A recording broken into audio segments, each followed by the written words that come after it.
A new version of the Bible was unveiled today, a Jamaican version. The King James Bible has been translated into Jamaican patois. The Bible Society of the West Indies believes it'll make the Bible more relevant to the people around the world who speak Jamaican patois. This is the latest translation of the New Testament. It's the Jamaican New Testament. Our Father, which art in heaven, hallowed be thy name. We Father, we in heaven. Make people have enough respect for you and your name. On each page, the King James Version, and opposite, the Jamaican patois. Give us this day our daily bread, and forgive us our debts as we forgive our debtors. Today, give we the food where we need. Pardon we for all the wrong where we do. Same like how we pardon them where do we wrong. It's been a 20-year project by Reverend Courtney Stewart of the Bible Society of the West Indies to have it translated. He's in Birmingham this weekend, speaking to the city's large West Indian population.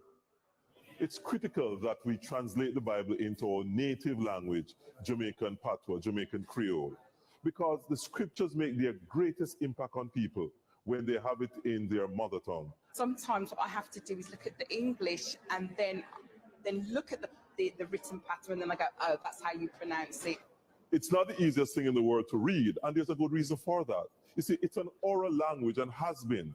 So for the vast majority of us, it would be quite difficult for us to read because we have never been taught how to read it. So what this translation is going to do is help us to learn to read our own mother tongue. Later this year, there'll be an app so people can hear and read the patois. Right, there's more of that on our website, itv.com/central. You can compare an English and Jamaican patois version of the same Bible text. All right, y'all heard that right there. Jamaicans been had the King James Bible, but in the patois language, dialect, should I say. Grace and peace be unto you from God the Father and our Lord and Savior Jesus Christ. Many people say God is not a racist, but there is going to be a race war. And Jesus is coming back to kill white people. That's don't clip this, you demons. That's what they believe.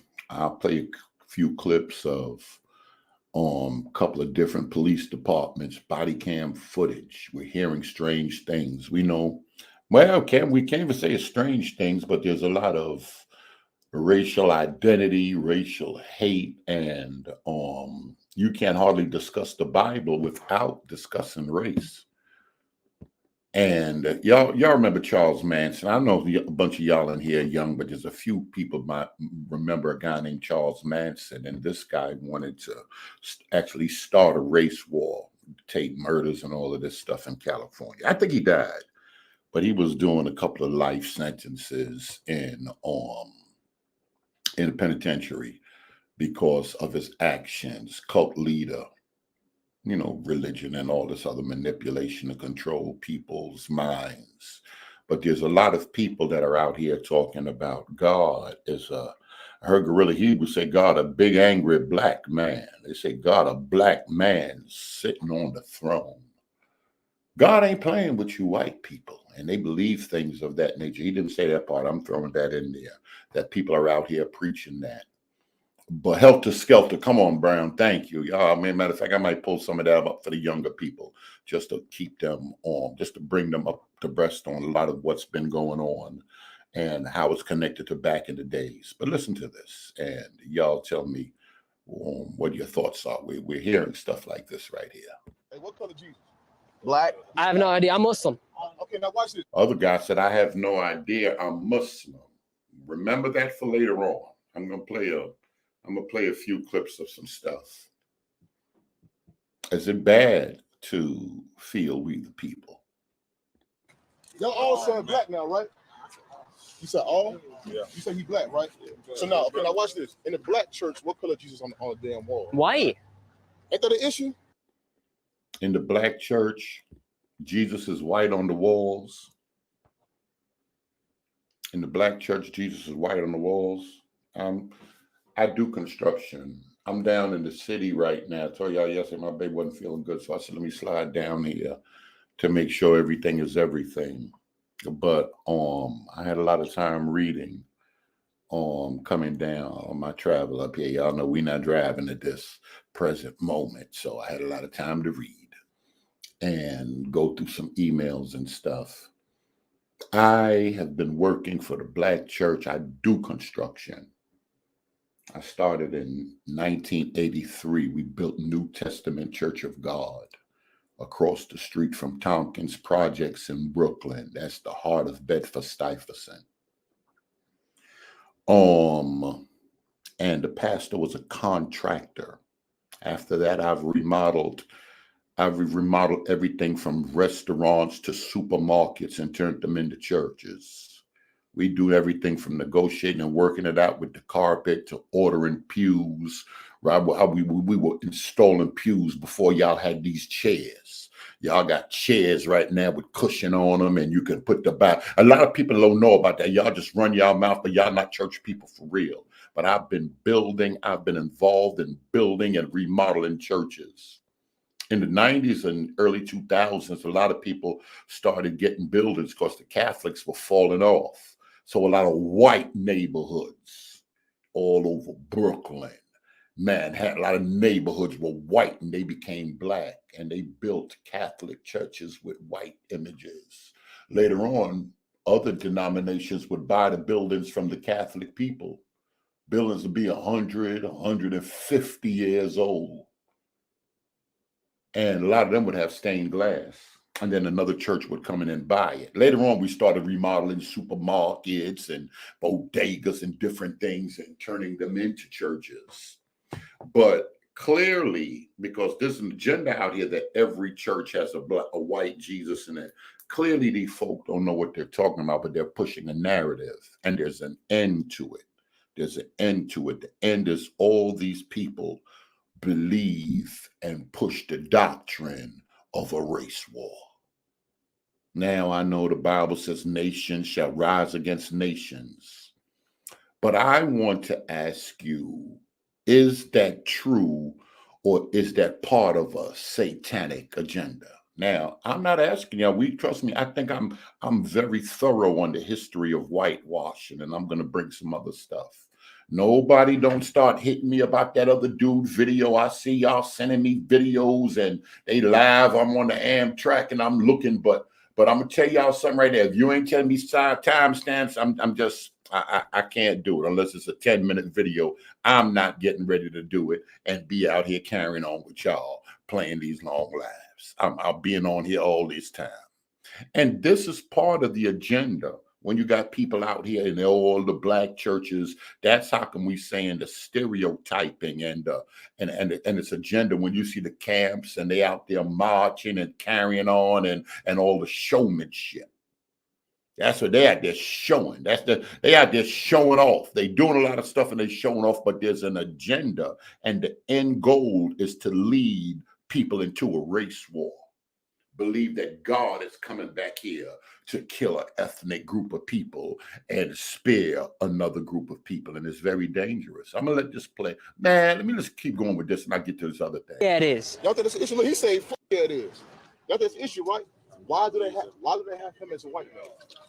Why y'all think? That's what we was talking about. They put it in. They programmed that shit. They programmed it. Oh yeah. Okay, now watch this. Why did they teach us that? Because we don't know our history. Because they're fucking racist. All right, y'all heard that, right? Let me stop that right there. Stop this video and matter of fact, let me do this one, then I'll get to the next one. I'm gonna do this one, and where Kofi at? I'm gonna do this one, and then I'm gonna get to the next one. I want to do this first. Y'all listen to this and just tell me what your thoughts are. I have the pleasure of having Nissim Black here.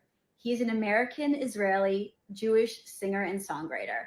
And I wanted to ask you, Nissim, how did you meet your wife? I met my wife back in high school. Me and my wife are actually high school sweethearts.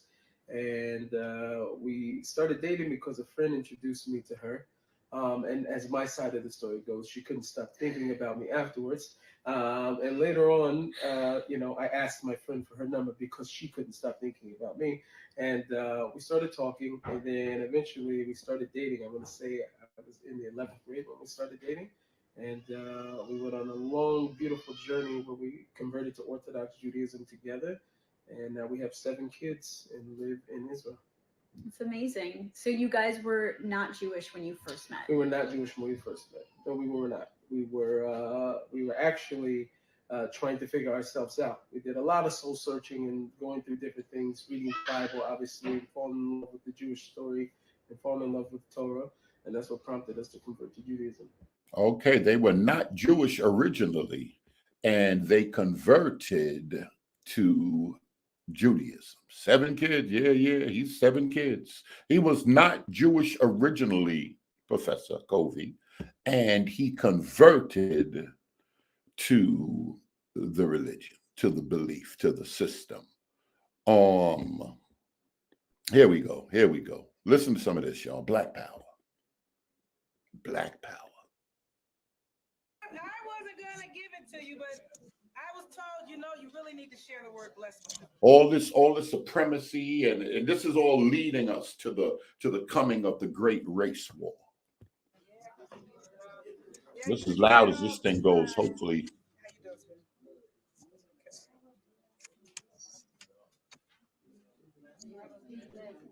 You ready? Oh, my bad. Yeah, I got the regular dictionary.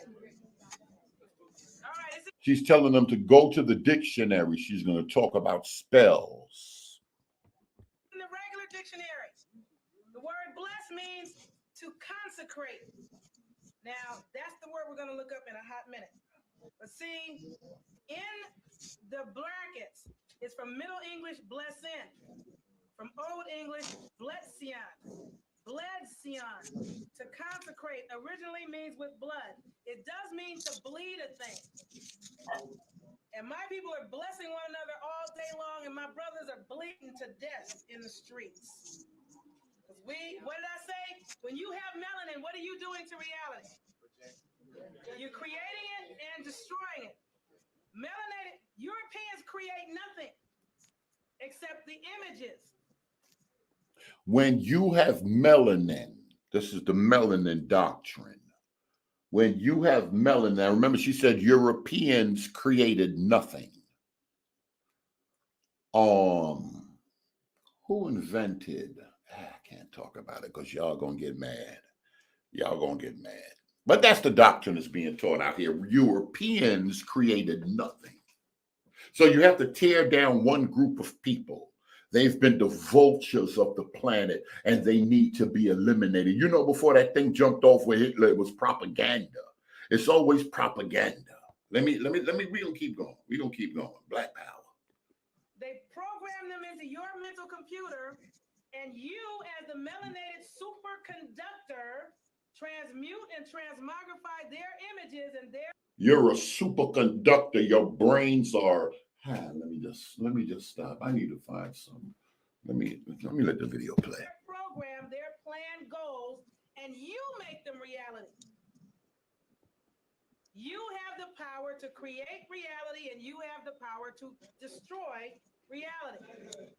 And if enough of you get in a room or get together and do it, and there's plenty here, the reality starts to change. You can change your reality. Yeah, I'm gonna tell you right now. Just y'all know who Phineas Quimby is. I'm gonna show y'all some stuff of them African prophets and the Pentecostal movement, but you got the ability. You got the ability to tear down the white man and change your reality, the power of your mind. People buy into this. Listen to this right here. And I know plenty people. Let me stop. Let me leave the guys in the penitentiary and know. I know plenty people study this for years and years to find out it's a crocker. And the reality in Chicago has started changing already because so many of you have started to change. Okay? And it's a very minor change. With melanin, it don't take much. Now, let me just go further down into the definition. First thing I want to get to is where it says to condemn or curse. You see that in bless? Now, are we back? Now, when we start about cursing, damned, and condemning, we're back into Jesus, Jehovah, and I forgot what else. I'm going to show you a couple of TikTok videos. And it's so funny because everybody, especially the witches now, a lot of young witches, a lot of young witches coming against Christianity. A lot of the Black Power people, everybody's coming and speaking against Christianity. It's funny because I'm going to show you what Blavatsky said, why that's the only thing that must be destroyed. How that is the thing that's holding Christianity, and that Christian doctrine is what's holding back the vibrations from fully spreading among the earth, just that ignorant Christianity in the Bible. But everybody, all other religions, everybody else is buying into this stuff. But them dumb real Bible believers, not the occultics, not the mystics.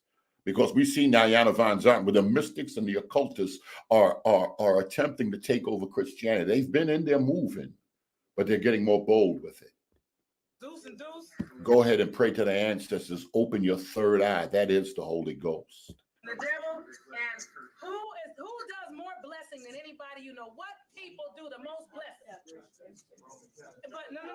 Which Christians have the power? The melanated Christians. The Black Christians have the power. Bless. It's like, get away from me with that. And you can't even get right. You call some people, the recording is telling you about have a blessed day or something. You cannot, they don't understand the power of words the way you understand the power of words. They're training everybody, every group is training people to come against the church. Every single group. People are doing it individually. They don't know it's a spirit behind it. We call it the spirit of the Antichrist. It's a spirit behind it. Some are using race, some are using color, some are using New Age movement, New Age technology, walking in the light, being a light worker, whatever it is, they all coming in. It's the spirit of the Antichrist, but they can't see it. And the bad thing is a lot of people that are coming against it, they have degrees in the church and they're looking for jobs and they're being hired in the church. They have YouTube numbers and they have YouTube channels and their numbers are growing. When they utter forth from a melanated frequency. You understand? Comprehend. Turn to consecrate. Because remember, the first thing it said under bless was to consecrate. Isn't that the first thing it said? For those of you that have a dictionary and have it out. A lot of times you must look up the word that they use to define the word. Because sometimes you will not find it where you're looking, but you will find it when you look. They use biblical language. That's how we got to make sure they're defining stuff. The biblical language of what gets us. Then people, you see other brother, he was crossing his legs and he said that Jesus prayed to the ancestors and then he wanted to take you to the Bible to talk about Elijah appearing and Moses appearing to Jesus on the Mount of Transfiguration. Where in the Bible Jesus prayed to the ancestors? Where they've looked. I keep getting kind of off my center here. Consecrate. All right, here we go. Consecrate. To the brackets. Consecratus, con plus soccer, sacred, holy, and I don't know if you guys know it, but I don't remember where I found it. I did some research. Now I found out the word holy, the definition of it is anything sanctioned by the Pope. That's what the word means. Say that again. The word holy is defined as anything sanctioned by the Pope. Now, consecrate. That's what holy means. That's what that's what that word means. Anything that's sanctified by the Father God. Let me just let this video play. But the most important thing is the second part where it says, dedicate to the service of the deity. Who sees that? You see that in the regular dictionary? To dedicate to the service of the deity. You see it? Turn to deity. You remember you got to define. He's looking at Webster Dictionary. Define the word. Now this is where you're going to get real clear on this blessed term, because you're going to see this for yourself. Bless means to consecrate, and to consecrate means to dedicate to the service of the deity. Deity. Deity. D-I-T-Y. Oh, D-I-T-Y. D-E-I.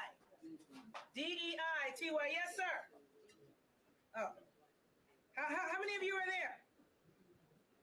Go to the brackets. Do you see where it says deuce? D-E-U-S. So when someone says bless you, they're consecrating you, which means dedicating you to the service of the deity Deuce. Who did we find out yesterday Deuce is? The devil. So when people tell you bless you, what are they doing? Like it said in the first place, cursing and damning you. They're condemning you. Now you can't correct, everybody. You just say, okay, thank you, and fix it in your own head. Go, okay, clean that, purify, correct, purify that. That's what you think to yourself. If it's people close to you that you know, you can tell them, please don't say that to me. Don't pray for me. Don't bless me. You don't want anybody praying for you because you don't know who they're praying to. Okay? They don't know either. All right. They don't know either. Take a break. Yeah, these are the wise master teachers that's coming up. A lot of them been in the penitentiary. A lot of them have a drug background. So they open themselves up to the spirits. You're lonely, you're depressed. You start opening yourselves up to deception. I'm in jail because I'm a chosen person. No, you're in jail because you sold drugs. But this is how the enemy begins to work on people's minds. And then they think some narcissism and the occult and these cultic leaders, it goes all hand in hand. You think in your mind that you're some powerful one. Let me stop that and get into this thing here. But we're talking about the race war. I'm showing y'all a couple of things. Let me see if this one will let me see if I can just do this one. Then we'll get right into some of the doctrine. And what we have to do is we have to split these things up. But everybody's talking about a race or leading towards a race war and race doctrine. And I'm chosen and my people are chosen. It's my tribe. It's my people. It's my group. We're American. You're Russian. Those are Asians. And we're putting all of that stuff on a spiritual book. Demons don't care nothing about your skin color. But these people don't know that. Let's listen to some of this right here. In the East Bay now, several Antioch and Pittsburgh police officers have been arrested in connection with an 18-month-long FBI investigation into an alleged criminal network of law enforcement officers. According to the East Bay Times, the FBI rounded up the officers early this morning in a series of raids around the Bay Area. The raids followed indictments handed down by a federal grand jury in San Francisco. It accuses the current and former officers with a wide range of offenses, including criminal conspiracy. The indictment is sealed until 3:30 this afternoon. Now, the arrests mark the end of an investigation that started early last year after a tip to the FBI and Contra Costa District Attorney. That probe widened to include alleged violent crimes, drug trafficking, and scandals. After seizing several officers' cell phones, investigators stumbled upon thousands of racist and homophobic text messages involving dozens of Antioch police officers, shedding light on racism within the department. It's resulted in about 40% of the department being put on paid leave. In a statement to KTVU this morning, Antioch Mayor Lamar Thorpe says, in part, quote, "Today is a dark day in our city's history as people trusted to uphold the law allegedly breached that trust and were arrested by the FBI. As our city absorbs the tragic news, we must come together as one. Today's actions are the beginning of the end of a long, arduous process." Law enforcement officers are sworn for a reason. We bear a tremendous responsibility to police our communities lawfully and in keeping with the Constitution. Antioch officers Eric Rombo and Devin Wenger accused of violating the rights of suspects by using excessive force or less lethal weapons and bragging about it in text. Wenger and former Antioch officer Daniel Harris also accused of conspiring to distribute anabolic steroids. Antioch Canine officer Morteza Amiri charged with sharing photos of dog bite victims and tallying up those incidents as trophies. Ex-Antioch and Pittsburgh officer Timothy Manley Williams charged with manipulating a wiretap operation by calling a target of the case and destroying the cell phone of someone recording an arrest with a police dog. Amiri and Pittsburgh officers Patrick Burhan, Brawley Rodriguez Jalapa, Amanda Theodosi, and, seen here, Ernesto Mejia Orozco, charged with paying someone to take online college courses on their behalf to boost their pay. LOL. Putting a pistol in someone's mouth and telling them to stop stealing isn't illegal. It's an act of public service to prevent further victims of crimes. That is a text message allegedly sent from one Antioch police officer in 2020 to another, one of a number of text messages found in one of 4 unsealed indictments released on Thursday by the United States Attorney's Office. Let me be clear. Color of law violations will not be tolerated. That from FBI Special Agent in Charge Robert Tripp, referring to someone in an official position who deprives someone else of their constitutional rights, which is what is being alleged in many of these documents. The indictment describes how defendants boasted about their illegal uses of force in text messages between one another. Within these 4 indictments, 9 sworn police officers and 1 community officer with not only the Antioch Police Department, but the Pittsburgh Police Department as well. As to some of the charges, Conspiracy to violate wire fraud, conspiracy to distribute anabolic steroids, wire fraud, numerous civil rights violations, destruction, alteration, and falsification of records in federal investigations, and obstruction of justice. the indictment shows numerous text messages discussing use of force on individuals. In 2020, one officer texts this to another: LOL, what did you get? Then a derogatory term for a person of color. In another alleged text, an officer writes, I walked out the tent and game planned how to expletive him up. Went back and did justice. Wish you were there, inside a tent with no cams. Collectively, these four indictments describe a group of officers who acted as though they were above the law. One of the indictments also alleges that an officer used his personal cell phone to tip off the target of a wiretap. 8 of these officers have already had first appearances in court. 2 more will have that soon. These crimes have maximum sentences of 10 to 20 years in jail if convicted. All right, y'all heard that. Let me shut that down and go straight into this now. I can close this one up too. I want to make sure I try to stay on top of all these windows I have and get through it. Sometimes we get on here and I have a lot of stuff lined up, and then when we begin to, let me see, is this it? Then we start talking. Oh, I got that. Oh, I got something for Roger too. I got something for Roger. Where Roger? I'm not gonna do that right now. Listen to this. How do you know who is the tribe of Dan today? We got to separate some of this stuff when we're dealing with getting to biblical truths and historical facts and trying to clear up what's been whitewashed. We have to remember that we wrestle not against flesh and blood, but the devil uses people like God uses people. That's just a reality. Let's listen to some of this. How did you come by that information? How do I know who the children of Israel are? No, I'm being more specific because I feel like sometimes it can get vague. How do you know who is the tribe of Dan today? How do I know who the tribe of Dan is? The tribe of Dan is not a tribe of Israel today. Okay. How do you know who is the tribe of Benjamin today? According to the prophecies and testimony that the Father gave in the scriptures. But how do you know that those whom you call Benjamites are the Benjamites described in Genesis 49? According to the prophecy. What prophecy did the Benjamites fulfill that let you know they are the Benjamites of Genesis 49? They went into slavery. Okay. According to the scripture. Where does it say in Genesis 49 that will happen?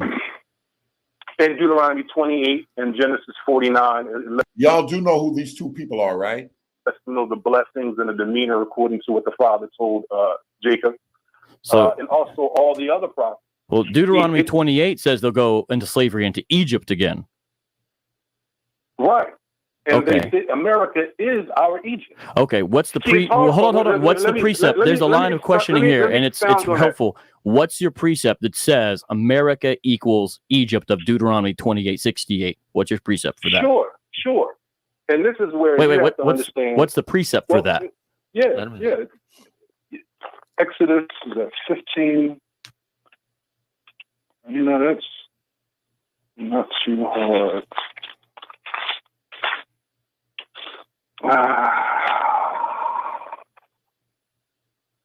You know, out of the house of bondage. I have to look that up on my phone. Are you saying whenever the scripture says house of bondage, it equals America? Not equals. I didn't say it equals America. what the Lord is saying, that you will go into Egypt again, that you will go into captivity again. Are the children of ships? Israel, Are the ships in Deuteronomy 28:68 literal? Yeah. Did we not come into? So the ships in Deuteronomy 28:68 are literal, but Egypt's not literal. Wait a second. Did we not? Did black people, or so-called black people, so-called African people, not come into America on slave ships?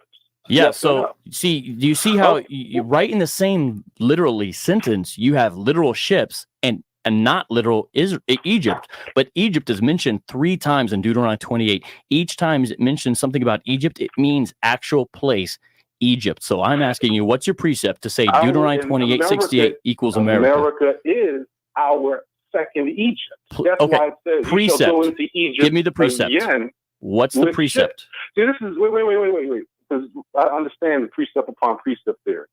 And really, this is like right in front of our face. And the only people that can truly spiritually bear witness to going into Egypt or slavery again with ships are the people who did it.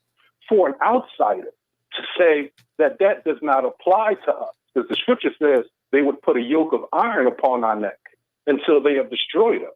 Okay. Caucasian people put a yoke of iron on our neck, which caused us to lose our nationality, our language, our... Where Fervent Charity at? What are your thoughts on what you're hearing so far, Fervent Charity? You got to bear witness with it in your spirit. Now, remember, I've been doing a lot of talking with Elder Green, and the feast was coming up, and I was trying to, I still want to show y'all something this weekend, if I'm able to show y'all something this weekend, if I'm not, my situation here in the city works out. What your Fervent Charity, you in here, right? What are your thoughts, Fervent Charity, on what you're hearing so far? Let's hear the guy out. Is he mystical, or let's hear him out? Culture. See, we can bear witness to that. I don't have to go precept upon precept. I'm a living witness because I am a descendant of that. There you shall. Is Vocab and James White, are they trying to stop the awakening? Are they trying to stop the awakening to continue or prolong the oppression of Black people? Fair use.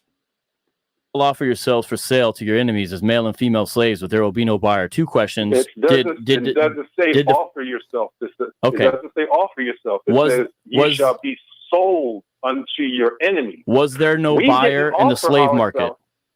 No. I thought there was buyers. I thought that's why they kept on kidnapping people, because there was buyers. You have it totally off center. We did not offer ourselves to go into slavery. We did not volunteer ourselves. Forget about the offer part. In America. Was there a buyer? No. Wait. Do you understand? Let me stop right here. Look at this. Most excellent in here.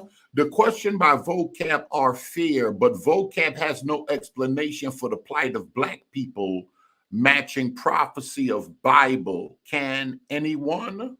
The last few words, you got to rewrite. He's not mystical. Oh, Jordan said he's not mystical. He's telling the truth. Okay, all right. So, the servant, let me ask you a question. So all Black people that's going through hell, because I'm going to do some reading today. I'm going to do a whole bunch of reading today if I have time. Lord, give me strength. I'm going to read from the Curse of Ham, because I'm going to play some Dr. Brown, and Dr. Brown did come up. And because I'm going to play some of that, I want to show you where some of the information comes from. Matter of fact, he recommended that book. I have the book. He recommended that book, and we'll just go from there. But you're talking about the plight of Black people. That's Black people the world over. What's the bishop name? Bishop Joey in Ohio. R.A. Vernon's mentor. We were out to dinner and we were talking. He said he said 2 places you can always find Black folk in history. And that brother read. That brother well read. And he said in somebody's military, the world over, where you'll find Black people is in somebody's. Matter of fact, let me wait before I even share that with y'all. I'll give it to y'all when we start reading the book. Listen to Fervent Charity. We did not offer ourselves in slavery in America. His point is No, wait, no. Don't do Here's, that. I'm just trying to show you what. Yes, I do. I agree. We were taken yes. and kidnapped. I agree with you. Okay. And kidnapping is a violation of Old Testament law and is actually punishable by death. So you and I are on the same page about that. If people would have just followed no kidnapping, it wouldn't happen. But there were buyers. See, the reason why I'm pressing you on this is because you said, here's my rationale, prophecy. I'm asking you how they fit prophecy. You turn to Deuteronomy 28:68. I then therefore put the screws, in a sense, to Deuteronomy 28:68. See if it matches up the work you're trying to get out of it. Then you tell me I can't understand as an outsider, which sounds like a cop-out. And then I'm going to specific things. Egypt is literal, is figurative. One, you're using the New King. Let me ask you a question, the servant. I see that the servant, listen to this. Oh, I gotta play that video right now. Where the servant? Where you just said something there? I can't find it now. All right, I'll get back to. I can't find it. I can't turn away from the screen. Where is that? No, never mind. Let this play. I can't find that thing. You said somewhere. Servant said that we're in all nations. Everybody that's black is the same people. Everybody that's black all over the world is the same people. I'm asking that question to the servant. Everybody that's black on this planet, are they the same people? James Version. I have the ESV, not a New King James ESV, Version, but I could. No, the new. Aren't you using the New King James Version right now with that translation? No, English Standard Version. Okay.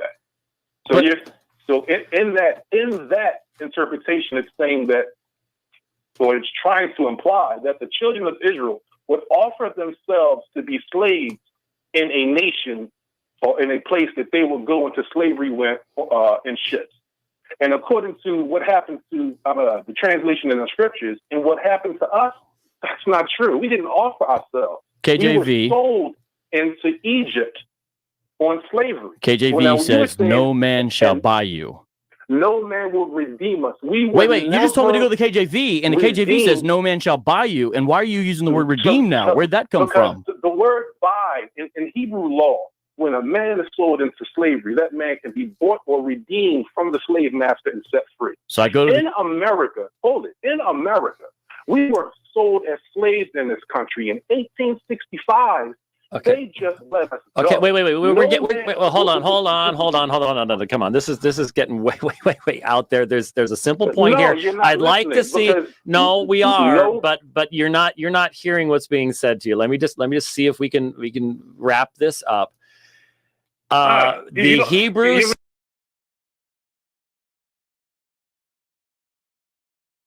Did they give him time to talk on air? Or are they being white devils?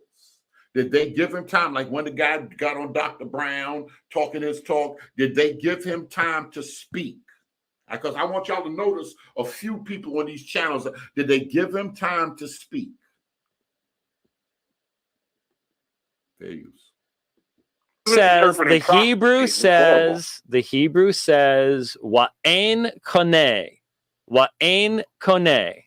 which means in Deuteronomy 28:68. Yes, wa'en koneh. Let's not worry about English translations because English wasn't around when this was written. Wa'en koneh means there will be no buyer. Now, if you're saying that the ships earlier in the sentence is literal, Egypt is not.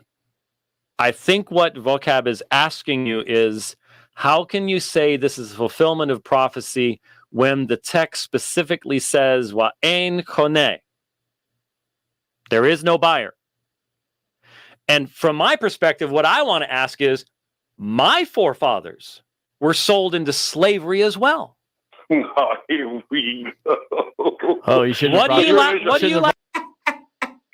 He don't want to hear none of that stuff. Let me see where this is going. Do you think that only that slavery has only existed amongst black people in the world? No, I can't lie. I don't know about y'all. We've been doing this channel for a while. I've met a few people. They are under the impression that only black folk have been involved in slavery. I have met a few people, and they seem to. Most excellent. That was, you sent me that yesterday, right? That Luke 21. You got to get that ready for every chat. He said he might will jump on. No, that's not what I'm saying. And I'm laughing because in the book of Luke, the Messiah said the tribe of Judah the temple was going to be destroyed, the city burnt to the ground. Close the door. And I want to look and see how many people are dealing with Deuteronomy 28. I think I'm gonna do that. Just pull it up on YouTube and see how many Israelites are preaching and teaching on it, and count the amount of Christian ministries or individuals that's in there attempting to answer that, not just the Luke 21, the Deuteronomy 28, because Deuteronomy 28 is a big thing. We already was using it in Pentecostal churches for the blessings and all of that stuff. We just read about 8 verses dealing with the blessings, because the blessing will come on you and overtake you, and you know how Pentecostals been moving in the early 2000s and all of that. We were going to be expelled out of our land, and the scripture says we fled into Africa. So all those people from the tribe of Judah that fled into Africa and were amongst the indigenous African people, 2 different nations. Now, he said that we fled into, when you say we, he means Israelites. He said we fled into Africa. Now, remember the gentleman that I played the other day, right? Y'all do remember him. Let me see. Matter of fact, let me see. Where's that? Oh, no, that ain't. I might have closed it up. Lord, let me see. All right. We're gonna keep going. Oh, no. Wait a minute. Let me stop this for a minute. Just to warm y'all up a bit. Let me stop this a minute and see if I can go to. Matter of fact, I have to play the whole thing. I'm gonna have to play the whole 10 minutes. I'll play a 10-minute video now.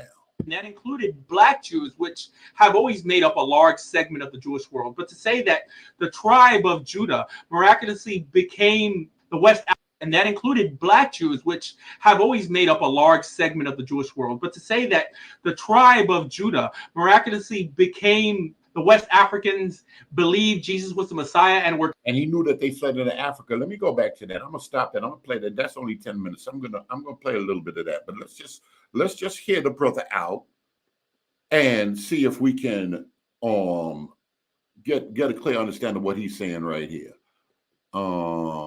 I think it's this one. Yes.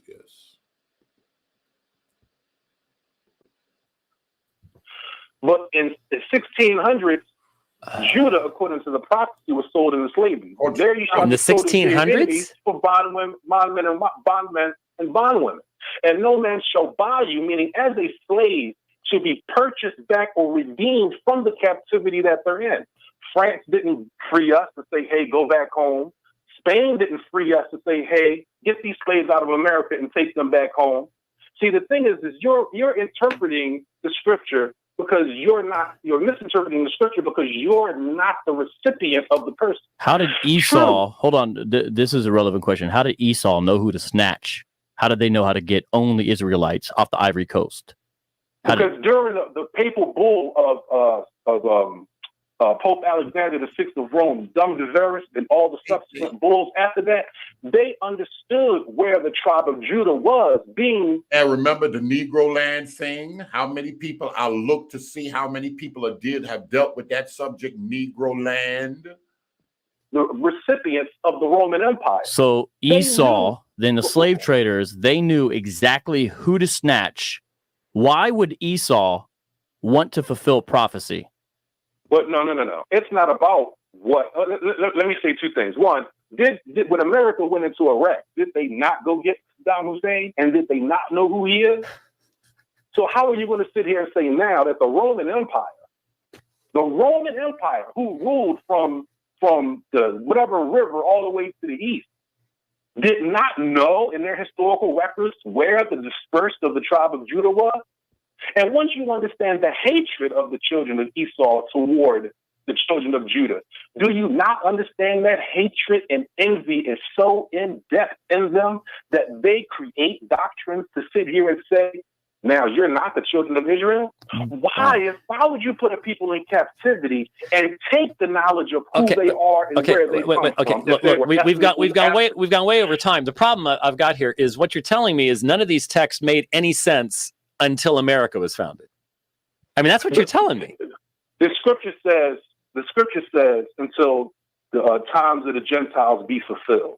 And what people didn't see, and the wonderful mystery of my God is that these are the end times. America is Babylon the Great. It's also our spiritual Egypt. You know our what? captivity. I'll tell you something, Abaya. As a person that's taught church history, there have been people who have engaged in this abuse of the scripture in every single generation. It's been done over and over and over again. I appreciate the 17-minute phone call. 17 minutes. 17 minutes. All right, let me stop that right there, and lay into some of this right here. Is it this one? Nope. No, I don't want to get that one yet. A few minutes of this right here. A few minutes of the doctor right here. That yesterday some things were said by that other Jewish gentleman, and maybe we'll try to pick that up. Perception of a very dangerous group. I say dangerous in the worst sense of the word because they twist scripture. They bring people into bondage. They are full of hatred. They do not have the Spirit of God. Now, there are black Jews. Dr. Brown replied, and I'm going to play that video. That's only 10 minutes long, but I want to play a couple of these things to lead up to it, because we're gonna, that y'all understand where we're going in a minute. Today, some of them are Orthodox Jews.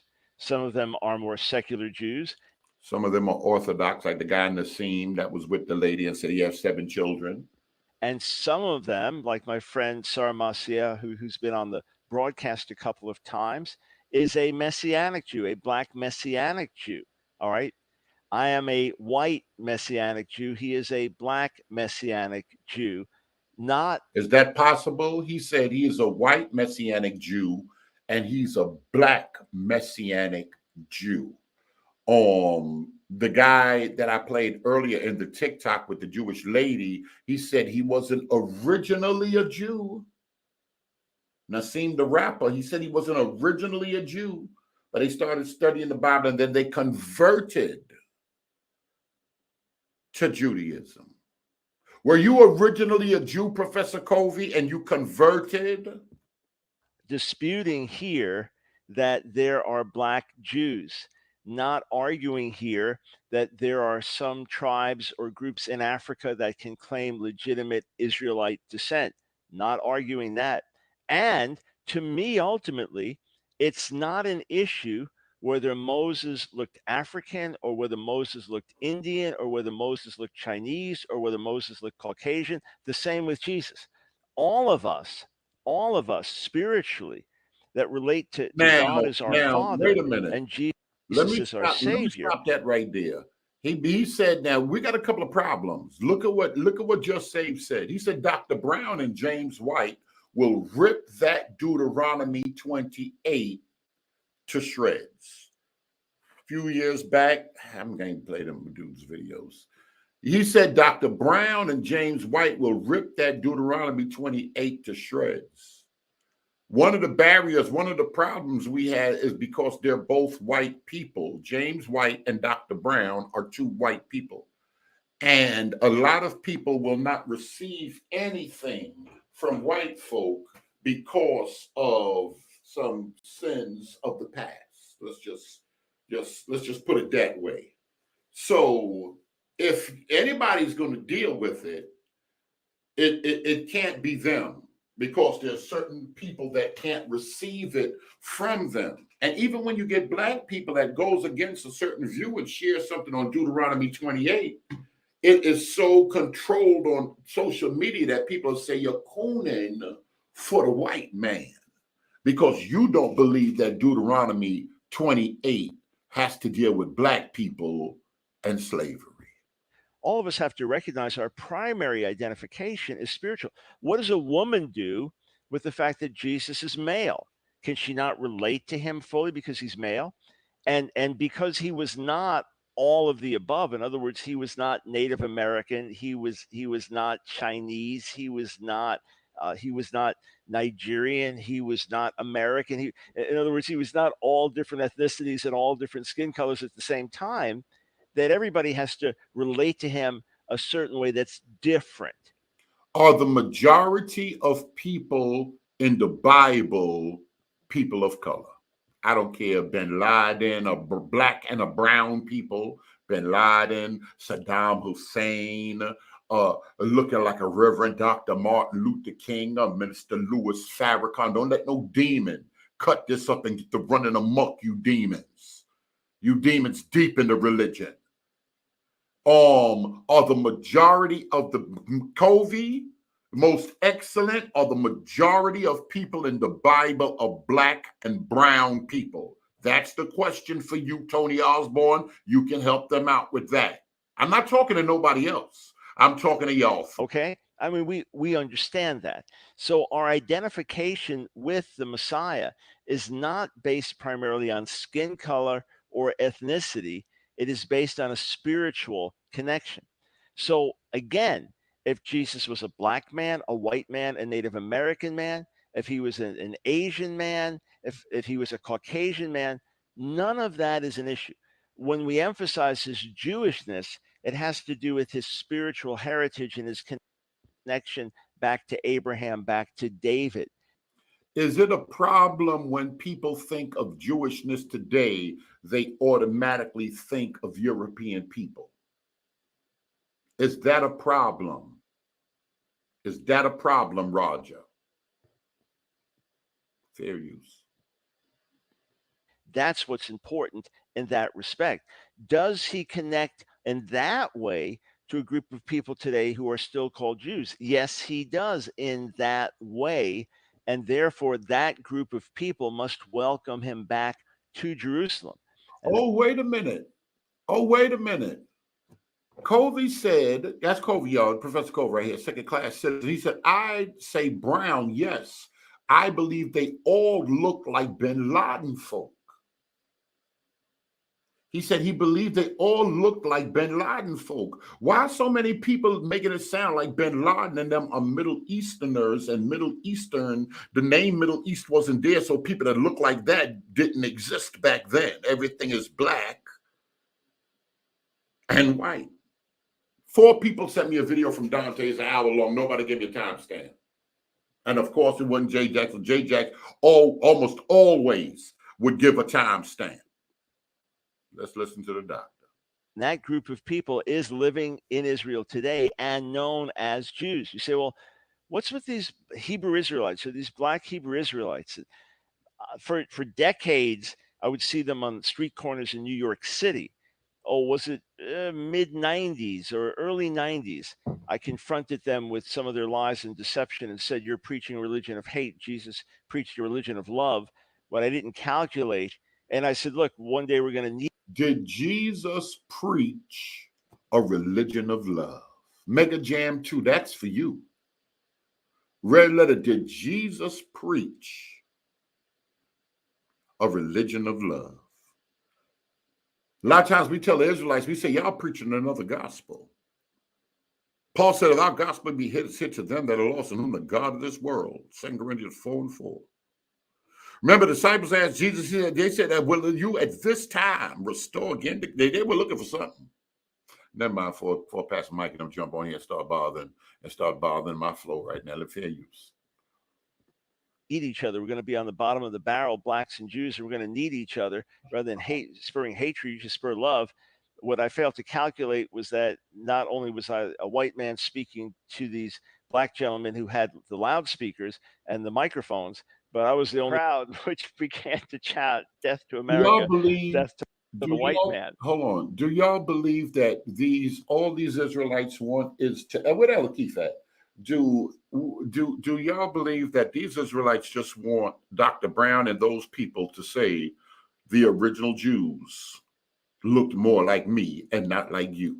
Y'all think that's what it is? He's going to read a little bit of that hatred coming through, because we got the crazies here, not in here, not this group, but we got the crazies out there with this religion that's preparing their minds, and they want to prepare their children for a race war.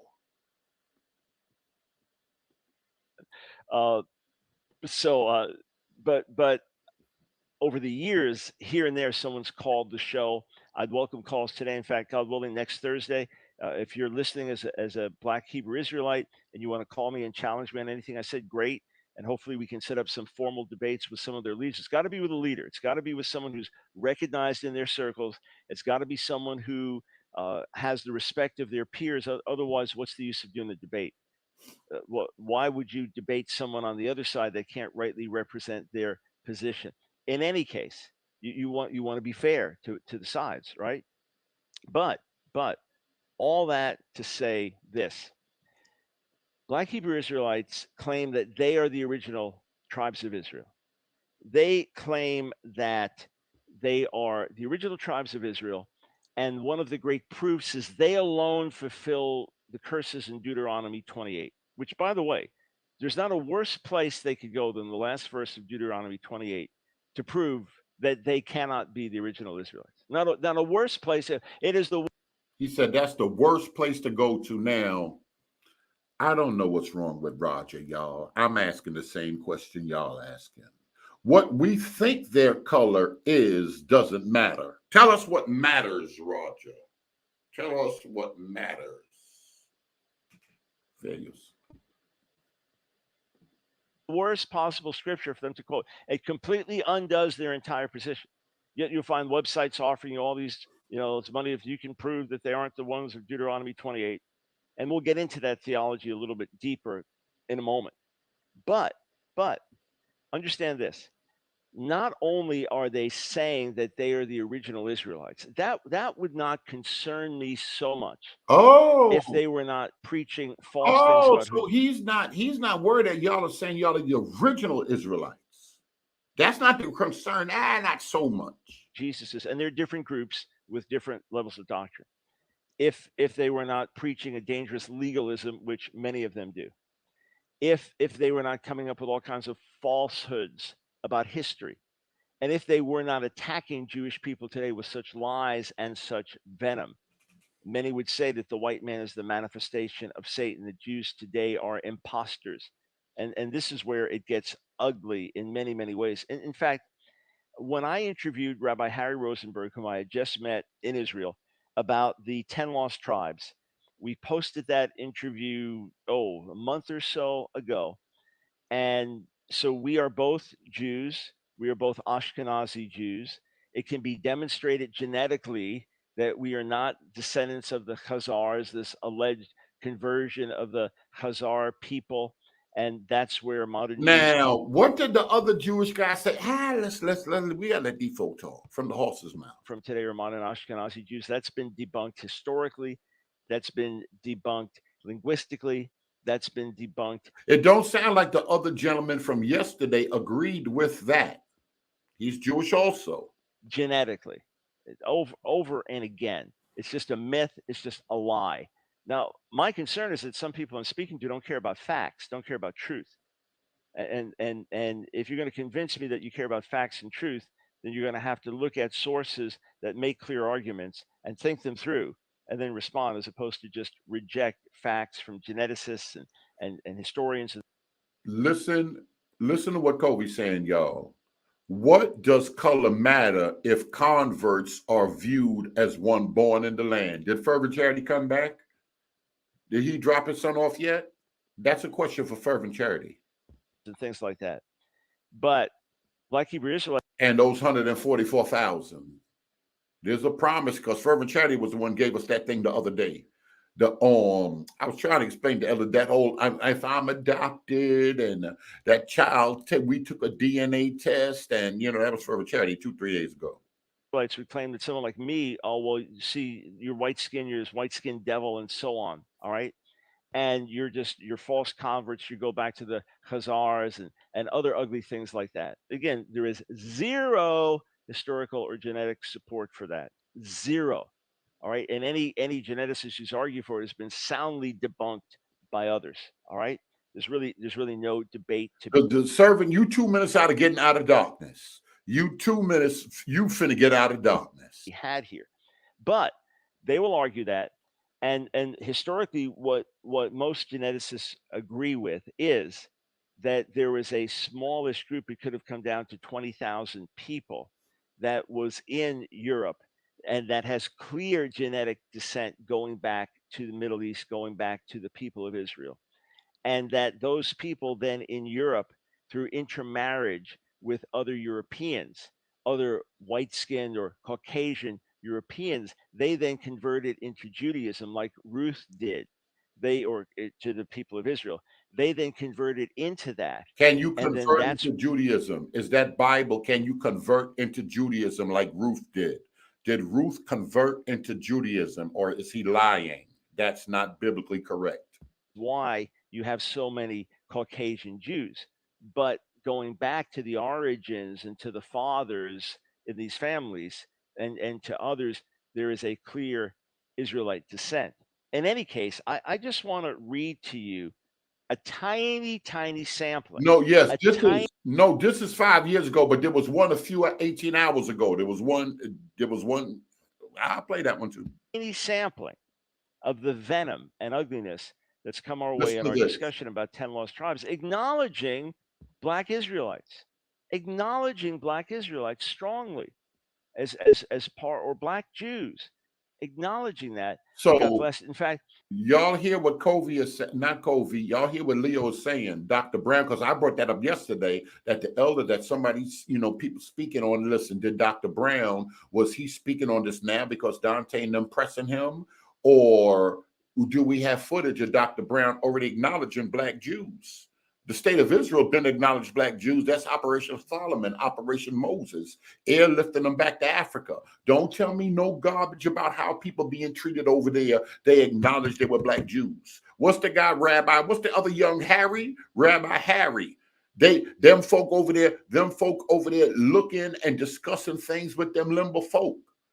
So nobody, some of what you Black American Jews talking about, you Black Israelites, you pure ones, they're not talking some of what y'all talking.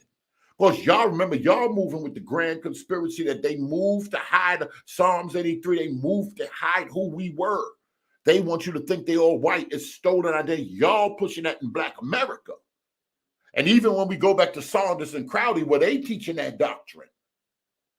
We don't keep going. Let me see what Professor said. Dr. Brown spoke on the existence of Black Jews in his book in 1992. I think I got that yesterday. Did I get that one yesterday? Or had that? I think I got it. Let me look at the thing. Oh man, yeah. I'm going to get the second video. Let me get my reading voice together. Where honestly at? I need a reader. I may actually have to turn off comments for this video, which I've never done for a video yet. Listen to this. But I may have to, because of the level of trash and ugliness and profanity that we've had to block. So Harry Rosenberg is called Little Dirty Harry Blankberg. You're not from the tribe of Judah. You are a convert, you serpent. Another. These are Amalekite Khazars. These are another offshoot of Edomites, white people. These are not real blood Israelites. Talking about me and this Rabbi Rosenberg. Real Israelites are Negro people. You can't turn a person's nationality into a religion, especially stealing a people's identity. These sons of blanks are identity thefts on the highest level, like death penalty worthy.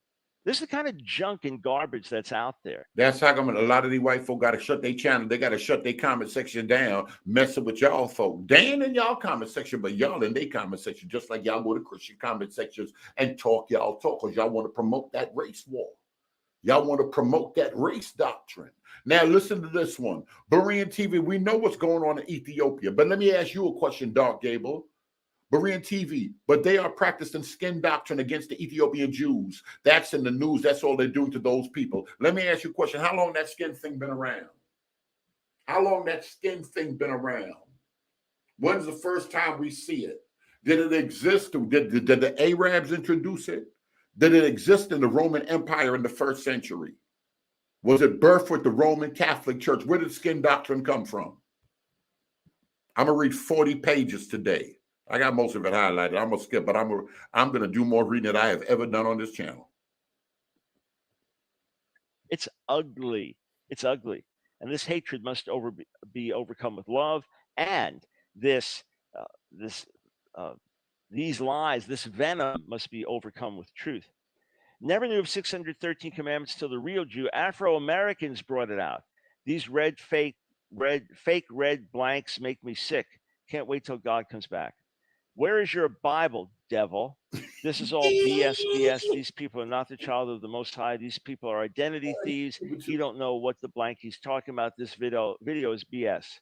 Ooh, how amazing when the light is turned on. The devil is still trying to save his little darkness. The chosen light are on forever and evermore. Even Hitler, a white devil like them, said, how can the Jew leave black and come back white? No wonder why he did hail Hitler like he was a prophet. I mean, this is sicko stuff. Sicko stuff. Khazarian fake Jews and Europeans did this to us, rob and steal and rape us, and that's what you all did to all the world. You broke up the melanated people history, way of life, and world. We're not hiding and waiting, and we're still in bondage controlled by the Khazarian fake Jews, Rothschild, Rockefeller families, and more. We are called Negroes and blacks, but we are the real Hebrew Israelites, Israel. Most of them, Dan Hamites, aren't Israel either. Ishmaelites for blank, sure not. Go and read your satanic book, the Talmud. You Khazars don't believe in the Torah, sitting there looking like two demons. Revelation 2:9-3:9. Read it.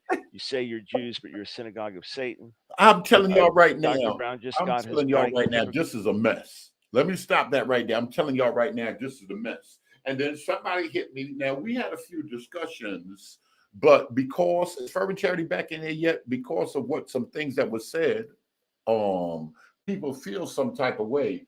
And a pastor hit me. I'm talking yesterday, and this pastor, and one thing I can say, there's plenty of people that just, I got people that they never jump on, but they support. I need some, I hate them on a jack or whatever. And the pastor said something, but he said the only thing that I'm afraid is that you're with them supporting this nonsense. So I said, no, people that I'm rocking with, this Israel, like Covey and Red Letter and them, and Fervent Charity, and Elder Green, them folk not on it. But he mentioned them. He mentioned Dante pushing that skin doctrine and this camp doctrine. He mentioned Pastor Kelly and all of them. And he said, so don't act like these people that are considered moderates. He said, don't act like they're not pushing the skin doctrine too, and they're just as venomous as the camps. I said, everybody that's in Israel isn't pushing no skin doctrine. But clearly they believe there's plenty non-campers that's still pushing the same thing. And by me saying, I still ride with the fact that you can ethnically claim Israel and be born again of the Holy Ghost. I don't care what the entire Christian church teaches. I believe Paul died not eating pork. Paul died. The Christmas tree was not even invented. There was no knowledge of the Easter egg, so don't come with your garbage and your nonsense. And it's mostly you skin doctrine people that come around with that. I don't believe that. I believe Paul and them died Israelites. I don't think Peter and them ate pork, and I believe that they were Israelites and they were born again. I believe you can. I know it's a lot of y'all, and there's a few YouTubers out there trying to preach and teach that you can't be Israel and be born again at the same time. I refuse to accept that. Nobody in Christian, no urban, none of y'all can tell me anything different. Now, do it come with a lot of nonsense from what we see on the internet with a lot of these people? Absolutely so. Absolutely so. But y'all, I refuse for y'all. If I could be ethnically black, African, and born again, you ain't finna tell me nobody can't be a Jew. And if y'all ain't got that energy, never mind. Let me let the video play. Critical, racist, two faces, blank slap right now because you, sir, Dr. Brown, blank stain, have a full video play. Anyway, on and on. Sicko, ugly stuff. So, no white man is a Jew. On and on it goes. I mean, I just have a little sampling I pulled out. Two devils speaking about our Bible. Read Deuteronomy 28:15-68. You'll know who they are, and they know the truth. How can this fake Ashkenazi Jew tell us who a Jew is? This gig is up. Fake white Jews. The world knows the real Jews are black and that you are imposters. Look at these two lying serpents. LOL. Effing goose. The real Jews are the Negroes and the America's F out of here with your heresy gutter rats. Yeah, that's probably why we will block comments to this video rather than have an endless stream of profanity that we have to block later on. We'll see. Is that we come back? We're going to take a look at. He got to block some comments. I'll go back to that. Is that fair? He got to block some comments because of behavior. Just some folk out here. Y'all can say what y'all want. These folk don't want no dialogue. I refuse to. These folk don't want no dialogue. Now, Brian, Now, you don't come here and you run interference with your 2.9% self. Don't come here and change the subject. I seen how you and JT Mac was trying to move yesterday. Matter of fact, let me pull something up for him. Matter of fact, let me pull something up for Dunamis before I had something for Roger, but now that Dunamis is here, let me just, and I don't need honestly coming in here trying to clean nothing up either. Let me play some of this right here. I'm gonna play some of this right here. I like this guy. I don't feel that the King James Version mistranslated this verse, but its archaic English has caused many Black Israelites to stumble. So I'll use the clearest version I could find that expresses the original Hebrew text the clearest. And they actually found it in the NIV. The Lord will send you back in ships to Egypt on a journey I said you should not make again. There you will offer yourselves for sale to your enemies as male and female slaves, but no one will buy you. First, the Lord will send you back to Egypt in ships. Now, it's an arrogant statement to say that the word Egypt or Mitzrayim also means bondage in Hebrew, in this case referring to America. And they even try to back this up with one verse, Exodus 20, verse 2, where it states, I am the Lord thy God, which have brought you out of the land of Egypt and out of the house of bondage.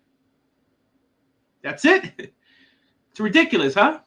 Out of the land of Egypt and out of the house of bondage does not mean that Egypt means bondage. It even uses the two words here, Mitzrayim, which means Egypt, and Avadim, which means bondage. But don't take my word for it. Get a Strong's Concordance and research it yourself. When the word Egypt is used in the Bible, it always means the geographical place of Egypt. And further on, it says that he will return us there in ships. To this, they say, you don't obviously need ships to reach Egypt from Israel. So here, the Black Hebrew Israelites claim that it is clearly referring to the ships of the transatlantic slave trade, which stole Africans and brought them to the Americas. First of all, anyone who knows world history knows that Africans were not the only slaves transported by ship. The Roman Empire also used its massive navy to carry slaves to all corners of the empire. And that is exactly how we can see this verse being fulfilled. The Hertz Chumash states that at the destruction of Jerusalem by the Romans, both Titus and Hadrian consigned multitudes of Jews into slavery, and Egypt received a large portion of those slaves. The Romans had a fleet in the Egypt received a large portion of those slaves. That's what James White was asking. Did this not happen until America, or did Israel see that in the past? Luke 21. Do me a favor. Give me most excellent video on Luke 21. Right. You in the house? You're not driving, right? It ain't yep, I'm in the house. Driving. Huh? Yeah, I'm in the house. Okay, all right. The Mediterranean. He mad. Y'all hear his voice. Doom is mad. He can't really see. Ella Keefe and them already told him, don't muck around. I'm just trying to get things right, Brian. Just trying to get things right. All right, and that's why we having these discussions. And this was an easier and safer way of transporting prisoners than by land across the desert. And even if you take the statement in its context, we have to ask, who was Moses speaking to? Well, friends, he was clearly speaking to a people who left Egypt by sea, by crossing the Sea of Reeds, which shows that statement would only make sense if they thought they would be returning by sea also. My friends, during the Exodus, the average Israelite didn't have a map. None of them ever left Egypt before. How would they know how to get through the desert they just wandered for 40 years? And friends, have you ever questioned yourself and asked how the Israelites made it from Israel to Africa? Now, I'm no dummy. I know that after Jerusalem was sacked by the Romans, Jews were taken to the far corners of the empire, and that included Black Jews, which have always made up a large segment of the Jewish world. But to say that... we're right at that. That included Black Jews who've always made up a large segment of the Jewish world. I'm going to stop that right there. Let's go right into this right here. Where were we now? Was it here? Yes. Learning together. And as you know, I have scholarship in certain areas and not in other areas, but all of us know certain areas better than others. And it's very interesting when you unpack things, when you really learn a subject well, when you're first learning a language, then when you've worked with a language for years and years, then when you become a scholar in a language or things like that, or there's a lot. An argument can seem good and then someone else comes and brings their argument, realize, oh, there's more to it. So that's why when I'm invited to a college campus to give a talk, which is rare because of the controversies, but when I'm invited to come, I ask, is it possible to do a debate so that someone from the other side can present their views? He said he wanted a debate with the other side to present their views. And this was dropped yesterday morning on the live. Most Excellent said, y'all, Israelites were taken into Egypt under the Assyrian king. Now, if they were taken into physical Egypt, was that a fulfillment of that? And I know some of y'all don't look at it as prophecy. Did they go into bondage? Other people have come on this channel, Dunamis, and said it could be multiple bondages. But if they really went back to physical Egypt, was that a fulfillment of that? Go ahead. You're muted. Yeah, and that's the whole thing, that we're seeing geographical Egypt being a key figure in Israelite history, right? Yes. Even in Egyptian history, what's that stone where it talks about how the Egyptians were praised that they began victory when they got victory, Merneptah Stela, yeah. Yeah, and just a side note, just want to know if Israelite history was so small and so insignificant, why would a great empire like Egypt? You mentioned them. Yeah, and the time frame could it tie into either the Exodus having some legitimacy, to where there was a mass exodus of people that left Egypt at a certain time, where Israel being but the thing is, after Jesus, I'm talking about Jesus. Rome, this is what y'all don't want. Jesus said in Luke 21. That's what fervent charity and I'm trying to get into y'all behinds about. Jesus out of his mouth said in Luke 21. All right, we got that. We got that taken care of, Brian. Go ahead. Luke 21:24. And we're Most Excellent Join. You got Most Excellent Join lined up? This is it. Okay, go ahead. I mute myself. Grace and peace. Today, I just want to do a quick video on Luke 21:24, which is often used to support the assertion that no authentic Israelite could reach the land of Jerusalem today. The verse says, "And they will fall by the edge of the sword and will be led captive into all the nations, and Jerusalem will be trampled down by the Gentiles until the times of the Gentiles are fulfilled." Now, I think it's important to understand the context of this verse. And this context ties back to verse number 6, where Jesus is obviously referring to the temple. Jesus says, "As for these things that you see, days will come in which not one stone will be left on another stone that will not be thrown down." So Jesus here is obviously referring to the temple. My opinion is that the context is lost because when the disciples asked Jesus, what will be the sign? When will these things happen? And what will be the sign when these things are about to take place?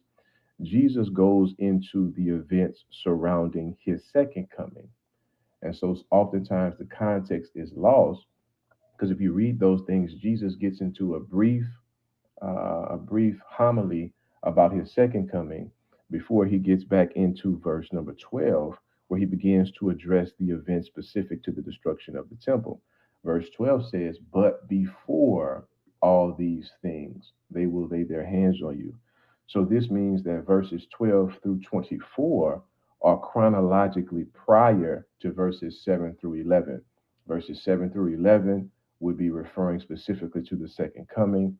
Verses 12 through 24 are referring to the destruction of the temple and would tie back into verse 6. This is Gentlemen, put Most Excellent YouTube channel in there so we can all go over there and subscribe right now. Put Most Excellent. I thought it was put Most Excellent YouTube channel in the comment section for me, please. Thank you. Go ahead. Good morning, Jordan. Jordan, you ready?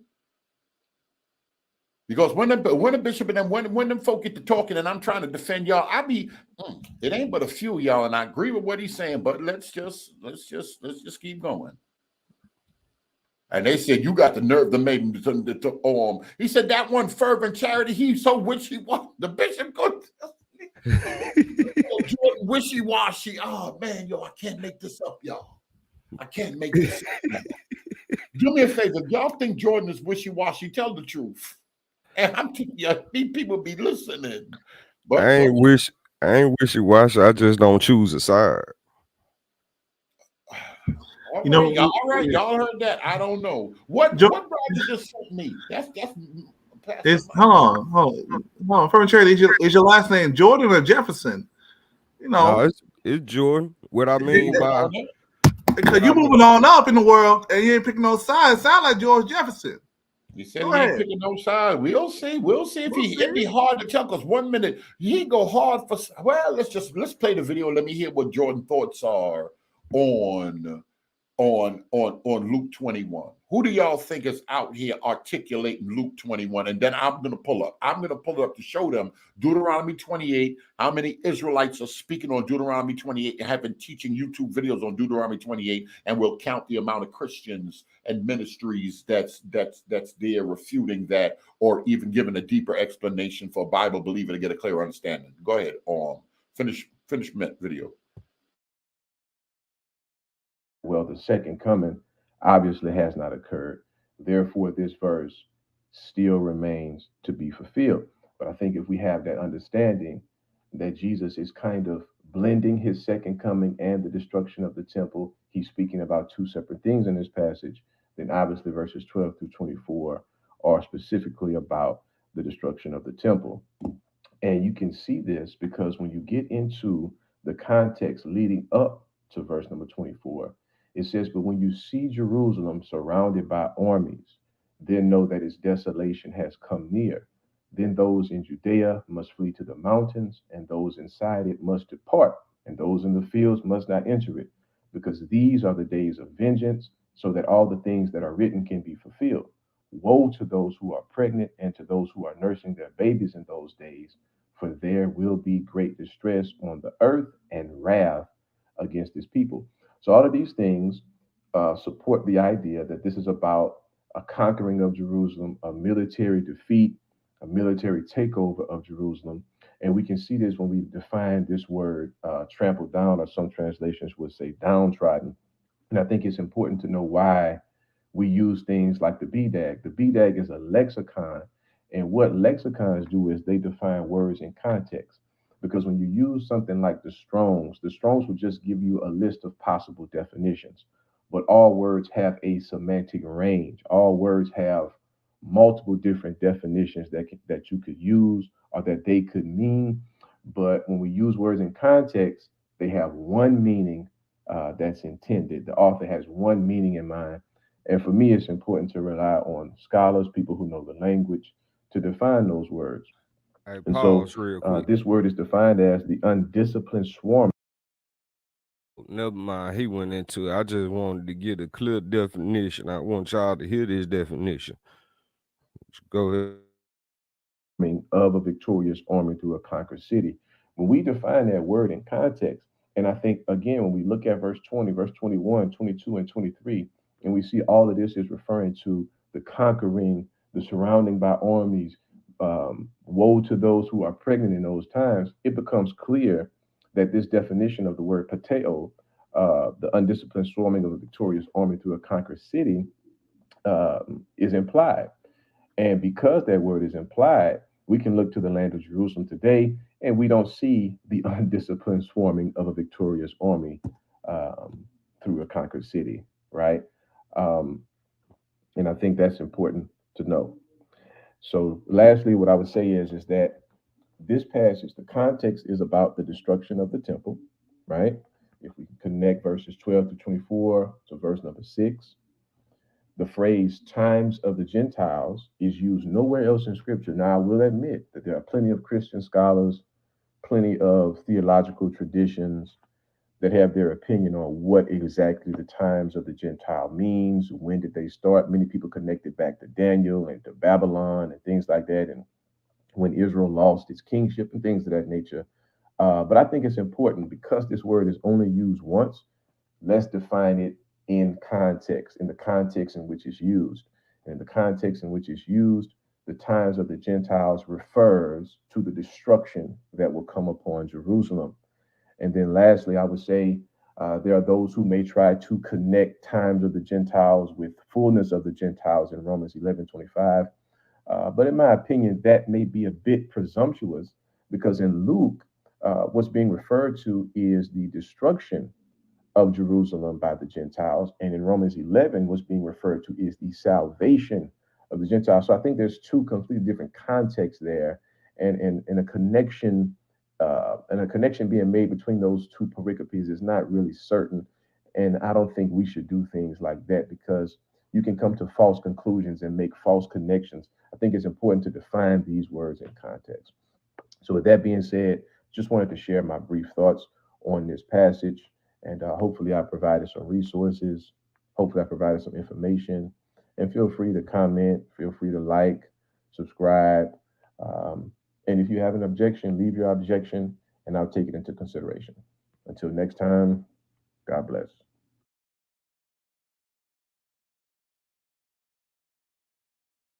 Jordan, you have the microphone. Okay, so we see in Luke 21, no matter Luke 21:24, no matter if the person want to take the word in Greek and saying conquered by a victorious army, they was conquered and the people roaming the land, they was victorious, they was an army, it still doesn't fail in the English. Why? Because we see that clearly in the English in Luke 21:24, and they shall fall by the edge of the sword and shall be led away captive into all nations. He's talking to believing Israelites right here. This Jesus talking to believing Israelites, telling them they gonna fall by the edge of the sword and shall be led away captive into all nations. And Jerusalem shall be trodden down by this victorious army, by this victorious whoever, but we know this army are Gentiles. It said, and Jerusalem shall be trodden down of Gentiles until the times of the Gentiles be fulfilled.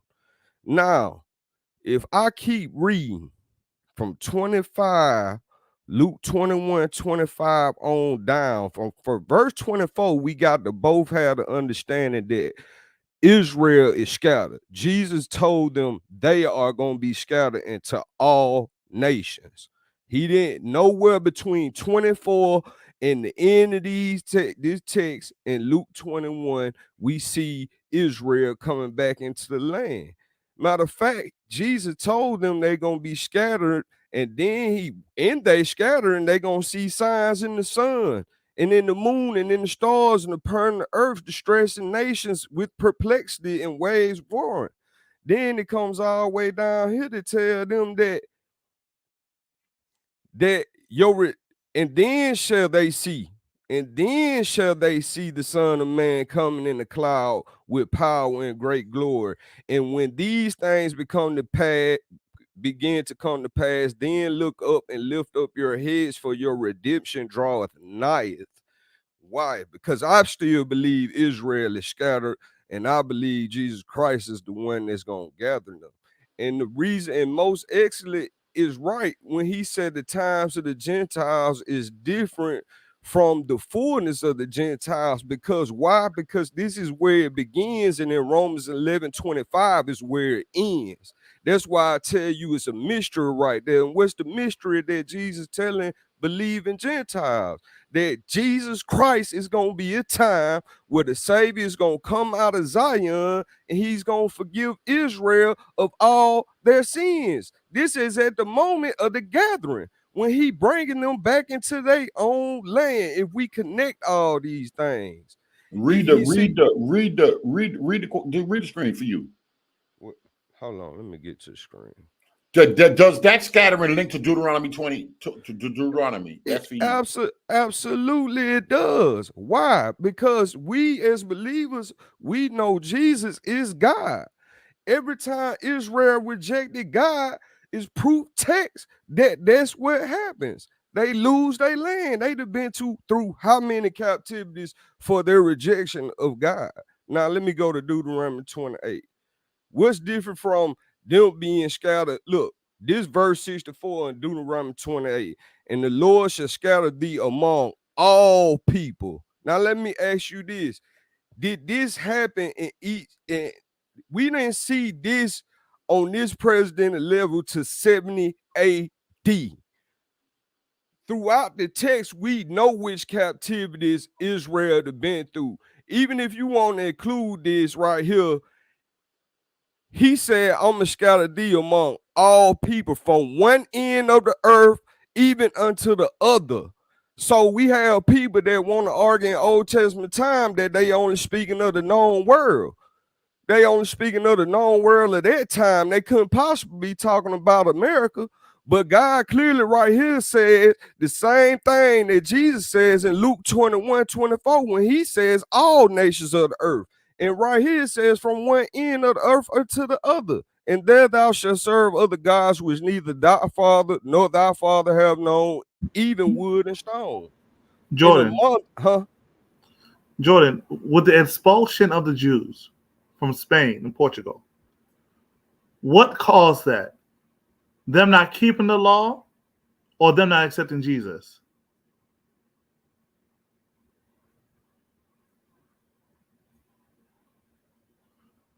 By them not keeping Jesus, man. You got to understand, man.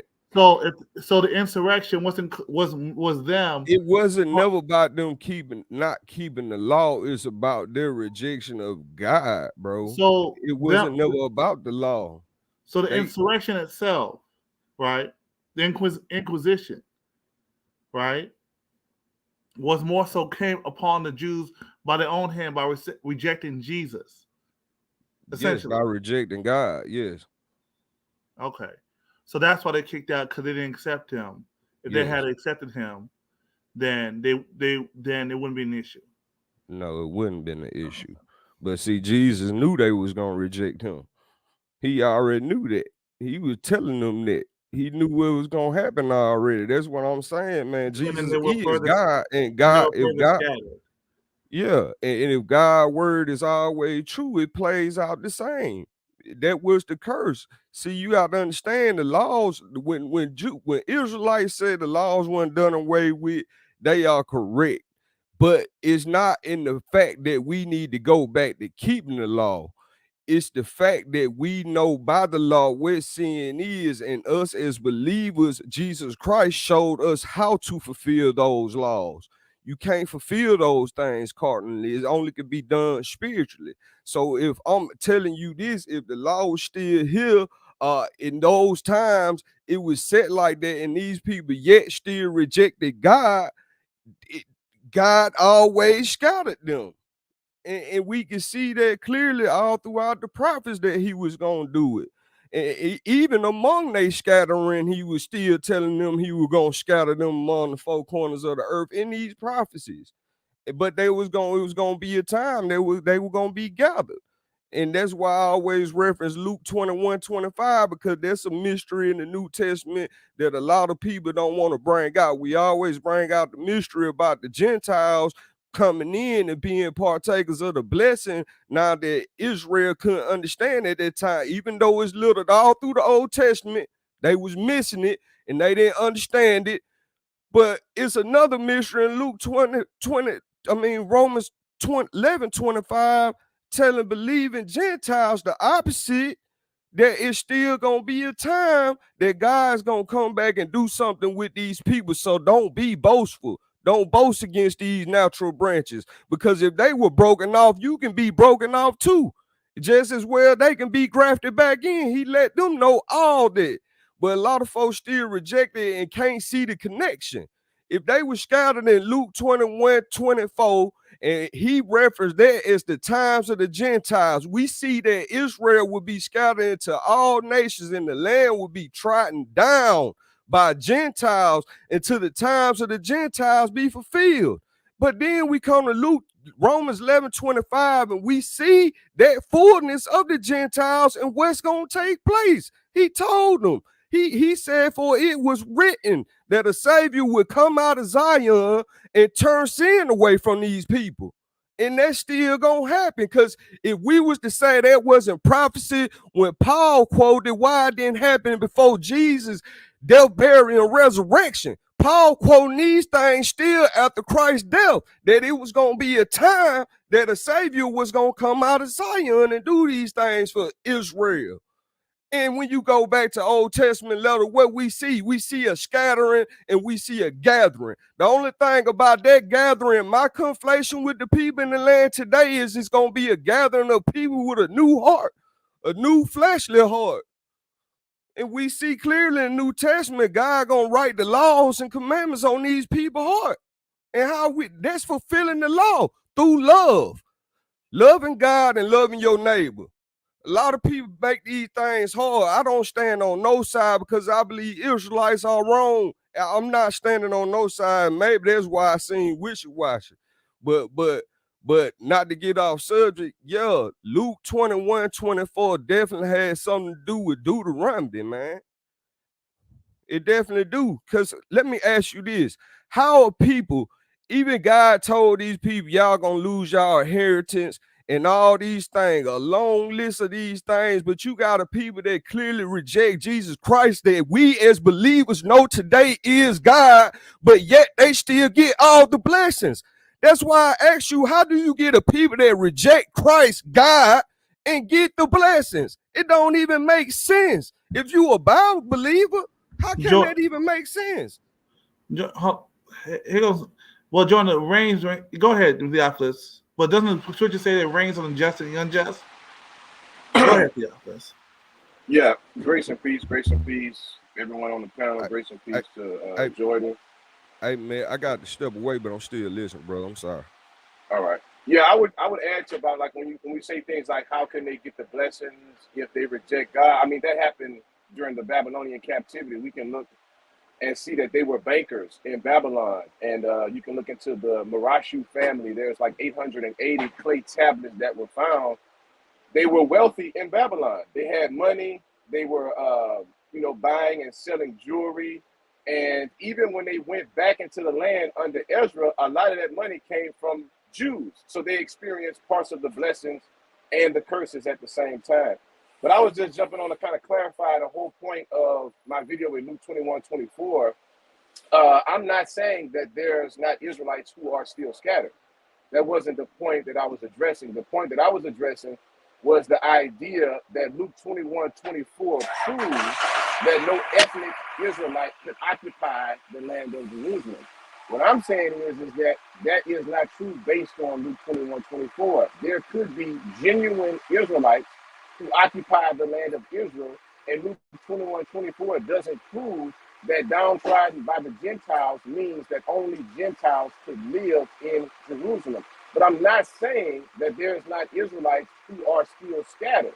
I'm not saying that. There could still be ethnic Israelites who are scattered around the world. And I believe that there are ethnic Israelites who are scattered around the world. I just also believe that some of them could possibly live in Jerusalem. That's it. And I hear what Jordan is saying about verse 25, when it talks about the signs in the sun and in the moon. But that's why I tried to address in my video that Jesus blends two things in that chapter, right? He blends the destruction of the temple with his second coming. So some of that chapter is talking about the destruction of the temple, and then some of it is talking about his second coming. And I believe when you get to verse 25, that kind of gets back to when Jesus is referring to his second coming. But I just wanted to make it clear that was the point of my video, to say that Luke 21:24 doesn't mean that only Gentiles could live in Jerusalem today. That's it.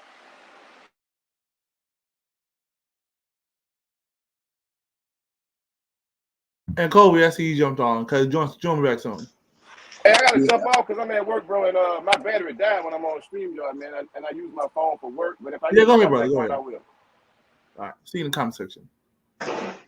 Yeah, what's up? Grace and peace, everybody. I had just a quick question in regards to this, because I hear over and over that how are them people over there getting the blessings if they reject Jesus? And I've been trying to find it this whole time, but can someone show me in Deuteronomy where belief in Jesus is one of the stipulations that determines whether or not you get blessings or curses? Because I don't see belief in Jesus anywhere in Deuteronomy at all, much less 28 on who's going to get the blessings or curses. So I was just hoping someone could, show that to me, since we're basing everything off of belief in Jesus and who gets what. I got one question. A mixture of Christianity is a mixture of interpretation. I got one question for you. Who is Jesus God? Oh, he trying to. Yes, Jesus is God. Okay. Let me ask you this: was Jesus with God from the beginning? Yes, but they didn't know that when they got this. When they got I ain't talking about what they know. This the thing, man. We as Christians, believers, we have revelation that they didn't have about their own text. You see what I'm saying? No, Jordan, no. You leave him alone. Let him talk. You leave him alone. Now he's trying to say we have revelation, understanding. We do. He's going to go back to the prophets. But we see these things fulfilled in man. The apostles went back to the prophets. What you talking about? That's all they had to talk from. Jordan, so what are you talking about? Is there going to be a third temple, another temple built? Yeah, evidently is in 2 Thessalonians, when he talking about the son of perdition, he said he gonna set himself up as God and even esteem himself to sit head of the temple. What temple is the son of perdition gonna sit in? It talks about apostasy. So apostasy wouldn't deal with the Jews who are going to the temple. At that point, apostasy would deal with the believers. In that same Thessalonians chapter. Bro, in that verse where it says that man gonna set himself up as God and he's gonna sit as head as the temple, what temple is that talking about? And who is that talking about? Who is the son of perdition? The collective of believers. The son of perdition is the collective of believers. No, the temple, right? Jordan. Oh God. Oh my God. Jordan, you're making it sound like your view is the only view for that verse. No, I'm not, man. No, Jordan. I'm just saying, Jordan. Oh my God, because Jordan, I'm saying it's like you're saying like your view is the only view for that passage, but there are multiple views. So what are you talking about? The temple of God is the New Testament offered the body believers. So now, so let me ask you this: so the Antichrist, the son of perdition, gonna sit himself as head over the body of believers? Yes, that's why it calls apostasy in the same chapter. Man, nah, bro. Come on, Slick. I ain't even asked you. I ain't even asked you to click on this link, but you click on here because Jordan on it. Go ahead. Yeah, I definitely got to kick it on because my brother on it. How everybody doing? What's up, Jordan? What to do? I think we can go to Revelations 11, and it's saying the same thing that that Luke 21 saying. It's saying that they're gonna tread underfoot Jerusalem for 40 and 2 months, the Gentiles, right? And that tread underfoot is the same thing as trodden, trample, crush, or rule over. So I think Revelations 11 is saying the same thing. And to Dunamis' question, it's definitely gonna be a third temple, Dunamis. That's without a doubt.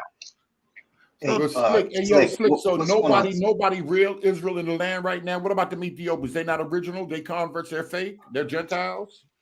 No, I don't agree with that statement. Yes, Israel, it's Israelites in that land. I'm not saying that no, they're not in that. It's scattered. They say into all nations. So Jerusalem got to be included in that.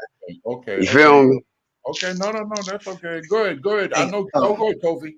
Yeah, so Slick, I don't know if you remember, but me and Jordan, we went into this one time, and we went into Revelation 11 and 2 because that's also referenced in the BDAG.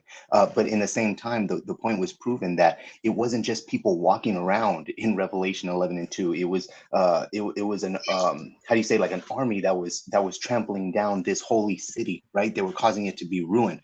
That's why when we say that Revelation 11 and Luke 21 are the same kind of trample, but it's not just an occupying of Gentiles, it's people trying to take over. So yeah, I agree with you that it does have the same type of trample in 11, but it's the type of trample that me and Most Excellent are saying, not really what Jordan is saying. Let me ask you this. I do. Let me say something to Kobe right quick. I do agree with you, Kobe. I remember we went over that, and I don't think you disproved what I was saying that day. You went into the BDAG. I know you like to go into the BDAG.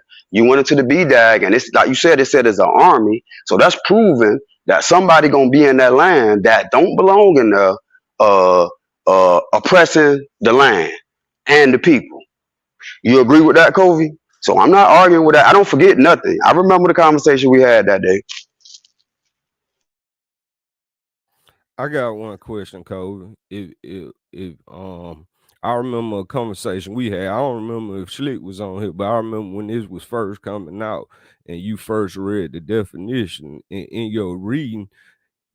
I believe, I don't want to make no assumption there, but I believe the author said that also could be as well as it can have past, present, and future participles, right? Or participants. I don't know the word. You know what I'm talking about, though. Yeah, it has it in a sense of future, like it could happen in the future, but that's because Jesus was giving a prophecy, so it would be future. Okay, well, let me ask you this, Kobe. Okay, if it can have a future part, whatever participle, whatever you want to call it. I don't know the words. I'm sorry for my lack of education. But if it can have that, what is ultimately wrong with me viewing that victorious army, or that these things could also be happening at a later date? Like, since it's a part of prophecy, what is wrong with me viewing it that way? Well, there's no problem with it though. There's just no evidence of it. You know what I mean? So you can have your view and interpretation, but the thing is, how much can we back up with fact? Let me ask you factually. Okay. I'm sorry, bro. I really am. But okay, let me ask you this: how can we have evidence for prophecies? It's things in there very first that haven't unfolded yet. It's no evidence for it yet because it haven't unfolded yet. Especially things that happening after verse 24. Them things haven't even unfolded yet. We have to take that as a future participant. Or whatever, man. What's the word, Kobe? Tell me the word so I can be right. It's like a participle. That's what it's saying, like what kind of form it is. But the thing is, if you look, and I know a lot of people maybe don't like to see it sometimes, but if you look in your Bible, right, verses 20 through 24 are like in one section, and in the ESV, for example, it has a subheading of Jesus foretells the destruction of the temple, right? That's up to verse 24. So that means it's one section. And then in verse 25, it starts another section, and it's titled the coming of the Son of Man. So Jesus here, the way that this section here is structured, these are two different events being spoken about, which is why it's easy to show, well, verse 24 is this, and then verse 25 is that. There's two different times being spoken of here, and we see verse 24 being fulfilled whenever the temple was destroyed.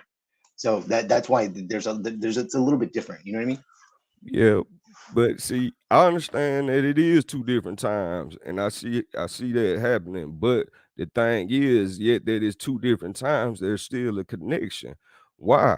Because like throughout all the prophets, we can see the very scattering in the gathering. We can see the scattering in the redemption right there, all in Luke 21. We can see the scattering start ending in verse 24, and we can see their redemption coming later past verse 25 when he tells them, look up, for know that your redemption is nigh. And if we go back to the old text literature, all I'm saying is we can see several places, several prophets, God speaking through these people, telling them, even in these people scattering, that he gonna scatter them, but yet he's gonna gather them. We knew this was gonna be a future thing, bro, and that happened in 70 AD. It's all connected, bro. And I feel like we go wrong by trying to dissect the Bible and split it sometimes. You know what I'm saying? But I can see their perception, but I still believe it's connected because I believe in the future participle of it. Jordan, Hey, Beran, can I say something? Because I see people in the comments saying that the 42 months happened during the Bar Kokhba revolt, right? So I'm not going to even argue with them about that. What I want to ask them is, who is the two witnesses? Because it's two witnesses that's tied to that prophecy in Revelations 11. So those two witnesses had to lay in the street and be resurrected. So whoever believed that it happened back in that time, who the two witnesses? Let me ask you a question. Were the ancient Egyptians black, y'all? Were the ancient Egyptians black people? What time period of the Egyptians? He asked, you heard what he said? He asked an interesting question. He said, what time period? Y'all hear that? Is Dr. Brown, I want Kofi, I want you to listen to what Dr. Brown's saying. You tell me if Dr. Brown is on point or not. With mainstream scholarship. So people could see both sides. I like that because then you can evaluate things better. So let's just take a look at something really interesting. All right, now I'm going to be referring to Wikipedia because it's going to give you a ton of references. If you want to actually go to the sources, Wikipedia articles can be a mixed bag, but we got lots and lots of quotes here. So if you will go to the article asking the question, were the ancient Egyptians black? Right? It's called the Ancient Egyptian Race Controversy. Ancient Egyptian Race Controversy. I want to scroll down to the second paragraph. Mainstream scholars reject the notion that Egypt was a white or black civilization. They maintain that applying modern notions of black or white races to ancient Egypt is anachronistic, so out of place time-wise. In addition, scholars reject the notion, implicit in the notion of a black or white Egypt hypothesis, that ancient Egypt was racially homogeneous. Instead, skin color varied between the peoples of Lower Egypt, Upper Egypt, and Nubia, who in various eras rose to power in ancient Egypt. Now, let me stop here and say, race was not an issue in the ancient world the way it is today. Many would argue that race became an issue because of white dominance trying to argue for the justification of the slave trade a couple centuries back, that race became a way for whites to keep blacks down, that you are inferior. It seems that through world history, the bigger issues were not skin color, but ethnicity. Where are you from? What group of people you were? And that, for example, Moses marrying a Cushite woman, the controversy was not she's a black woman, but she was a Cushite. It may have been considered inferior or whatever it was, but it wasn't because of skin color. So that's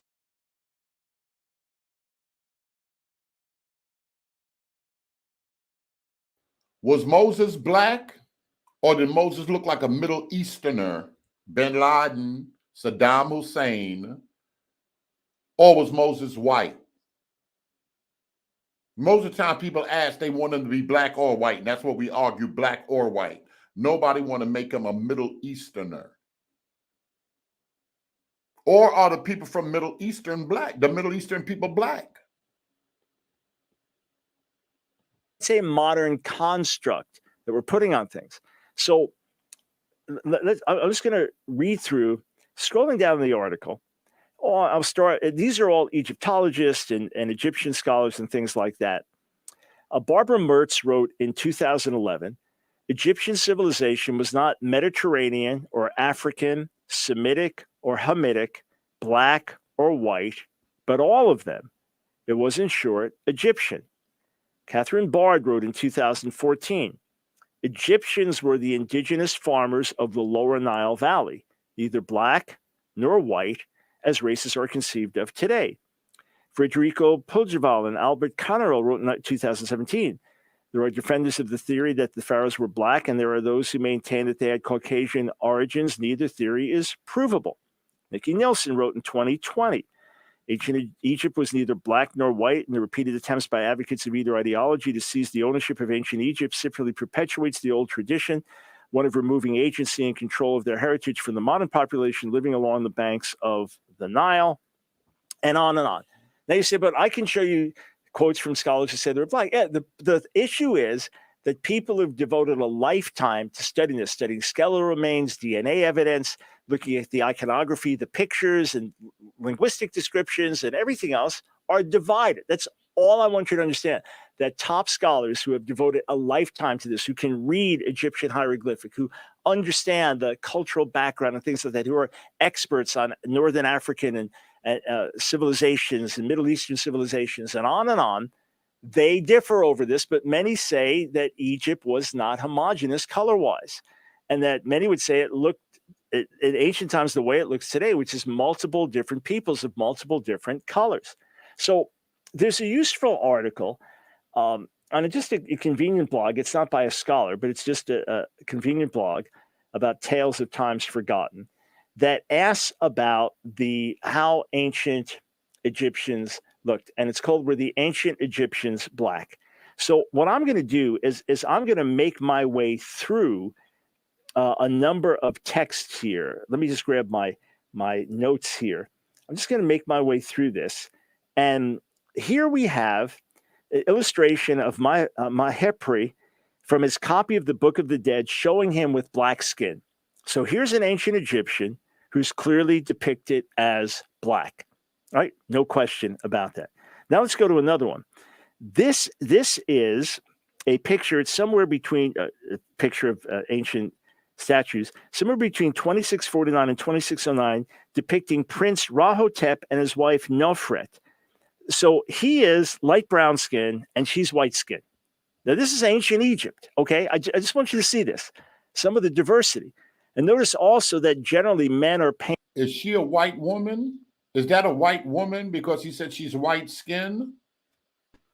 Hey, brother Berean. Now I heard people on here make jokes. Ha ha ha! That's lookership. Man, anybody can see that those aren't ancient statues right there, brother. Are those recreations or what? I mean, let's be honest, man. Right? The thing is, with all these recreations or originals, none of them are still of what we would consider how you would say like black people in America. Like even this gentleman here, I'm not going to say the lady is white or whatever, but my eyes, lookership, whatever, reconstruction, he looks brown to me. And then even when we go to like some of these original pieces of work that are in some of these Egyptian tombs or whatnot, they all look ranging from dark brown to light brown. Like someone who, so like back to Bin Laden, back to Bin Laden, back to Saddam Hussein. That's what I see always. And one of the reasons that I asked this, Slick, is because so many people say, and many of them Israelites come and say they were all black back then.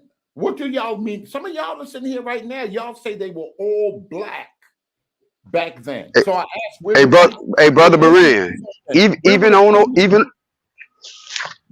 even them paintings that's on those pictures on those walls, you have different colors of black people. Some of them is blue black, some of them is darker brown, and some of them is lighter brown. And I just want to ask, was Bin Laden and Saddam Hussein, was Bin Laden and Saddam Hussein black people? Bin Laden, and those are Ottoman Turks, right? I mean, we just got to be honest about. We got to be honest about that. Was Abraham a black man? I would say Abraham was a black man. That's just like I just want to ask Covey, which one of Ham's sons do the Egyptians come from? That's the question. Because we know they come from Ham. So now all of a sudden Ham ain't black. This new history is crazy to me. Because I remember when who said Covey? No, go ahead. I'm listening. Go ahead. No. I'm just asking Covey, which one of Ham's son do the Egyptians come from? You know, he know about history. He might be a little smarter than me. So that's just the question I'm asking. Hey, Slick. Hold on, let me answer. So there's a couple of things there, right? First, I want to address how you said like there's a bunch of different shades of black. Now, what I find very curious is why are they a couple of different shades of black instead of being a couple of different shades of brown? Why do we presuppose that they were a black people first instead of saying they were like a Bin Laden people first, right? So that is the contention for my first point. But secondly, the son who came from Ham that was cursed was Canaan. Interestingly enough, Canaan was said to have been cursed with black skin, and that writing is from the oral tradition that is made up and composed of authentic Israelites dating back to the original Sanhedrin or the Great Assembly, going back to Ezra's day. So if Jews or Israelites going back to Ezra's day were speaking disparagingly of dark skin, particularly of Ham's son Canaan, how can we conclude that Israelites had the same black skin that authentic Israelites were talking down on? You know what I mean? How can we make that connection? Corey, my answer is I don't see nowhere in the Bible where somebody was cursed with black skin, but I do see where people was cursed with white skin. I don't think black skin was a curse. Paleness was the curse. Can you find me a verse that say somebody got cursed? Whenever, what's the dude name? Whenever the dude lied, and it's Gehazi, his whole family got turned white, right, Kobe? What happened to Miriam? What happened to Miriam? Did she get turned black or white? Okay, yeah, I agree with you, Slick, but what I'm saying is not who really got. I don't think anybody was really cursed. But this is what I'm saying. Like, if you can follow my logic here, right? So we're trying to make a case that Israel was originally black, right? They were black skin. What I'm saying is that original Israelites who wrote commentaries on the scriptures, right? It's not scripture, but original Israelites who wrote commentaries on the scripture, they said that black skin was a curse, and they made fun of people who had these seemingly racial characteristics, like that one statue that was brought up the other day with like enlarged facial features. Like, they speak disparagingly of that type of facial feature and color. So I'm saying, how can we conclude that Israelites were, for the most part, all black, if authentic Israelites dating back to the Great Assembly were making fun of that kind of skin color? Well, see, I got a question. I don't really like to get into the color thing, because I really do believe Israelites can be all colors, especially today, whatever anybody think. But my question would be is, if we see Israel all throughout the history of the Bible dealing with black people, or what we would call Hamites and all this thing, why all of a sudden when we get to the Talmud and these other writings, they speak disparagingly of black people? You tell us, Jordan. You tell us why. I mean, no, I'm asking a literal question. I'm just asking a question. I'm not trying. This ain't no trick here or nothing. Like, I just want to know if they dealt with black people for all them thousands of years, all them times. We get up to the Talmud times, or the Talmudic and all these writings, and now they all of a sudden speak so disparagingly of black people. I just wonder why. I want to know what changed. Like, they was marrying black people, they did all type of things. Solomon had the child with Sheba. You know, they was mixing with the Canaanites all them times, other Hamitic people, Egyptians and Miriam and all these things. But when we get up there to their writing, all of a sudden they got an issue with black people. I don't understand. So that's a legit question. Yeah, that is a legit question, right? And I can certainly understand and appreciate how that's even being thought of. But from what I'm seeing, and when I look at some of these things in the Talmud and when they were composed, or at least written down, right? Because I mean, we can believe that it goes back to the Great Assembly, but what we know is when it was composed. And what I see is they start to make a distinction between light-skinned people and dark-skinned people to uphold slavery, to justify slavery, just like they did in America. The Israelites were doing it then, right? And I'm not saying it's right. I'm saying it's completely wrong. However, not just the Israelites, everybody was doing everybody in the world. Yeah, everybody, but specifically here, what we're talking about is Israelites, and the reason they put a distinction between white or light skin and dark skin was about those whom they could oppress or enslave. And we see that even more. There's a Peshakim 113b, right, in the Talmud, and it says, and this comes from the Gemara, so this is oral tradition, right? It says, Canaan commanded his sons with regard to 5 matters that are apparently normal behavior for slaves: love one another, love robbery, love promiscuity, hate your masters, and do not speak truth. So not only do they speak disparagingly of black people, but they're saying this is how they act. They don't even act human, so we can enslave them the same way that they did here in America. Israelites were doing them. And my point is, how can we say Israelites were black if they are talking all this way about black people in order to enslave them and make them seem less human? How? Boy, y'all on the path to trying to convince us that white people built the pyramids in 5 years. It was an unprecedented conversion between 500 BC all the way up into Roman times. That's all I'm gonna say, because it wouldn't make sense for me for a people that dealt with black people all the way up into them times, for them to all of a sudden get past all this time into the 100 ADs to write these books and hate black people. It just don't make sense. Jordan, all right, so Jordan, hold on. So Jordan, you're saying the original Israelites were black like me? Oh, I'm not saying I believe Israelites back then could have been different color because they were mingling with all type people. You got So to the foot understand. of Mount You Sinai got to looked like hold the on. United, You looked got like to New look. York City. The foot of Mount Sinai. So the original Israelites No, were I don't darker. want you to bag me to a corner, Marine. You got to be how No, all of the. I'm gonna I tell remember you, asking. Alexander the Great and them came in there and took over the land since 300 some BC. So now you got people like Titus and Timothy that we know these I'm people talking about were go back mixed. in 1900 BCE. Hold on. Father God, I can't talk on my channel. No, I'm just saying though, you have mixing going on then. There were most definitely light skin or whatever people want to call to dark skinned Jews at them times. When did people like Bin Laden first appear on the planet? He talking about they Turks. When did people looking like Bin Laden?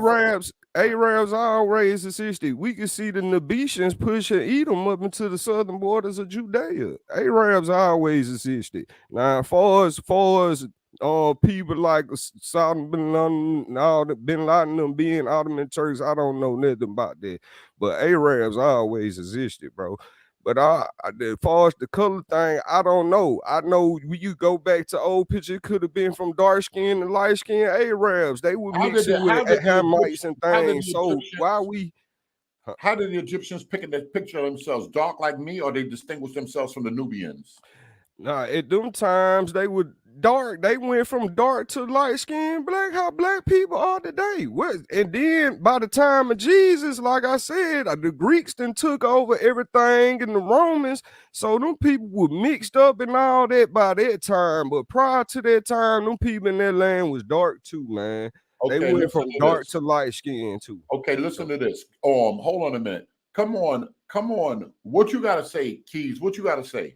I just think they're on the path to trying to convince us that white people built the pyramids, and the hieroglyphs say something a little bit different than all of these pictures they've been producing. And if we go down that route, the question can become, we already know that whitewashing happened in history. Has it infiltrated into the gospel? Because moving into the gospel, because moving forward, how do you reach a people that already believed that black people was ruling Egypt at a time, and you trying to convince them, it was what it's gonna be hard to do that. All right, I mean, think of everything we've look at that commentary. I ain't even trying to hear what look at what? Look at what you had just put up about being black and the curse, whatever it was that you had that. I mean, like anybody with a reasonable mind would not believe that black people were an anomaly in Africa. I mean, that's how y'all coming at it. Do me a favor, Kobe. You mind reading some of this stuff for us? Oh yeah, sure.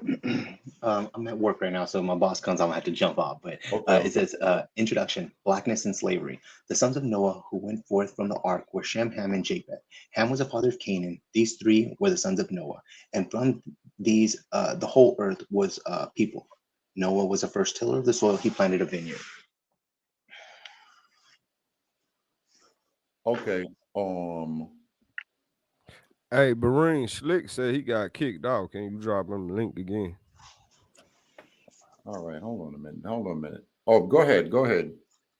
I said, and he drank of the wine and became drunk and laid uncovered in his tent. And Ham, the father of Canaan, saw the nakedness of his father and told his two brothers outside. Then Shem and Japheth took a garment, laid it upon both of their shoulders, and walked backwards and covered the nakedness of their father. Their faces were turned away, and they did not see their father's nakedness. When Noah awoke from his wine, he knew that what his youngest son had done to him. And he said, "Cursed be Canaan, a slave of slaves shall he be to his brothers." This biblical story has been the single greatest justification for black slavery for more than 1,000 years. It is a strange justification indeed, for there is no reference to it to blacks at all. And yet, just about everyone, especially in the antebellum American South, Go ahead. Read What that. what we call this? Do we call what this called? Is this Hi, called? I'm in New York City. I left a few days, 2 days ago, yesterday.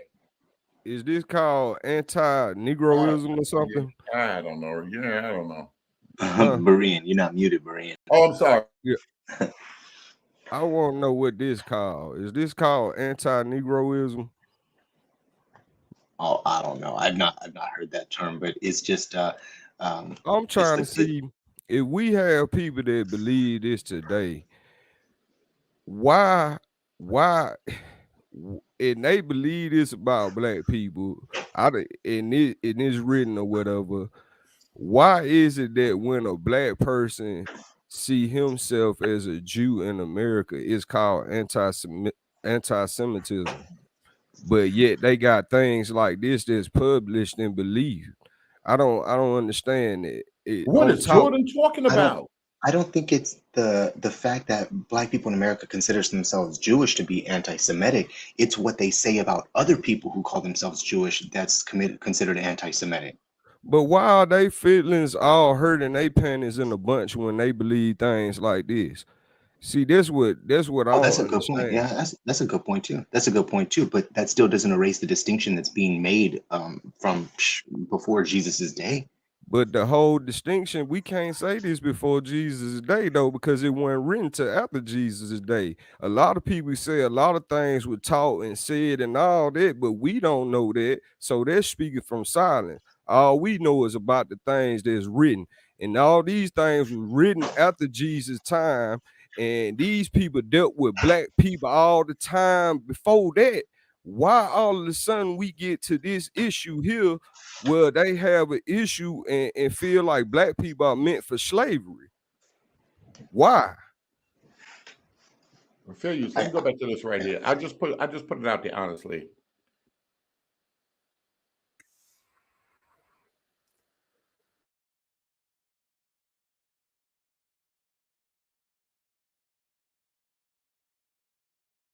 A painting from the burial chamber of Nefertiti, dating between 1298 and 1235. And again, she is light brown skinned here as well. Another image, light brown skin image, a man hunting from a tomb painting around 1350 BC. And then the one that's the most interesting of all, it's a 19th century illustration of a Book of Gates fresco from the tomb of Seti. So he ruled 1290 to 1279. It shows on the left, you have someone who is pale skinned, and he stood for someone from Libya, which was in Africa. Next is someone who was actually black skinned, and he stood for someone from Nubia. And of course, there were many Nubians in Egypt. Come on, Ashley, you wanted to say something? I'm stepping away for a second. Yeah, grace and peace. I think the confusion keeps coming in with this current understanding of what black and white is. If we were going to, and the fact that we're trying to use imagery is making it even more convoluted. If someone was to take a picture of my arm, just my arm, and hold it against my friend's arm, who has whose peoples are from Greece, and they took a picture of our arms, they would say, oh, these are arms of the people from the same group of people. I'm a light-skinned black person. Nobody who sees me would think, oh, she's not black. They might say she's not fully black. They might say she has something in her besides black, but they're going to say that I am black because what constitutes as white, what constitutes as black. And now people are trying to go with this red and this brown that don't even fit into our current definitions of what race is. There is no brown race according to the racial categories. There isn't one. The way it was set up was literally to trap people. That's why I keep saying is Bin Laden black. Is a Saddam Hussein and Bin Laden black people? It depends on who you talk to when you talk to them. Ask the Klan if Saddam is black. But we're not That's talking what to I'm the Klan saying here. We're talking to the people here. So we know what people think here, you know. So But we don't though, Kobe, because if we knew what people think here, we don't. They literally call people in the Middle East sand in words. Literally. I just watched a documentary with Aborigines in Australia calling themselves black. When we would see their hair and be like, oh, they not black, because we have been, this is why I'm saying race is the finesse. And the reason why many people like Covey and others are receiving pushback is because the definition, the goalpost of what black is has been moved, just like the goalpost for what white is has been moved. Before, y'all know Jewish people weren't considered white. Latinos weren't considered white.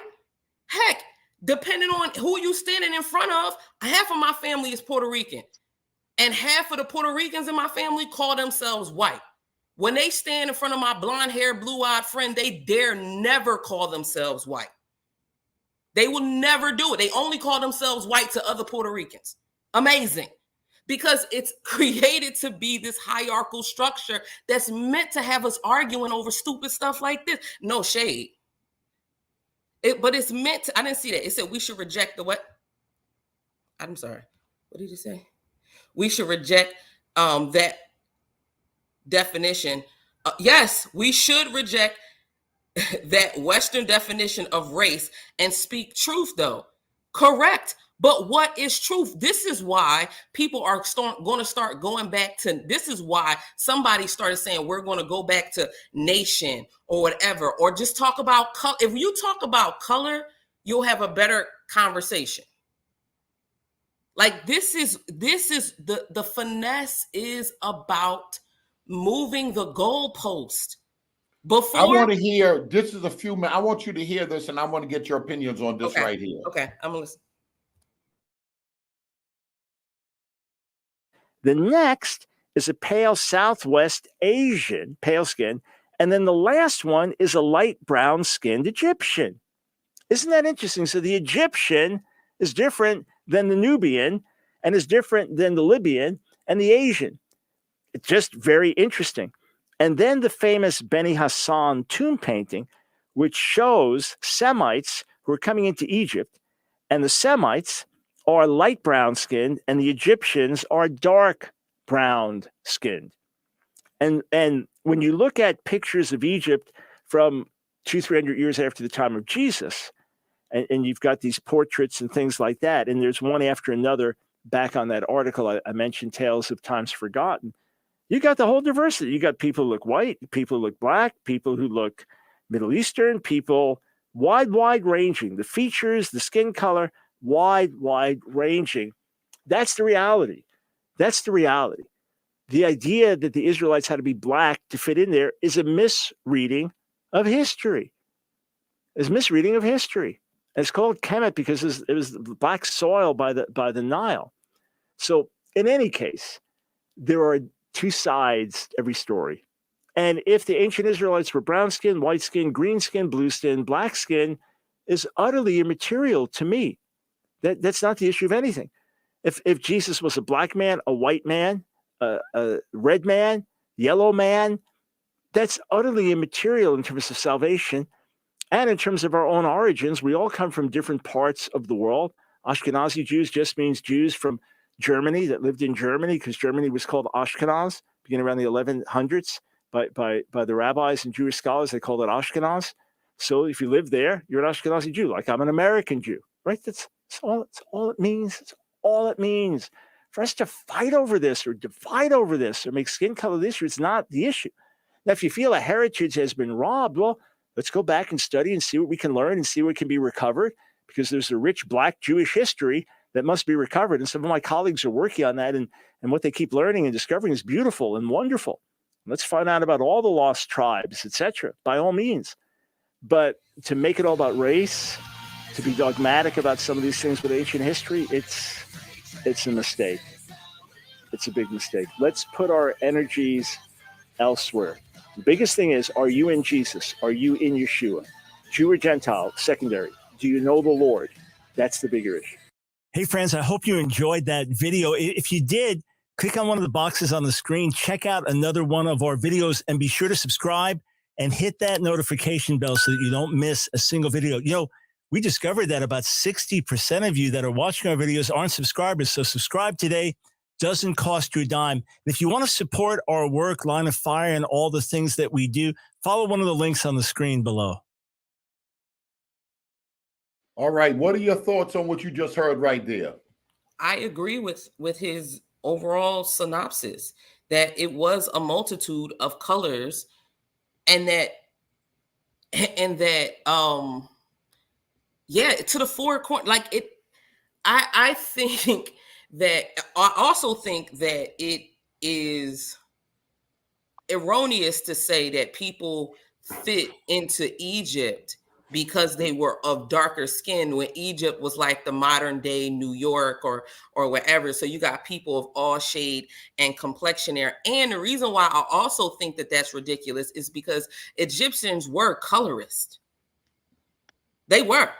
They didn't like colorist, like racist, but race didn't exist. They didn't like darker people. Yes, correct. Yeah, I believe that. A lot of people they didn't like darker people. That, yeah. And so some people would use that to try to either muddy up the water and say, so they were this, they weren't black, but they weren't white. They were red or brown. No. You know how many black people hate other dark-skinned black people? I got light-skinned black people in my family for days, and I could tell you the statements they were saying. So that don't mean that. What a that lot mean, of people don't like dark people, apparently. Right. That's what I'm trying to. That don't mean you not me, Berean, Jordan, and Most Excellent could all be in the room, and they'd be like, yeah, I saw 4 black people in the room. And whereas Jordan could look and be like, don't put me with them. You see what I'm saying? Like he could, but that doesn't mean that Jordan is not black because he doesn't like darker people. Correct. I was about to say I'm the original man now. Hey, respect on my name. Also, I wanted to say, so to say that they are somehow saying that Egypt means the darker people, when Egypt was a colorist nation. I don't think Egypt would claim that for that reason, because they didn't want to be considered the darker people. You understand what I'm saying? So it's kind of like, no, this isn't it. We keep muddying the waters with our current definitions of these contexts, of these constructs. And it takes us away from the gospel. And it also shows really how we really how we don't understand the distinction between ethnicity and nationality, or ethnicity and culture. This is why I sent that video a while ago. Like they are different, but they intersect. And how race really doesn't make sense outside of black and white. Because the moment you go outside of black and white, you're either dealing with ethnicity and or nationality. Literally name another race besides black and white. If you say Asian, well, you're getting into ethnicity right there. If you say Latino, well, depending on who you're talking to, Latinos in America literally went to court to fight so that it can be classified as white or black, which is why if it asks you for your race and you click Latino, you get another drop down box that says, oftentimes that says black or white. Okay, hold on. Hey, hold on a minute. Covey, somebody want to ask you a question about Amos 9. Hebrew apologetics. Come, you want to go ahead and ask him the question? Mic don't work. All right. Just Amos 9 and 7. You there? Yeah, I was pulling it up to look at Amos 9 and 7. Are you not like the Cushites to me, O people of Israel, declares the Lord? Did I not bring up Israel from the land of Egypt, and the Philistines from Caphtor, and the Syrians from Ker? Okay. So what's up? Hey, Berean, what is the Hebrew word for Ethiopian? He said, what is the Hebrew word for Ethiopian? Ethiopian isn't in the ESV. I think this is the King James guy. So let me go to King James. Ethiopians. Okay, that word is Kushim. So the plural of Cush, Cushite. Okay. All right. Fair use.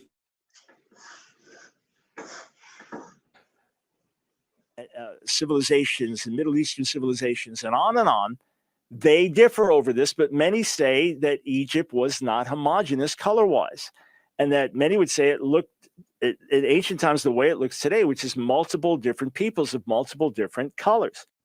All right. So now Dr. Brown did all that build up talking about scholars, people devoting their lives to it and studying ancient Egypt. Now, what he's about to show you is a website called Tales of Times Forgotten, making the distant past relevant to the present day. And it's from this article here. Were the ancient Egyptians black?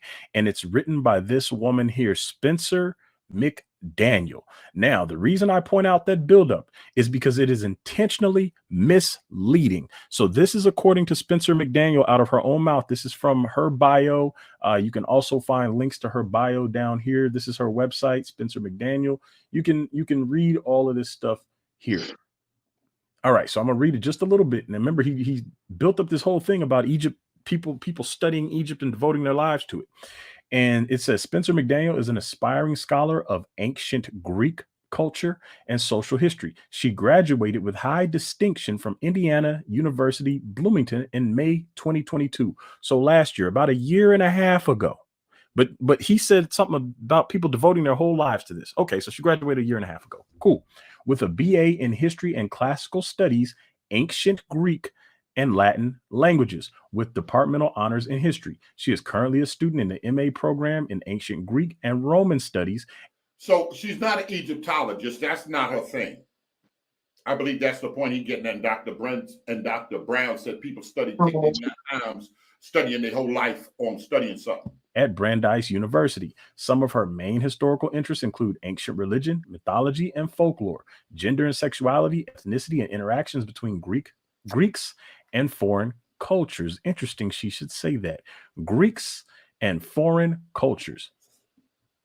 So we're going to come back to that. She is the author of the blog Tales of Times Forgotten, where she writes regular in-depth posts about ancient history and related topics. All right. And this is directly from the same website, Tales of Times Forgotten. This is her bio down here. Not going to read all this. You guys can read it. You get the idea. So this is who Dr. Brown is getting his information from. She is clearly younger than me, clearly younger than him, but he's talking about people who have devoted their whole lives to this. I've probably been studying this topic longer than she has, definitely longer than Dr. Michael Brown has, based on what we're about to see. Now you say, but I can show you quotes from scholars who say they're black. Yeah, the issue is that people have devoted a lifetime to studying this, studying skeletal remains, DNA evidence, looking at the iconography, the pictures and linguistic descriptions and everything else are divided. That's all I want you to understand. Can you pause that it for a top second? scholars who have devoted a lifetime to this, who can read Egyptian hieroglyphic, who understand the culture. Go to just a. Did y'all see that conflation? Dr. Brown seemed like, and correct me if I'm wrong, y'all, because if I'm wrong, then, but it seemed like Dr. Brown was saying that there are a number of people who studied this. And so he's talking about the vast number of people that study this. And Dante is speaking about one person. That's what I heard. Okay. I think. Okay. Go ahead. Okay. So did you see that? So Dr. Brown, he may be focusing on this one person's thing, but he's talking about a consensus among scholars. Exactly. Yeah, so then Dante focuses on this. So maybe we're misunderstanding Dr. Brown, Dante's misunderstanding Dr. Brown, or we're misunderstanding Dante's misunderstanding of Dr. Brown. But that's what it seemed like to me. And Judah Rod said, but he called this girl out specifically. Right. He could. It's like if I'm talking about a team and then about the 96 Bulls, and I'm like, these are the champions, and Michael Jordan is such a great player, and someone goes in home, and then I say, they have also, it's like the Batman and Robin, and you have the best second power forward in the league or whatever, and someone says, wait a minute, You heard how Liana was calling Michael Jordan a forward when I'm talking about Scottie Pippen, because I spoke about the Bulls overall, then focus a little bit on Michael Jordan and came back to talk about the accolades of the Bulls. Do you understand what I'm saying? Go ahead. Look. Yeah. No. I'm reading the comments. Go ahead. I'm reading the comments. I'm trying to. Right. I mean, yeah. Okay, that's fine. You may not. It could still be suspicious that he is highlighting this one person's work. I do think that that's important, but I think it's also important if you're going to go through what he said with a fine-tooth comb, then it's important to note that he may not have been doing the thing right there in that moment. I have no problem with him saying, look, he's highlighting this person's work, so this is who we're going to look at, without saying that he's trying to state all of the other things that this person did, he's attributing to that one person. I think what we got going on in the vein of what she was saying with the comparison to the Chicago Bulls, you got the Chicago Bulls 96 team being Egypt, and you got Derrick Rose coming in 2007, said, I played for the Bulls. I should be considered a champion because I played for the Bulls too, when he wasn't there to win the championship. Okay. All right. Fair use. Let's say it out. Let's say them out. Let's see what else we see here. Go to a convenient blog not written by a scholar, out of his own mouth. Not a scholar, but a convenient blog. Why is this your go-to for evidence? If you just named all these scholars who have done all this stuff, why not refer to one of them and what they're talking about?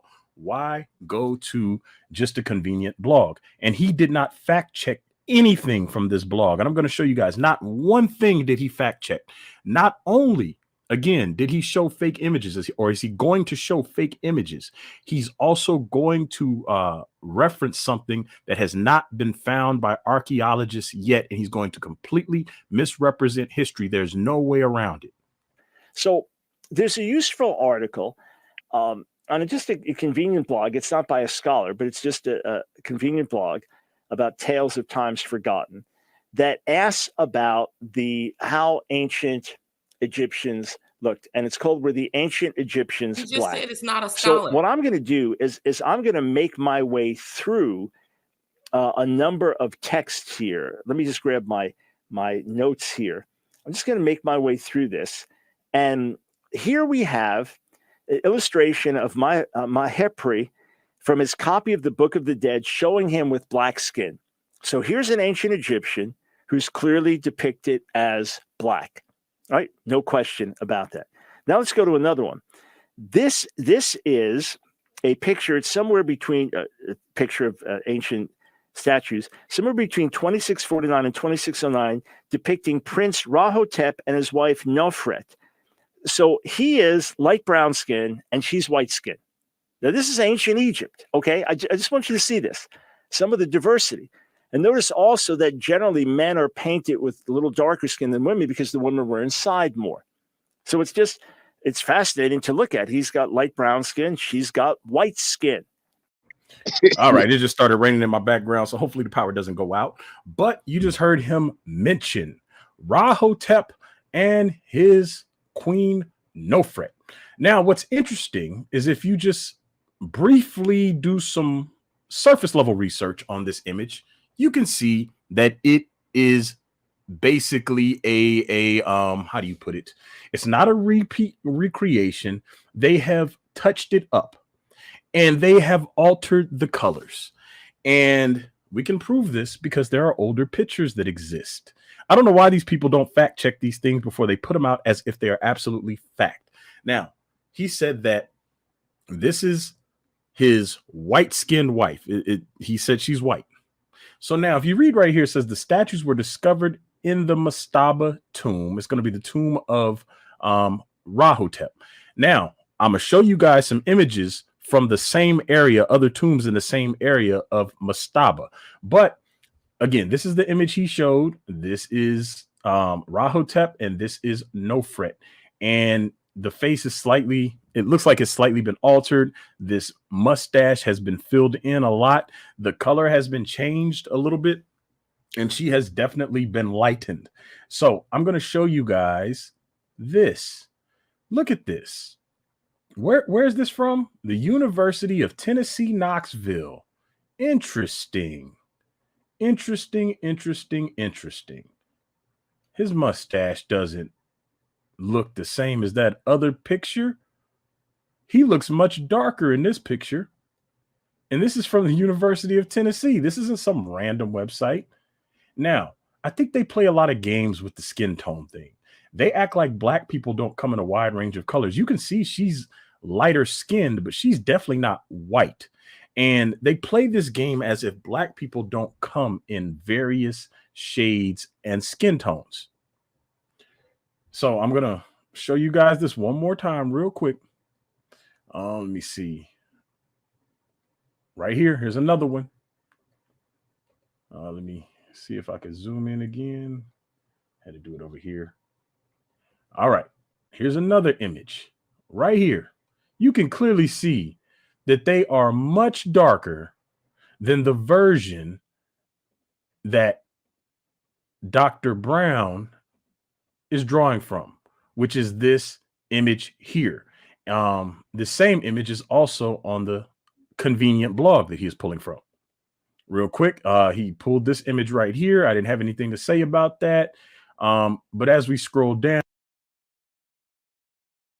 I'm trying to find out, is Dr. Brown Elder Keith trying to be a devil?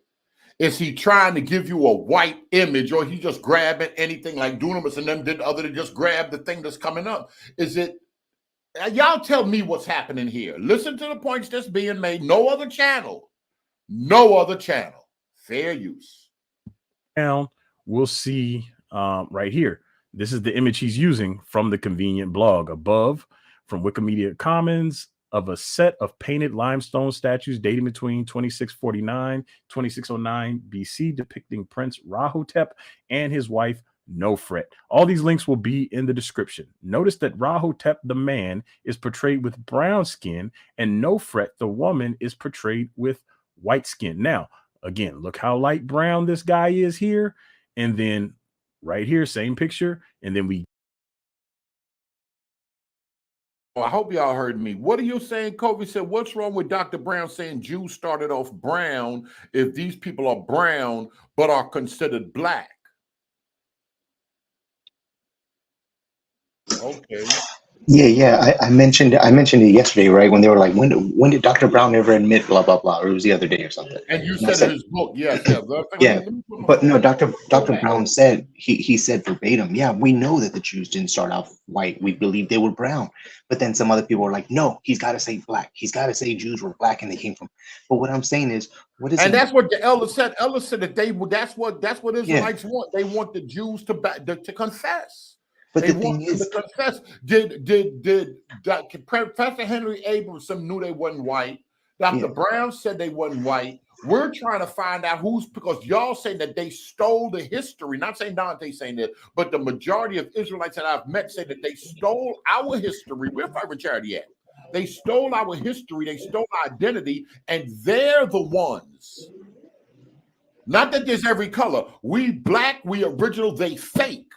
Them white Jews, well, Dr. Brown, I originally heard him tell somebody they was fake. But most Israelites, campers that I run into, and a lot of non-campers, say that the Jews are fake and they ride with the 13th tribe. They're all over the world. They could be every complexion except European looking. That they stole our identity and they have our identity. They control the seminaries. They control the banks. That's all we're trying to get at. Are they controlling the seminaries, the banks, and the earliest writings do we have? Do we have Jews or Israelites speaking down on black people like Berea? That's all I want to know. And if they are, did they mass convert to control the religion like Fervent Charity might allude to? And those are the light-skinned Jews. Or did Israel or brown-skinned people look down on black Cushites and Nubians? Go ahead. Well, the thing is, right now, it was just said that Prince Rahotep, that this picture here, the authentic picture, that it's darker. But it was said that black people come in a bunch of different shades and could be like this darker brown person or whoever the Prince Rahotep.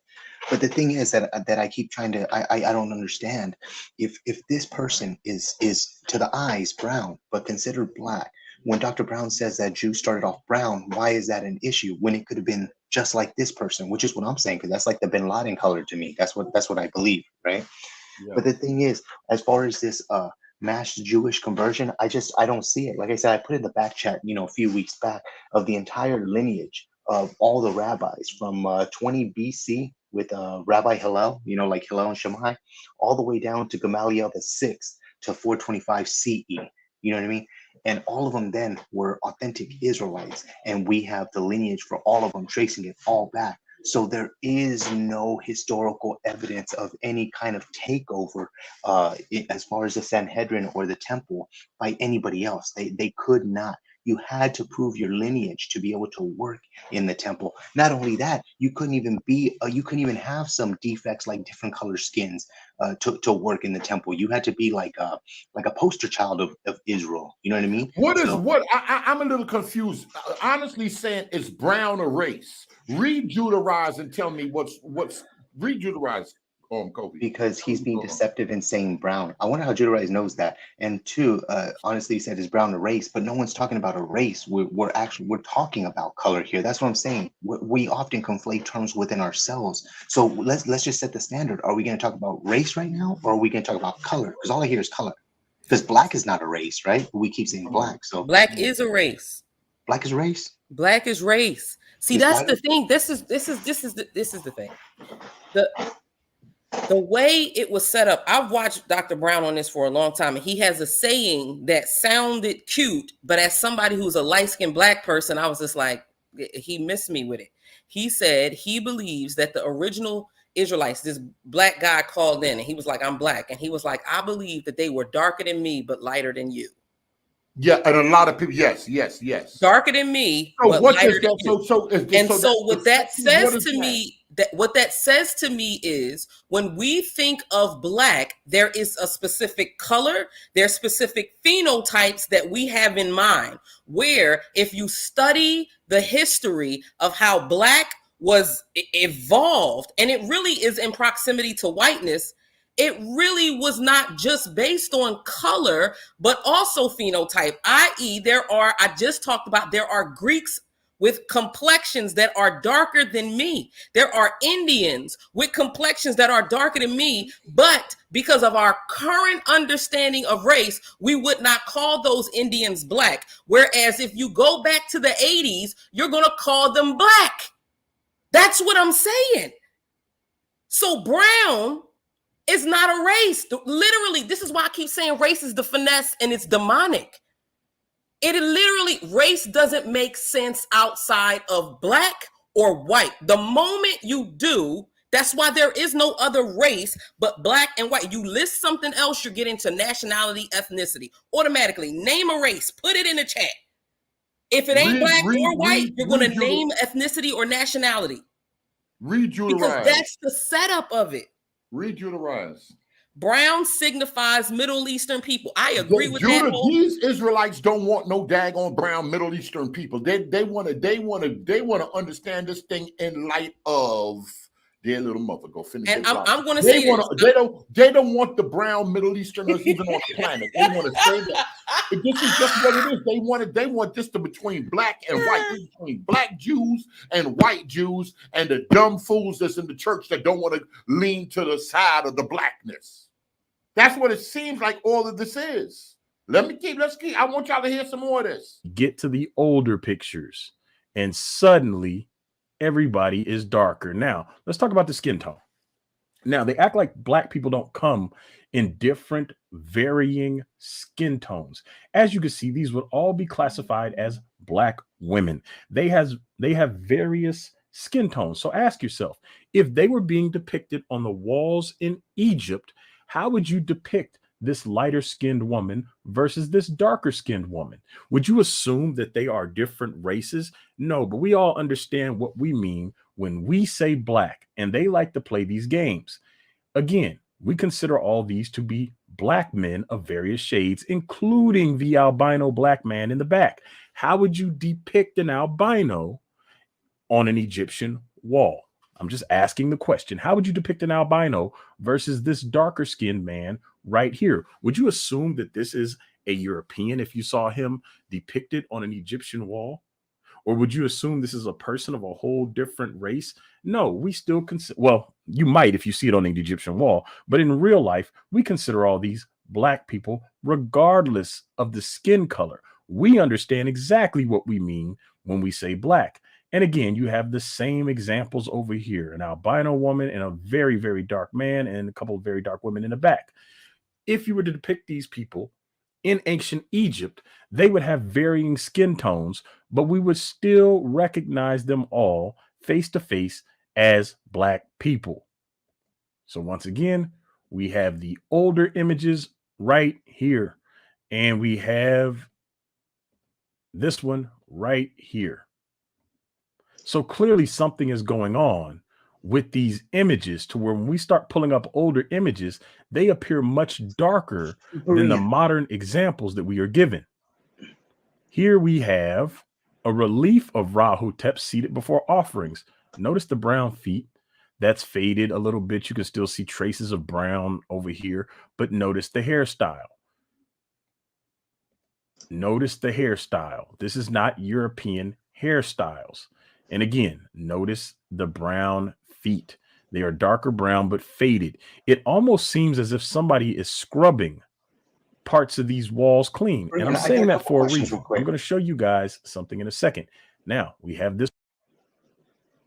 Two things. And again, I still have yet to understand this part, but how come the feet are brown and the whole picture has been faded, but the hair remains black?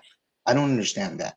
And two, what's the point of even saying black anymore if we were just shown that it could be literally any color?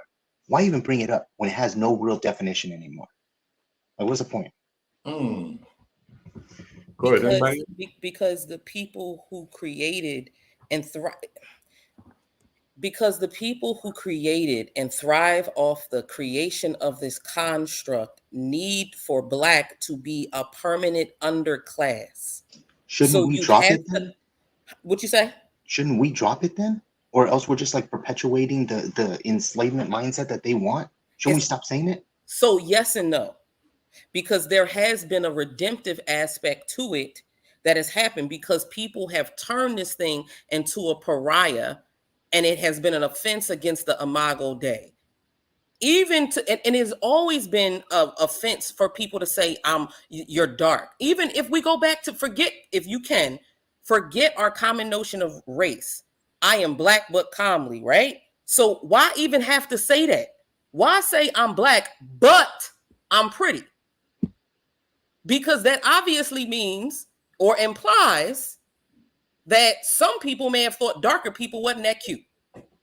And everybody else wasn't that dark that was around. And everybody else wasn't that dark that was around. So this person saying, yes, I'm black, but I'm beautiful. So it's nothing wrong with saying black, right? By you saying that, are you lifting up the white Jesus and white Israelites, white Jews? You participating in Psalms 83, the stolen identity?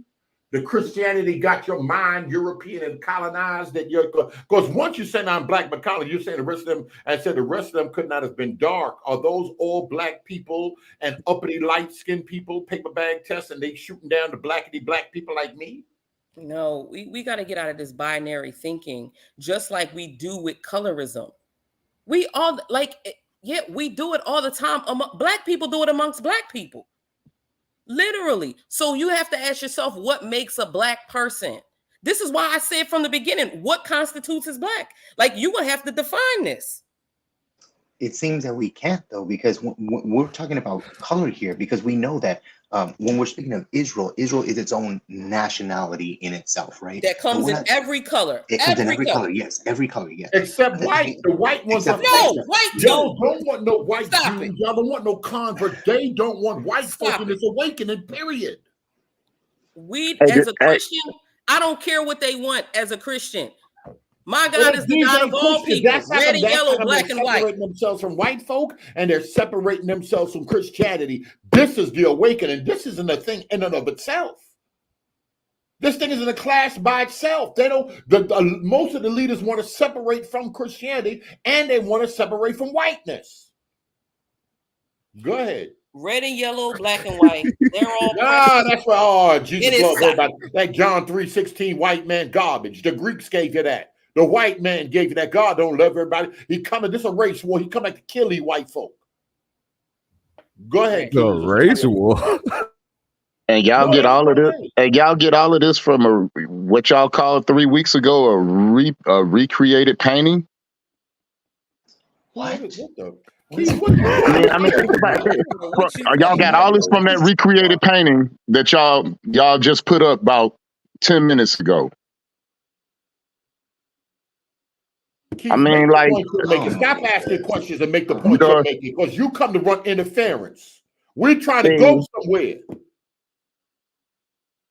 I'm not running interference. I just don't I'm just trying to see how all of this got. You know that painting that he posted of the Egyptians, and it was y'all said it was a recreated painting 3 weeks ago. Even Covey said it wasn't a good image to use, but yet we supposed to get all of that from what? Definitely not that image, right? I don't know. Fair use. I don't This know. one as well. Let's see right here, Prince Rahotep. Let's see. Look at the hairstyle. Look at the face. Now, that's not to say he wasn't. I'll say more brown than darker skinned, but the fact is they're playing games with the descriptions of people because they know that black people come in various shades. Here we have a statue of Queen Nofret. Now, I'm not using this to. Y'all heard what the other guy said. Y'all heard what the other guy said about Israel, and they know there was a large segment of Israel was black. Is Dr. Brown, I don't know what Dante doing, is Dr. Brown attempting to whiten up Israel? Do y'all think Dr. Brown is attempting to whiten up Israel, or he don't want to admit that there were so many darker people that were Israel in the biblical days? Do you think that's what's happening here? I don't know how an answer would be given. Like, what should we say? Like, oh yeah, they were all black, but then so what? Like, they're not going to stay black forever. You know what I mean? People change and mix. So even if Dr. Brown were to say all Jews were unequivocally as black as this statue, right? What does that mean now? They're saying Brown won't even admit the truth. What is the truth? I thought he already admitted the truth. I thought he said they was a brown people. Yeah, I thought he did too. I thought he already said. Brent, how we talking about we can't play the race, right, and color? Do West Africans look different from East Africans? Come on. So all this talk about, let's get our skin color, the complexity and that kind of stuff. Do all Africans look the same, or is it complexity? I said years ago, we would have a black Jesus. Is it wrong to have a Nigerian looking Jesus? Or is that uplifting one section of the continent over others? So what are we doing? You're talking about skin color, but the whole standpoint, we gotta get past it. We're using it to broad brush the entire continent. And then you got folks who are brown that we would consider black, like Indians. Yeah. But it's about we trying to get past race and skin color. Or we fall into the same trap that the white man set up, and it's okay. But my thing is, remember, other people, I don't care if they New Testament, they believe in Jesus, other people around the world that call themselves Jews, are they approaching the text like these black Americans and their interpretation of Israel? I haven't seen no other kind of Jews have any kind of, and I could be wrong because I haven't studied all other Jews, but based on what I've read, and you don't see Jewish people all over the world having skin hang-ups because people are saying Israel, look what they're doing to the Ethiopian Jew. So I know you ain't finna say that. The only consistent I see amongst Jews across the world, despite nationality or where they may reside, is how they worship. Are you keeping Sabbath? Do you got yourself that Torah? Are you wearing that thing on your head? Are you doing what they did? They don't care nothing about skin color. It's just here, I think. Okay. Oh, you see that? You heard what he said? Read that right there, somebody. All right. So Hey, Shar, but the problem will come in but well. join, brother. All right. So Shar got a little higher voice, so I don't know if and it's soft too. Let me see if I can get the Just pitch. read the thing. All right. Prove you just said from them darker people in Egypt or go sit down. Exactly to me. That's the whole standpoint. What are we doing? We're talking about people broad brushing people taking on identities, right? What's the whole standpoint? Is the continent mixed up, or we're going to use European concepts to describe it? All right, Theus. To say she's black, but I just want to point out that they knocked the nose off, and we know based on history why they would knock the noses off.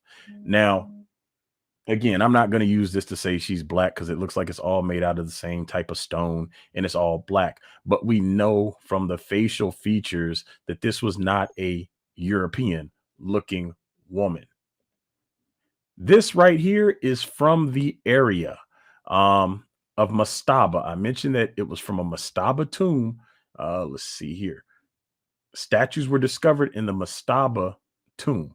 So now we come over here to Mastaba and we see how people are depicted in one Mastaba tomb. We see down here, we see the hair, you see the legs, you see the skin tones. Again, another Mastaba tomb. I'll have all the links for you right here. Mastaba tomb of Perneb. We see the color of the people depicted. Now, they want to give us this scenario. Another one, easy to miss, Mastabas of Saqqara. They want to give us these scenarios that it was all these mixed race of people. But then when we start looking into the ancient past, someone is at the front door. When we start looking at the ancient past, what do we see? Darker skinned people. Next, right here. This is posted by a random person, has nothing to do with any of this, on Reddit. Inside the Mastaba tomb of Kagamini at the Saqqara necropolis by Thoughts of Ancient Egypt. So now you can see this woman right here is posted. She posted this picture from inside the tomb. Look at the color of these people in the background. Look at the color of this man right here. But they want us to believe it was a mixture. So they're trying to push this narrative by showing selected, lightened, whitened, or completely false images to push a fake historical scenario. So that when we start bringing out sources and showing images, they can say, no, that's not what it is. This is what it really is. And a lot of people aren't fact checking these sources because of who they're coming from. Because he has credentials on his name like doctor, they assume that everything he's saying is truth. Now, I want to show you guys this Egypt search. Shout out to the names you guys may recognize. I don't want to put it. I want to stop right there. What are y'all because these people have credentials because they could read Hebrew automatically mean that they're speaking truth? Has Dr. Brown been handling Dante like this is just a crackhead on the corner? No disrespect. You understand what I'm trying to say? Or just church folk in general. I or Dante and them just trolling. Do they have that work? Do they got that work for Damon Richardson and them? Did Dante, or is this a spirit that's in the church, that church folk? Never mind, I'm good with this. Go ahead, y'all. Go ahead, flow open. Hey, Berean, do we have primaries or secondaries about that whole knocking the noses off thing? I've heard about it a lot, but yeah, I haven't some read people, it. yeah, because the nose was off before Napoleon. That's a whole different thing. People, that's a whole different thing right there too. That's some beef right there, especially with the Sphinx. But we're being told not to just accept things, right? To go fact check it for ourselves. So where would I go to fact check what was just said about knocking the noses off? Oh, that's good right there. I can show you. I can show you something. I think I got him this. What? Well, let me see what phone I got. All right. I can show you something that I was dealing with specifically with the Sphinx and how there were pictures of that prior to Napoleon when people were saying that. I got something in my jack concerning that right there, but all of the other ones, I'm not sure. I'm not sure exactly what he said. I'm just the trying nose to was see. knocked off by Egyptians. I'm just trying to see what's so hard with everybody just accepting dark-skinned Jew to a light-skinned Jew, or a light-skinned Jew to a Because dark-skinned Jew? we gotta admit this awakening got its heavy black power. It's heavy black power. Y'all already know, and we over here, we different. We different over here, but y'all, Kofi sensed the tension. I remember what Divine Prospect said when he came in here with Elder Green. I might got that in the stash somewhere. Elder Green and Kofi, man, light skin. Folk ain't playing with you light skinned folk in this awakening. But then I don't like it because in the camps you got these dudes is whole Caucasians to me. Let me just leave it alone. It's just people pick who they want. No, you can't. What do you want? And then Elder My Green, homegirl called me and said, I don't want to be a tattletale, but go listen to what Garfield and Thunder over there talking about. Then the elders and them hitting me. Then Elder Green, the light-skinned Jew that was up here arguing against Judah auto sale about a dark-skinned Esau. He said Dante makes the point. Let me see. Said Dante makes the point. What? Let's let it play. No other channel. I don't care what y'all say. No other channel. He gonna bring. He gonna bring up Kofi. He gonna bring up some stuff. Let it play. Anybody on blast that don't want to be, but you guys will recognize some names on here. Now, this particular thread is interesting because it's talking about the whitewashing or cleaning process that they go through.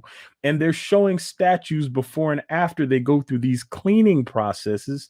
It says this statue looks repainted. What do you guys think? And there's a lot of people on here discussing this and they're noticing changes, but I'm going to scroll down.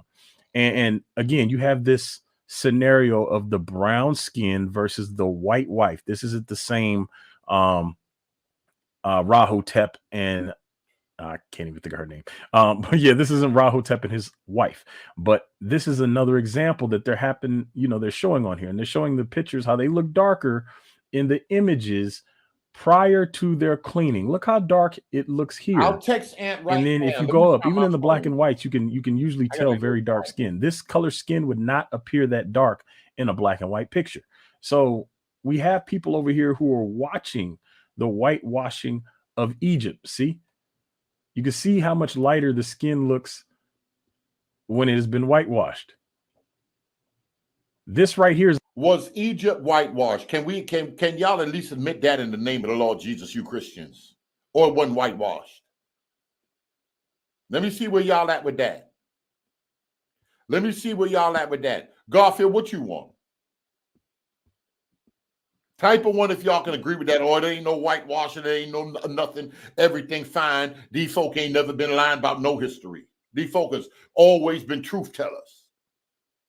Dr. Brown, because at the end of that video, Dr. Brown said that him and his friends were looking into some stuff. Y'all ain't got to look into nothing for me. Go ahead, Garfield, go ahead. Hey, peace and love, everybody out there. Much love and much respect. We do have a debate tomorrow night between Vocab Malone and Captain Tazariak. I did reach out to Tazariak. He might jump on for a quick second. He's at the airport, and jump on for a quick second. The debate is Joseph the biological father of Jesus based on prophecy? It's going to be moderated by Christian Corey from the Tabernacle of David. It should be a great conversation, just like how you guys having a great conversation now. Can I share this flyer real quick? Or you, Yeah. All right, so let me just share this real quick. Let me get this right here. Hey, peace and love, Dunamis, Honestly, Covey, and everybody that's on the panel. All right, peace and love to y'all. What's going on, Garfield? What's going on? All right, cool. All right, so this is the flyer for tomorrow, 8 p.m. It's going to be on my YouTube channel where I'm bringing the debates together. So all the Christians who are looking for someone to beat up, Captain Tazariak is the best opponent that y'all could beat up right now. And tomorrow, come on and support. And it should be a good dialogue, 8 p.m. Eastern. All right, it should be a great dialogue. Didn't they have a debate before? Who was that? Didn't somebody debate? Didn't y'all have one, or just the same thing? No, this is the same one. It didn't happen yet. It was rescheduled. Okay, got you. Okay. All right. It was rescheduled. Also, as far as this Egypt stuff that y'all are talking about, can I just add my 2 cents and say that everything in the world is going to be whitewashed to anybody that's claiming Ethiopia, Arabia, Egypt, or Israel. Everything is whitewashed because there can't be any quote unquote light skin or white people that were Israelites or Ethiopians or whatever. This is just how we're built in the West. You know, that's just how we're built.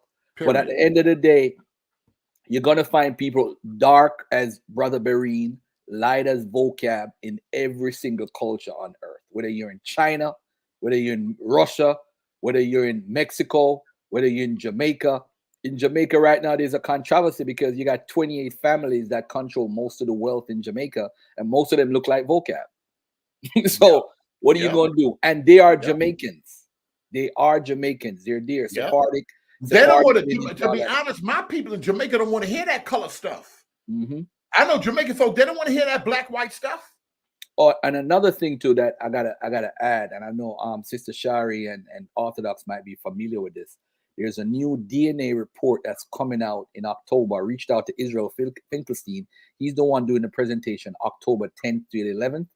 And they found some Israelite bones, and they actually got DNA from them from the southern part of Israel. Now, this is going to be a game changer. That's a game changer. That might be a problem. Mess around, y'all got to accept them light-skinned folk y'all hate so much. Because if we don't find, there you go. If we don't find no E1B1A, it's going to be a problem for my African Americans, my Afro Brazilians, and my Afro Jamaican family. If they don't find any E1B1A, it's going to be a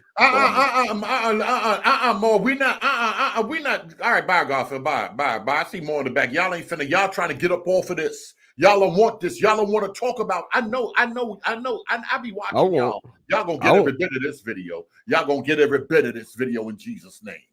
I wanted to answer from what time period. We ain't talking about Garfield. Focus on this right here.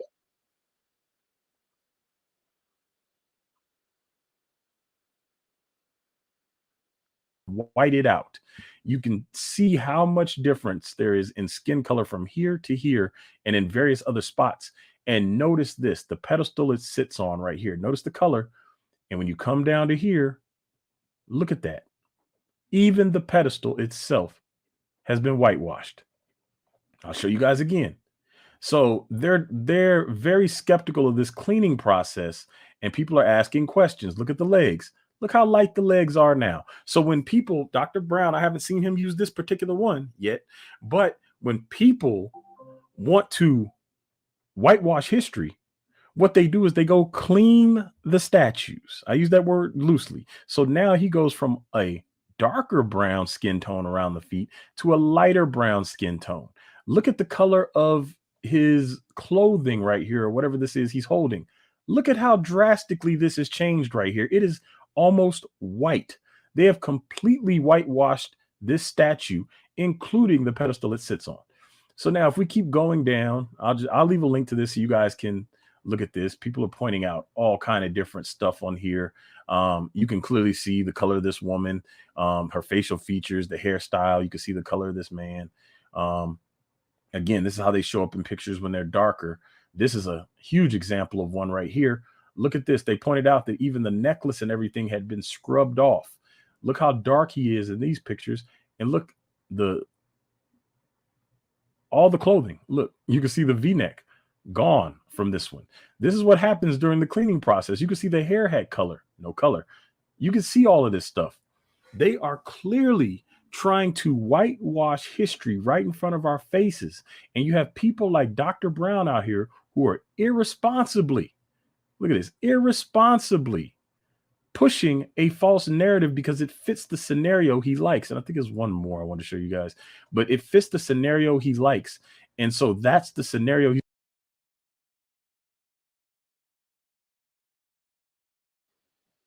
Dunamis, look at the picture Dr. Brown pulled up. Is he deliberately trying to pull something? You believe that that's what's really happening? Fair use.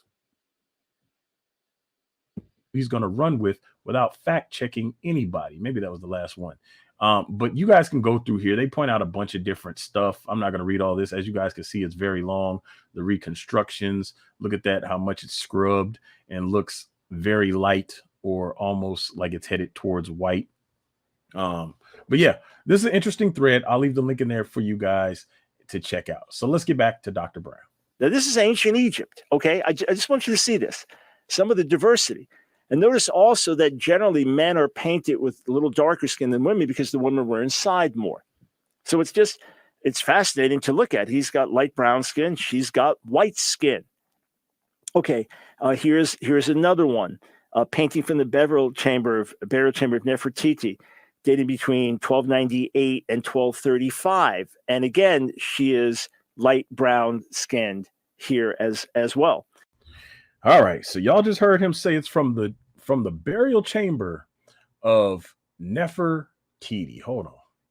From the burial chamber of Nefertiti. Let me scroll down right here.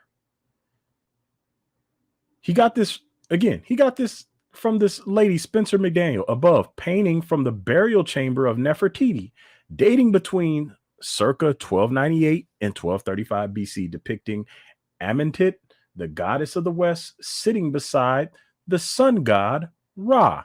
Notice that Ra, who is male, has darker skin than Amentet, who is female. So now they're looking at gods and goddesses to determine the skin color of mortal people. This is how ridiculous that they've gotten. He didn't even bother to fact check this, that these weren't even humans that they're talking about right here. These are gods and goddesses depicted. But that's not even the most interesting part about his statement. Again, he's quoting from this lady here. Painting from the burial chamber of Nefertiti. Here's the problem with this. Nefertiti, this is from 2016. Nefertiti still missing. King Tut's tomb shows no hidden chambers. This is from Live Science in 2016. They had not found Nefertiti's tomb. But if you fast forward right here to September 2022, Tutankhamun's tomb may conceal fabled beauty Nefertiti, says archaeologists. Researchers says hidden hieroglyphics indicate that Egyptian boy king had buried his stepmother years earlier in an adjacent chamber of the tomb behind a false wall. So they have not found this. They have not found this tomb. It says he suggests the Egyptians chose an antechamber to a much larger tomb. Wait a minute. Dunamis, you just hit my phone talking about some copyright something? No, that was me, Brent. Huh? Hey, Marine, be careful when you're playing the video, and this goes for Dante too. Whenever you see commercials on the side, that's how you get the strikes. So if there's like a video playing, and this won't affect your video, but this is for Dante and whoever plays websites or put websites up. If you see a video playing, be careful of the commercials, because you could get a commercial strike.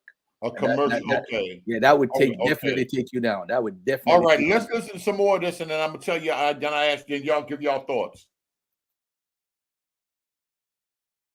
Prepared for and still occupied by Nefertiti. Right here, the discoveries were found in cartouches, blah, blah, blah. But Reeves said the facial profile of the figure marked, blah, blah, blah. They haven't found Nefertiti. That's why I'm saying blah, blah, blah. None of this matters because they have not found Nefertiti's burial chamber. They have not found Nefertiti's tomb. It is still missing right here. This is from India Today. Tutankhamun hides ancient Egyptian secret location of Nefertiti's tomb. New clues add weight to the age-old theory that Tutankhamun's tomb could have the location of Queen Nefertiti's tomb. Why would they be so concerned about this location? It says Nefertiti's tomb remains missing. In short, again, India Today. This is September 26, 2022, last year. It is the 20th today, so 6 days short of a year. It says, in short, Tutankhamun's tomb was discovered about 100 years ago in 1922. Tutankhamun died unexpectedly at the age of just 19 years. Nefertiti's tomb remains missing. So my question to Dr. Michael Brown and to Spencer McDaniel is, if Nefertiti's tomb is still missing in 2022 and to date has not been found, I may be wrong. Correct me if I'm wrong. Somebody please send me the information where they have discovered Nefertiti's tomb or burial chamber. Please do. So if it has not been discovered yet, how are you showing people paintings from a burial chamber that has not been discovered by archaeologists yet? I need somebody to make it make sense here. How do you have access to Nefertiti's burial chamber if it has not been discovered yet? Why are you using images of gods and goddesses to argue the case for whether or not ancient Egypt was black or mixed race? None of this makes sense. And this is what happens. These people are not used to being fact checked, so they run them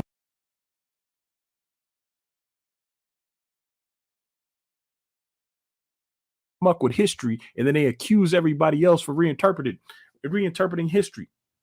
They're using Egyptian, we'll use this loosely, mythology to prove their case that ancient Egypt was a mixed race people, and they're quoting from burial chambers and tombs that have not been found by archaeologists yet.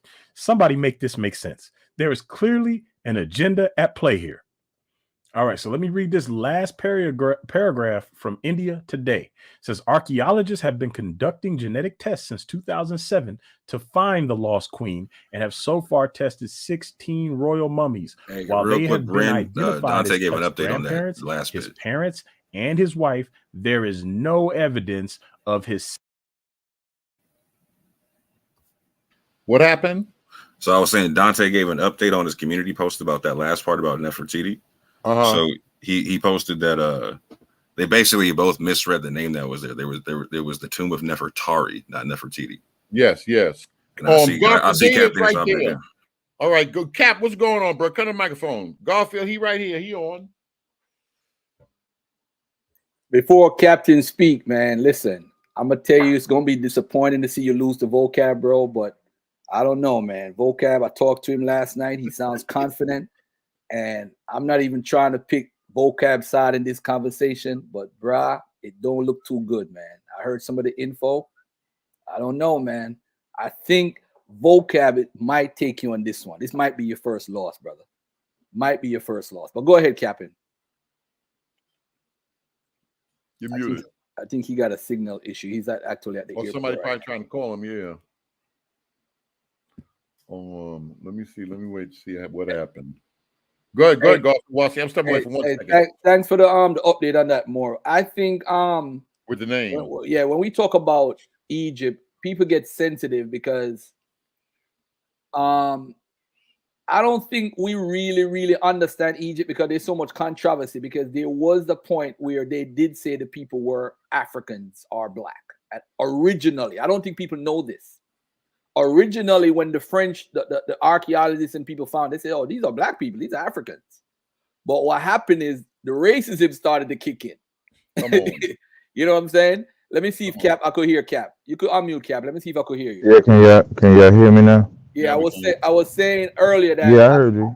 Oh, you heard me? All right, go ahead, bro. Go About ahead. no, I only heard when you said say that we said controversy, but how did you say that word? No, I'm talking about vocab. When we talk about vocab, I said I think he might take you on this one, man. I don't know. No, I heard that part, but the way you said controversy was weird as hell just now. I just wanted you to. I'm Jamaican. Yeah, I know. That's why I was saying it. Like I said, damn, you said it like a true Jamaican, man. But now what you said? You said vocab gonna win? That's what you said? I'm not saying he's gonna win, but I said he might take you out of this one. This might be your first official L. It might be. Oh no! I'm kind of like a veteran on this subject. Well, first of all, I'm Captain Tazariak of ICBK. Myself and vocab have had I think one public encounter. Maybe back, I think it was like 2016 or 17. It's kind of been running ever since then. But we was able to come up with a subject, and I even said this in my Car Chronicles yesterday. The good thing about this subject and where he should feel comfortable, it's not a ethnically charged type of debate. So it's not a does God love everybody or something like that. It's just, is Jesus the biological son of Joseph according to biblical prophecy? So I'm looking forward to presenting some good information. Some information may come from outside the Bible, although I don't really like to go outside of the Bible, because sometimes the sources that you use, their belief system kind of goes against the biblical position. My position is always whatever position we take, it has to be substantiated by the Bible. So on this particular subject, his position, I believe, is that Joseph is not the biological father. My position is that he is. So he would have to show in the Bible that from the time that Christ was prophesied to come up until Christ was born, that it would be without the assistance of a man's seed physically or a man's connection. And I would have to show how it is. So I'm looking forward to it. I think it's going to be a good dialogue. Vocab had hopped in my, he didn't hop in it, but he was in my comment section yesterday. So I'm looking for a good, spirited debate. I think the style of the debate is going to be a little different because I don't think we're doing three original rounds. Like the normal way to do it is, 3 rounds of 10 to 15 minutes each. I believe we're only doing one opening, followed by a 10-minute, then a rebuttal, and then I think the next 2 rounds is a back and forth Q&A, right? Hey, Garfield, am I correct? Yeah, right. Question and answer. Yeah, it's a different style that we trying. Yeah. I think I'm gonna tell you that Q&A. So I battled these Asians, right? I battled these Asians, man, and it was funny hearing them talk because every time he talked, he said, "Captain Tazayak Yawahada," like he was talking like that. Like you ever see that movie Mars Attacks? That's how he was talking, like that, like he was talking like that. But their Q&A is similar to this, where you only had like 30 seconds to ask the question, and then matter of fact, I think they did less than, I think we got 60 seconds to answer. I think theirs was like 30 or 40 seconds to actually answer the question. And so he would ask a question. And so now what that does is that eliminates the, because we can get, myself included, you can get on a long diatribe with an answer.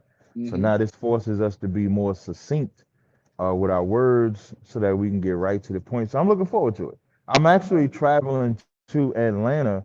Now, although Vocab is not coming, we got a school in Atlanta, so I'll actually be doing the battle live from my school in Atlanta. That's where I'm on my way to. I'm at the airport now.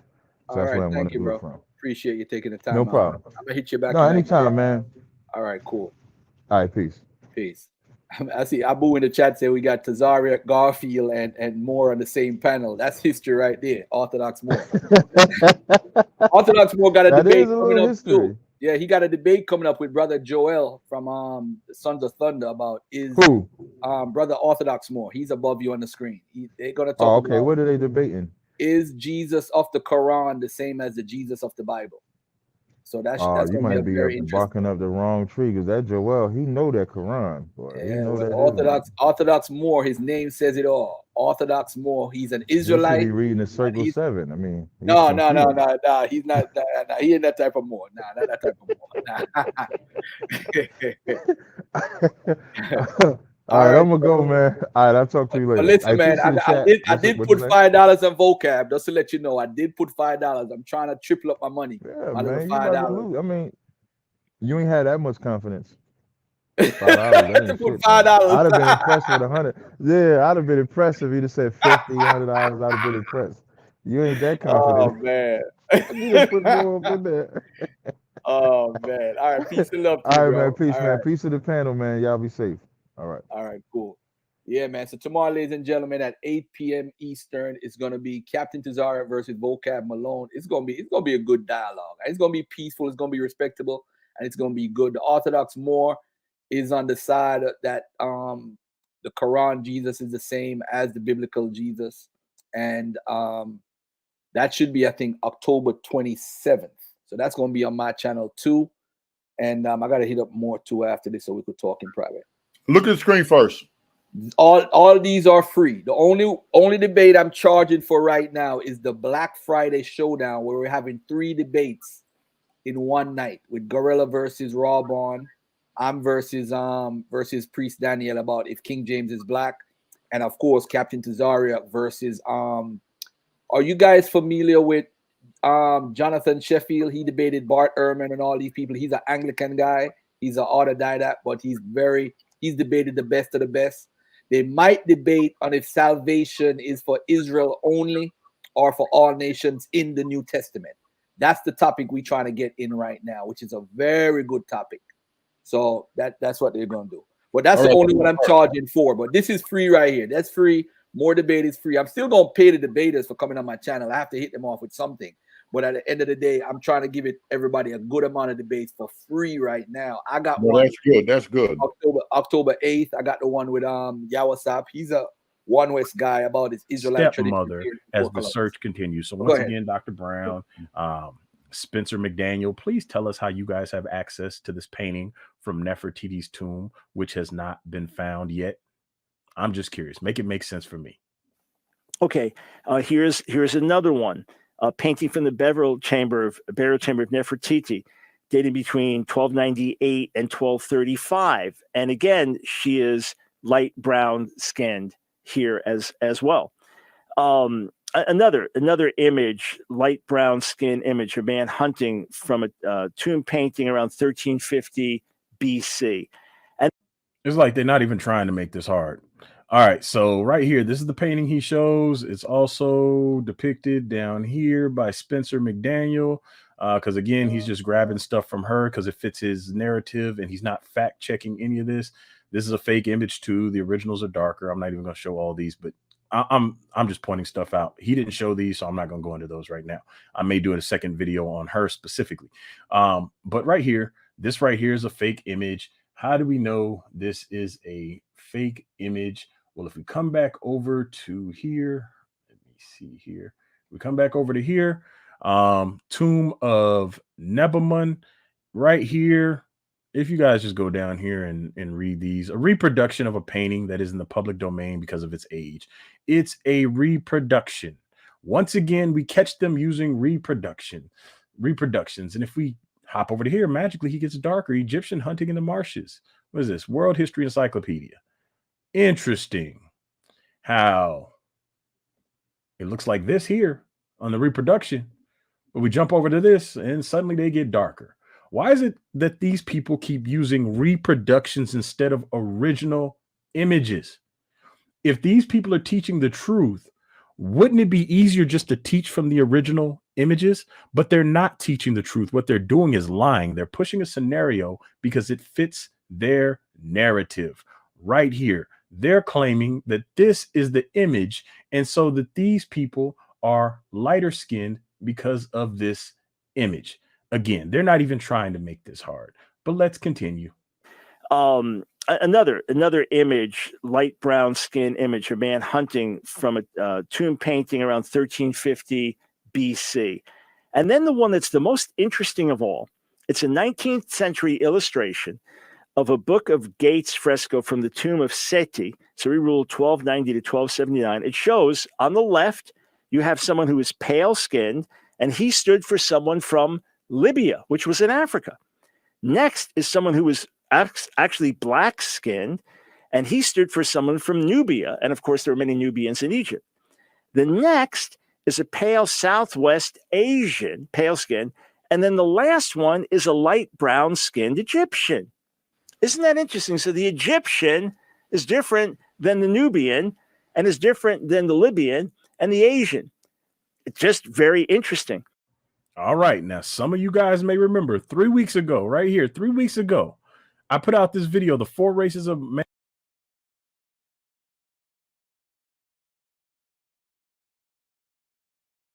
You see this dude right here? Y'all trying to change the subject when Brown get exposed. I'm finna put you out and play the rest of this video. No other channel. No other channel. Mankind and Berean TV fact check. He finna talk about us over in no other channel. We block him right now.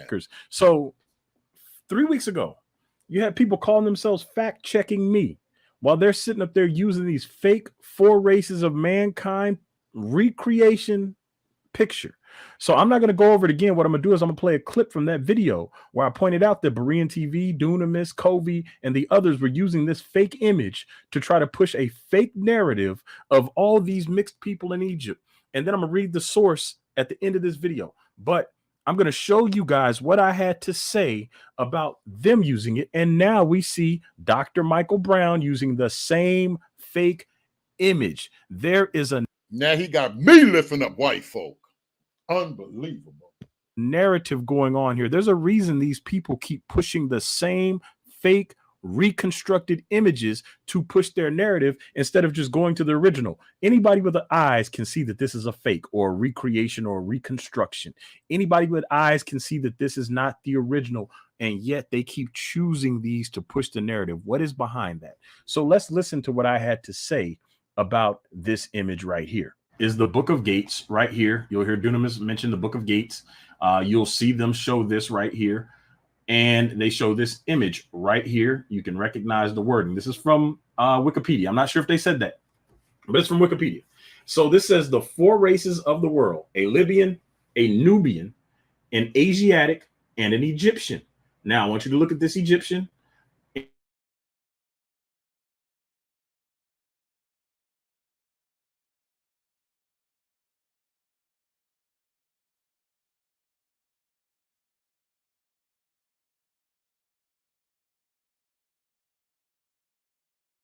Bring you on mute.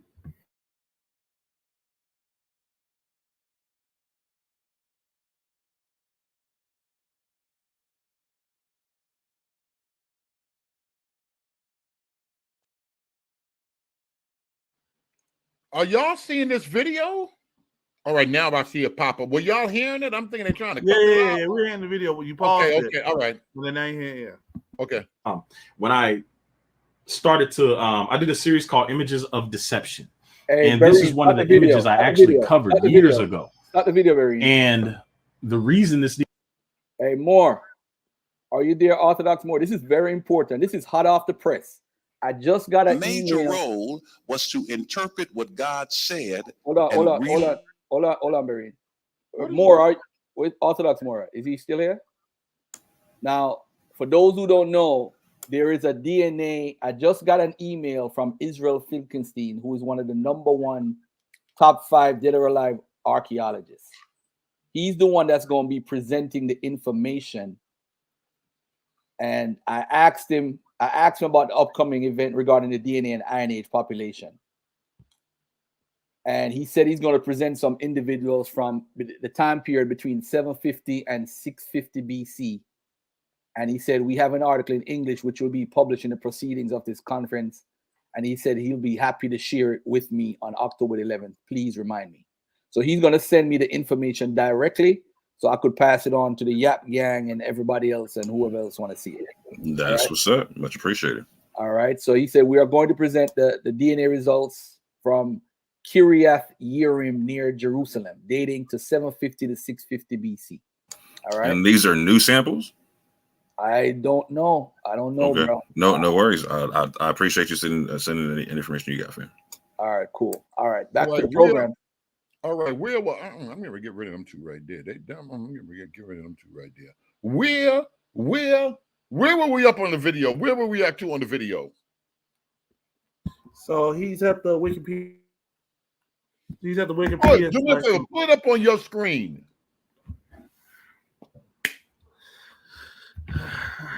Man, good God.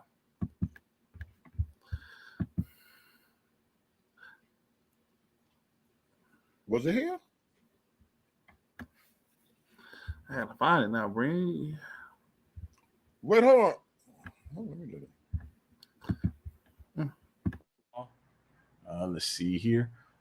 I just want you guys to note the difference in illustration. There's a reason there's all these 18th and 19th century renderings and reconstructions. I'm not sure it's right here. I don't want to move anywhere because them demons will start hitting I'm trying to hide. Nobody trying to, boy, I ain't think about y'all like y'all think I'm thinking about y'all. Oh, Berean trying to hide it. It got to the good part and they wanted to hide it. They working, they getting a check from Abu and Dr. Brown. They trying to say, listen. Where was the video at? Find this thing here.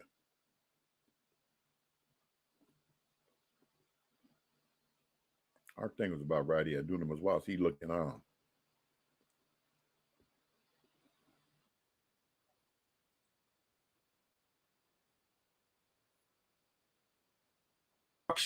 So now we have a broader picture. These are the Libyans, these are the Nubians, and these are the other 2 races, Asiatic and Egyptians. Now we just read that. I'm gonna keep going back because I want to make sure everybody is on the same page. A Berber, Libyan. This says from the left. So this is supposed to be a Libyan. So when we come back over here, we see these are the Libyans. We're going to use this to fact check everything. Nubian. So this is supposed to be the Nubian. Let me see. We come back over here. We see these are the Nubians. We see these are the Nubians. All right. Then Asiatic Levantine right here. So we're going to come back over here and look at the skin color difference. Interesting how it went from this white, palish skin person right here to, oh, wait, let me move this down so I'll keep popping it back up, to these brownish people right here. These are the Asiatics. Look at the clothing. Let me go back up here. Here we go. Look at the clothing. Look at the skin color change. Note that the skin shades are due to the 19th century illustrator and not the ancient Egyptian original. All right, let me close this down because I keep opening that. So now, this should be the correct skin shade right here.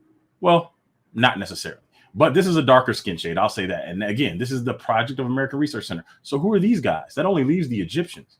So if we come back over here, let me see, make sure. So they show the Egyptians as this color, and we clearly see how much darker the Egyptians are in this reconstruction. Interesting skin color difference. So if we pull up these pictures of the tomb of Seti I, I just want to pull these up again. Asiatics, one of the 4 races of mankind. Reconstruction, you'll see the skin color change again. That's number 55. If we go over to number 56, look at the skin color of these guys. Right here, Egyptians. It says Horus and 4 Egyptians as one of the 4 races of mankind. Look how dark the Egyptians are depicted. They are not deep. They are depicted as a shade of what we would call black. And we know if we see people this color, we don't differentiate and say, oh, well, they're not black people. They're brown people. They're whatever. So now look at the Egyptians right here. And then look at the Egyptians that they showed here. They're only light brown here. But when you get over to these Egyptians, they are a much darker brown. And if you zoom in, let me see. I haven't played with this website.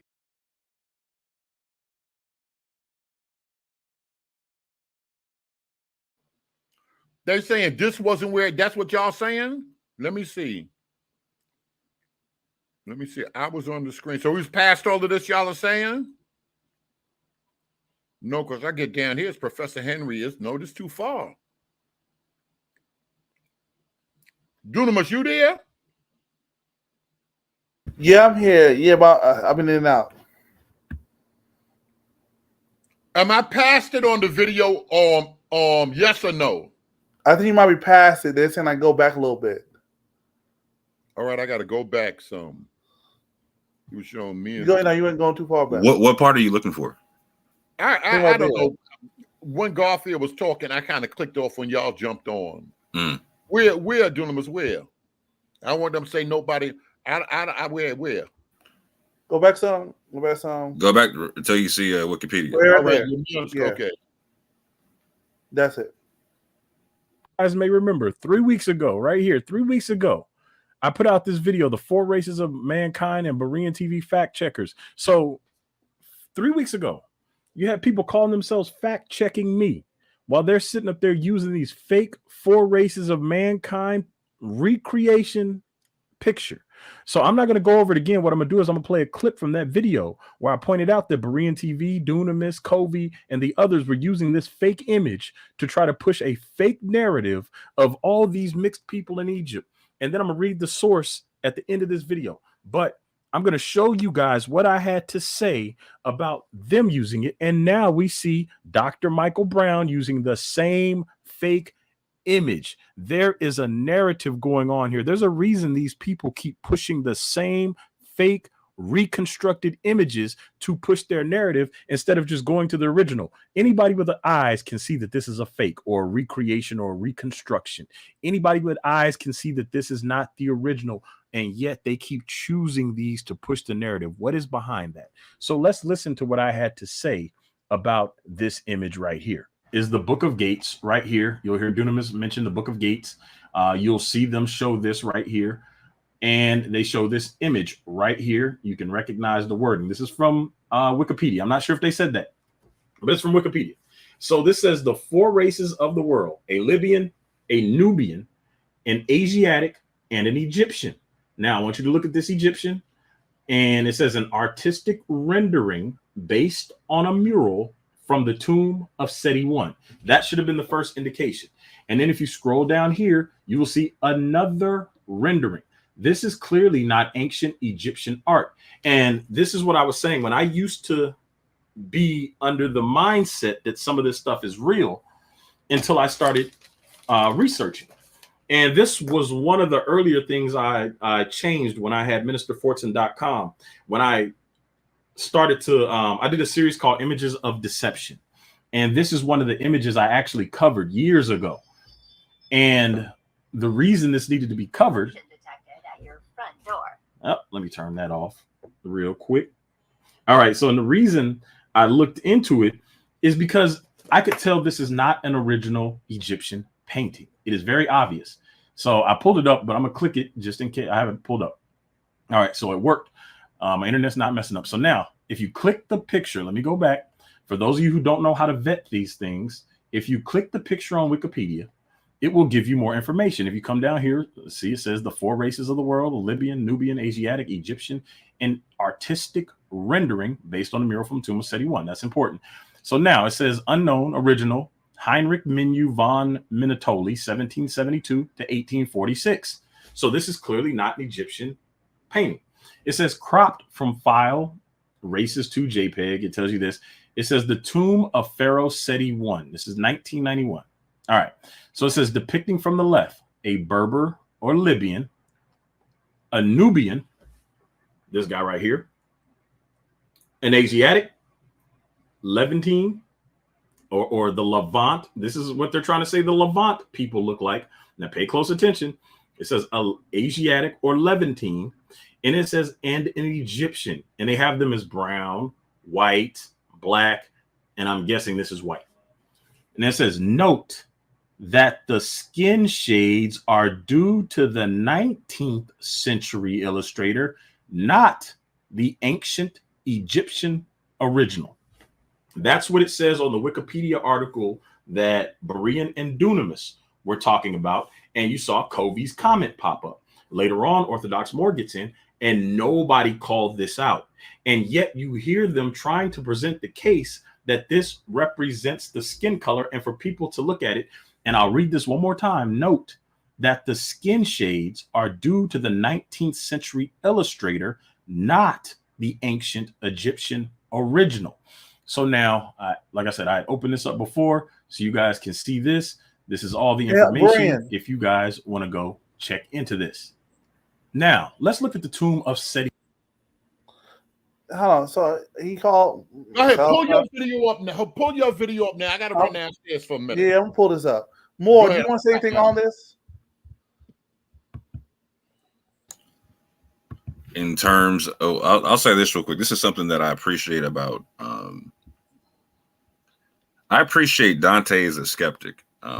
I don't necessarily appreciate him when he gets cynical, but I definitely 100% appreciate him and other people like Alizar, and I'll even say people like Deacon and whatnot when they become skeptic on certain stuff, right? They're very intelligent brothers and whatnot. I don't want to take that away from them in any way, shape, or form. And this is an instance to where Dante is calling people out on right things. I want to make 2 points on this. One, like, so when I came back on here a few weeks ago and I gave my presentation talking about the wall reliefs and whatnot, and observing Dante's video and whatnot, like he kept me on my toes. I had to make sure I grabbed all specific wall reliefs and whatnot, right? And so I had to double check everything just like he's talking about, right? And hey, Dr. Brown was moving a little reckless on certain stuff, right? I'm not gonna lie on that. And so Dante's completely 100% right to call people out on that type of stuff. And that's where he's a benefit to any community in terms of being a skeptic when it comes to the information one. Just double checking everything, right? But where I think that the conversation goes awry and where the questions really do need to get answered is like, so in that presentation I made and whatnot, I have a picture and whatnot. Can I share my screen real quick? Can I show a couple pictures from that presentation? Yeah. Okay. Because in Dante's video here, he makes the same point and whatnot, right? Where he basically shows a bunch of different phenotypes of so-called black people, from an albino person to someone who's blue black or whatnot, and it, like, I agree with Covey. It takes away the meaning of whatever black is at that juncture, right? So again, that it's an artist rendering of the four races of man at the top. That is not the actual wall relief itself or whatnot. But again, the bottom picture there, like, is very similar to what Dante put up, right? He put up multiple shades of so-called black people, saying this is what we all know black to be. Before I'm rolling you right into the wall in the wheelchair. I told you I fully got it. Oh, I'm sorry, y'all. Go ahead. I'm sorry.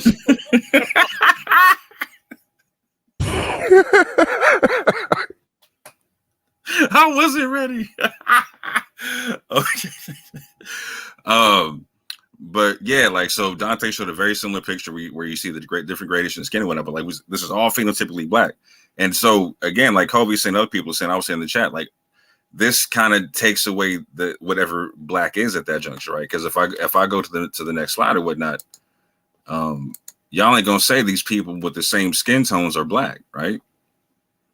And here's the interesting part. I made the argument that y'all are gonna say the person on the bottom left is. That's a basketball player named Patty Mills. I said you're gonna say he is black based upon phenotype, and I said you're gonna be 100% wrong, because this man is not West African. He's not African at all. As a matter of fact, he's Aboriginal, and he's Melanesian. He doesn't have, like, so if he takes a DNA test, the man on the bottom left, who you're gonna say is phenotypically black or whatnot, he's not going to have one drop of West African blood, not one drop. Hey, you know what's crazy more is that when you look at the 18th dynasty of Egypt with King Tut and all of them, they basically was having sex. Parents were having sex with their own children and creating children. It really was like what we call in Jamaica family ram, right? Mm-hmm. So now the 18th dynasty, they have the women have K, the men have R. So you see a tradition of people with possibly European connection. Not saying that they're European, but their Y and their mtDNA connects to folks from Europe. Now, that's not saying that they are autosomality, they're not African. But I'm just saying there are a mixed people, a mixed breed of people, just like how you talk about it. A mixed population coming out of Egypt. It's the same thing with Egyptians. And that's the whole point we're making here. You're making a fantastic point. We can go to all the mummies of Egypt. We can see a multitude of haplogroups. We can see people with J. We can see people with R. We can see people with E1B1B. People with E1B1A. We can see all kind of different stuff there. So when people talk about, like, oh, they look like an Egyptian, you're not saying nothing about their lineage at that juncture, bro. Because you can look like anything and have any haplogroup. You can have any lineage. So I believe in this video or another one, Dante actually he goes into a source talking about how there were Coptic people, I believe Nubian people, Israelites, and some people in Egypt, whoever, who all looked the same or whatnot. Okay, you have a problem now, because we can look at all those different groups, haplogroups or whatnot, and we can see they're not all the same. Even amongst Coptic people, they're not homogenous. They literally have like 3 major groups amongst them. They're like majorly J, E1B1B, and R1. You know what I'm saying? Like, so they can all look the same and not have the same lineage. So this is where we need to take a step back and recognize how we're talking about phenotype is not a scientific way of talking about phenotype. We're talking about it from a colloquial way of using it. And even that's not even, we're not even talking the same language on that, right? We're talking about this is all race, this, that, and the third. And now it's a muddy conversation with that. We need to really slow this down and put the definitions on the table and understand how do we scholastically have this conversation versus talk about it from like an emotional place or just from like a colloquial place or whatnot, because we're going to keep talking past each other if we don't come to the same definition of terms and whatnot. Yeah. Can I say this more? I don't think we can scholastically have a conversation about a construct of race that is demonically inspired and continuously moves. I just don't. I think we can talk about it scholastically from a historical perspective in its evolution, but I don't think we can actually define it because it has changed and morphed. And I'm going to say the quiet parts out loud. All right. If I'm going to get banned, go out with a bang. I'm going to say the quiet parts out loud. A lot of people are angry because they feel like they either get benefits from whatever racial category they're put in, or they no longer get benefits from whatever racial category that they've been put in. And so they're upset. And I'm saying that for white, black, and in between. People are upset. A lot of black folks feel like the goalpost was moved because white was a small selected group of people. And then when the world started getting bigger, not physically, but people started getting to know people from all over, all crap, we got to proxy people into whiteness. And then we have to further fracture blackness. And now all of a sudden, where black folk were it was this huge title that was seen as a pariah that was thrown at people. Individuals are like, you know what, we're going to own it. And the moment they begin to own it, say it loud, I'm black and I'm proud. Well, what does it mean to be black? And all of a sudden you see the evolution of stuff called brown being proxied in and later mixed. And so people are like, wait, what are these things? Because before we were all considered black. And now, and it, honestly, depending on where you were, you might not have been considered black. Like we look at the ancient people from India, the Sentinel, whatever they are. They look like they straight from sub-Saharan Africa, but they from one of the oldest untouched islands in India. So we would consider them phenotypically, like if you observe them as black, but their DNA may say something different. So I say all of that to say, I don't think we can have a conversation about this. This is why I say race is the finesse. I don't think we can have this conversation as, pun intended, black and white, because it was meant to be mucky. I think the real issue for me, and I'm just going to say for me, is why are we so uptight about it? Because the more we spend time arguing over these things and not the results of these things, and improperly arguing over these things, the more time goes by that it could have been spent on way more important things. That's what I'm saying. So I don't think we can properly have that conversation because it is an ever-changing construct that sometimes is just based on what people felt at the time. So yeah, we can respectfully agree to disagree. Like you were talking about demonic aspects of this and certain aspects of so I'm not talking about that. I'm talking about like being able to so this whole the conversation going back and forth between Dr. Brown and Dante, like it's literally what you're talking about. Like, so it's Dr. Brown said that they were brown and that wasn't good enough. He didn't say they were black, right? That's the basis of this whole back and forth and whatnot, right? And so this is why I'm talking about a clarification of terms and whatnot, because when you're clear on terms and you have clear definitions that we all agree upon and whatnot, and we can all check out so if you're saying black means this, right? We can look into your sources and all that type of stuff. If I'm saying black means X, Y, and Z, we can look into my sources and why I'm saying, and like whoever's making the claim of such, right? If they can present their information on it, whatnot, we can understand where they intersect, where they don't intersect, where we're potentially talking past each other, where we're not, or whatnot, right? And so I think if we slow it down and if we can have a scholastic conversation about it, right? Oh, I agree with that. And I think that you could, as long as it's based on historically what these things meant. Facts, 100%. You know what I mean? Because yes. Scientifically, you just showed me somebody that the average person would say is black, but their DNA might not. You understand what I'm saying? It might not say that. And I just watched this show on what is that? Amazon Prime, and the Aborigines are calling themselves black. Oh, you're doing this to me because I'm black. I'm like, well, wow. Yeah, you're talking about the Aborigines in Australia. In Australia, yeah. Yeah, because they're legally classified. Like, so there's only like four like a handful of places in the world to where you can actually be legally classified as black, and Australia is one of them. Like the Australia, right. UK, but South see, Africa, even etc. that, and that's why I said depending on where you are in the world, the definition could change. And that's why I'm saying we should look at it historically. And that's why before I said, what do we mean by black? What do we mean by white? But I'm gonna be honest. if the show, if the lore gets you more attention and helps it, sometimes the distraction is the game. Mm-hmm. That's why I meant by race can be the finesse. And I just want to say Agreed. this. I just want to say this just to be clear. I do agree that what Dr. Brown did, it seems like, just from reviewing what Dante said, was sloppy at best. I can confirm that. If Dante wanted to, he could have turned it up. It was sloppy at best. I think we do err when we try to assume people's motives for stuff. That's why I pointed out what I pointed out when I was talking about what Dante said earlier, like how it seemed like he was conflating what Dr. Brown was saying. And it's like, you can't conflate and then point out the bad scholarship of the person. That's hypocritical of scholarship. That's all I was saying.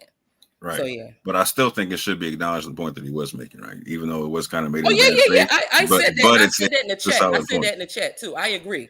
If people were with his ultimate point. I'm mulling whether or not to make the video with that, but if Dante was to further examine some stuff that Dr. Brown was saying, like it would be very, like Dr. Brown would be wearing a carton of eggs on his face. I'm not gonna put it out right now, but like I'm not saying it right here, but like if I could very easily make a quick 5-minute video and show where my man is wearing a whole carton of eggs on his face, to where like literally every Hebrew Israelite would pick it up and run with it, right? So that's why I'm saying I appreciate people like Dante for slowing it down in terms of like when he's being a skeptic. I don't necessarily appreciate the sinning part. Like what you're talking about, right? Where there's good arguments made in bad faith, right? Right. And like this is why I said like the truth don't need no sauce. It's like good barbecue. Just say the truth.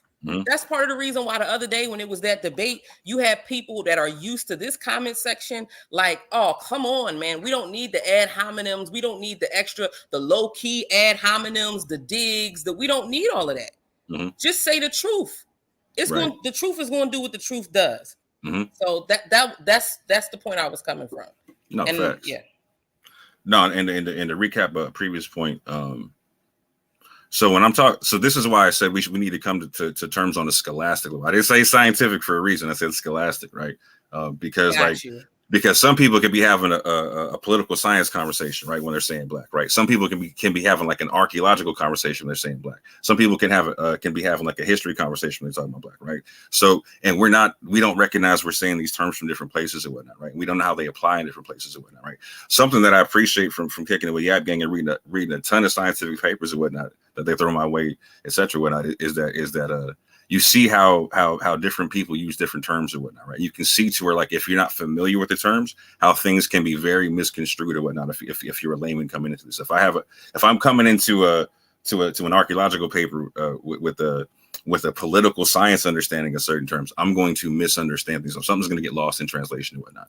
And there's a large aspects of these arguments that are had in public to where it's getting lost in translation, and that's not a service for the people that are watching it, right? Most laymen are going to trust whatever person they go with. Like, so if you're a Dante fan, you're trusting him to do the research for you. If you're a Dr. Brown fan, you're trusting him to do the research for you, because most of us ain't got the time to do the kind of research and whatnot, right?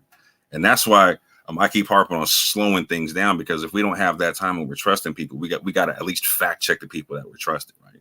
And so again, this is why I appreciate Dante for calling out where Dr. Brown was wrong and stuff. But at the same point in time, I also appreciate where Dr. Brown was pointing out certain things where Dante was off on stuff, right? Or Alazar was off on stuff. Like, and this is what I'm saying. Like, we got to appreciate the good arguments from all sides and whatnot, right? We can't be skeptical to the points where we all become cynics, and no one can come up with good information just because we disagree with them somewhere. I disagree with Dante and people like Sakari, for instance, like on all kind of stuff and whatnot, right? But I'm not going to front like they don't make good points sometimes. I'm not going to front like they're not very intelligent brothers and whatnot, right? I'm not going to continue to trope like we don't got a bunch of intelligent people in our community and whatnot. Some of the smartest people I ever met in my entire life lived in the hood or was doing major time in the pen. Like, so I'm not doing that, right? I refuse to do that. But at the same point in time, I'm going to acknowledge the good points made on all sides if I can, right? And that's why it's important to slow these things down. And particularly here, right? Because This is a phenotype conversation that we're having based upon a scriptural text that doesn't explain the phenotype of the people we're making the assumption on, right? This whole conversation is based upon people are made to look like the Egyptians or whatnot, or said to look like the Egyptians. The question is how, and even if they look phenotypically 100% the same, what implications does that have? Because again, like you're talking about on a scientific level, like the Adam and Eve Islanders, like they're not haplogroup E or A or none of that type of stuff, fam. Like they're not stuff you find in Africa, but they look like they're like they could be African or whatnot, right? So again, like the person I showed, Patty Mills, he's not scientifically in any way, shape, or form West African, but he could look like we could take him to any one of our barbecues and he fit right in. He's a whole Melanesian in Australian Aboriginal or whatnot. You know what I'm saying? Yeah, this is the wild part about race for those who like hate what the white man did and all of this other stuff. Like the quote unquote oppressor is the one that came up with these particular categories and a lot of these restrictions on these categories. So that's part of the reason why people are upset when those categories goalposts get moved. Because it seems like, from what I understand, people are like, no, but they was just black last year. And now all of a sudden they brown, which is black adjacent. Like I'm black, but not as dark as this person. It's like colorism. And to me, I know the what is very important. But, you know, just like you were taught in school, the who, what, when, where, why, and how are also important questions that we need to answer. And a lot of times people just don't want to have those discussions. I see Berean put, so throw out the awakening. That's not for me to decide. I'm not an Israelite claiming Israel or anything. I haven't done no DNA tests or anything like that. I'm going to say this, throw out anything that makes you feel better based on anything apart from the fact that you were created in the image of God. That's it. That's where I stand. Yeah, and I'm going to continually say that the awakening is about skin doctrine, and the awakening is about coming to the Messiah. Like so, I just keep it short and sweet on that one.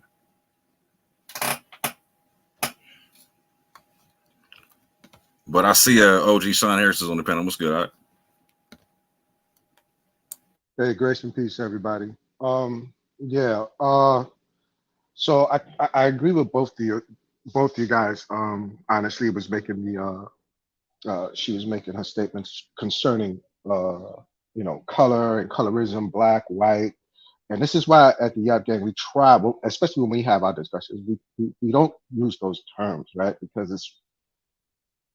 it's like you said, a lot of things get lost in translation when you do that. So we try to stay, scientific or scholastic with it, right? So Maul made a good point about depending on which particular topic or which particular discipline you're having a discussion on, history, archaeology, this, that, and third, and you use these terms, then you might be able to make some light of what it is you're discussing when you use the term black, white, this, that, and third. But for the most part, a lot of times when we have conversations with people who don't read what we read, they like to use the term black a lot, and a lot of times we cringe when we hear that because we already know where you're going with it, and you may not really have an understanding that just because somebody's dark skin doesn't mean that they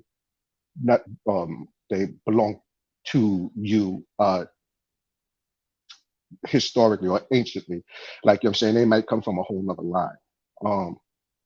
Also, you brought up the Adam and Eve, right? So they are haplogroup D. They're yet positive.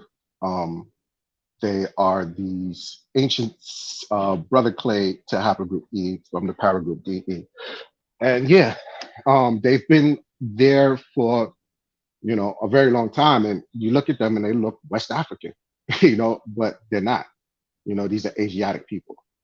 So I just want to say that real quick, and then I'll finish listening to what your brothers and sisters are talking about. Yeah, I don't know. I'll come to y'all when it comes to DNA stuff. I'm like, I defer to the gangs of Yap, but I think again, because the goalpost because it seemed like at first the goal of this creation of race was the deification of what is seen as whiteness and the demonization of what was seen as Black, and how so many different groups of people were put in this group of that we call Black, and how a selective or seen as elite group of people were put in this what we call as white.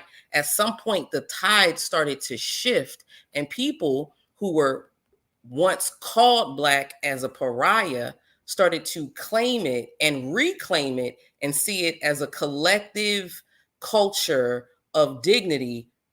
Now, the fact that it is being fragmented by going back to things like nation and things like that, you have a group of people who are like, no, listen, since we're still in a Western dominated society, and that is where this whole race thing was created, it makes better sense for those who are called Black to move in a particular way in order to go against the system. That is literally what people are arguing about. Like I'm just gonna say the quiet parts out loud. They like, listen, we gotta unite because we're not in control. And it's literally the finesse. It's the us versus them. That's literally why it's called the Black versus white, or Black and white. Anyway, I didn't say it enough already. So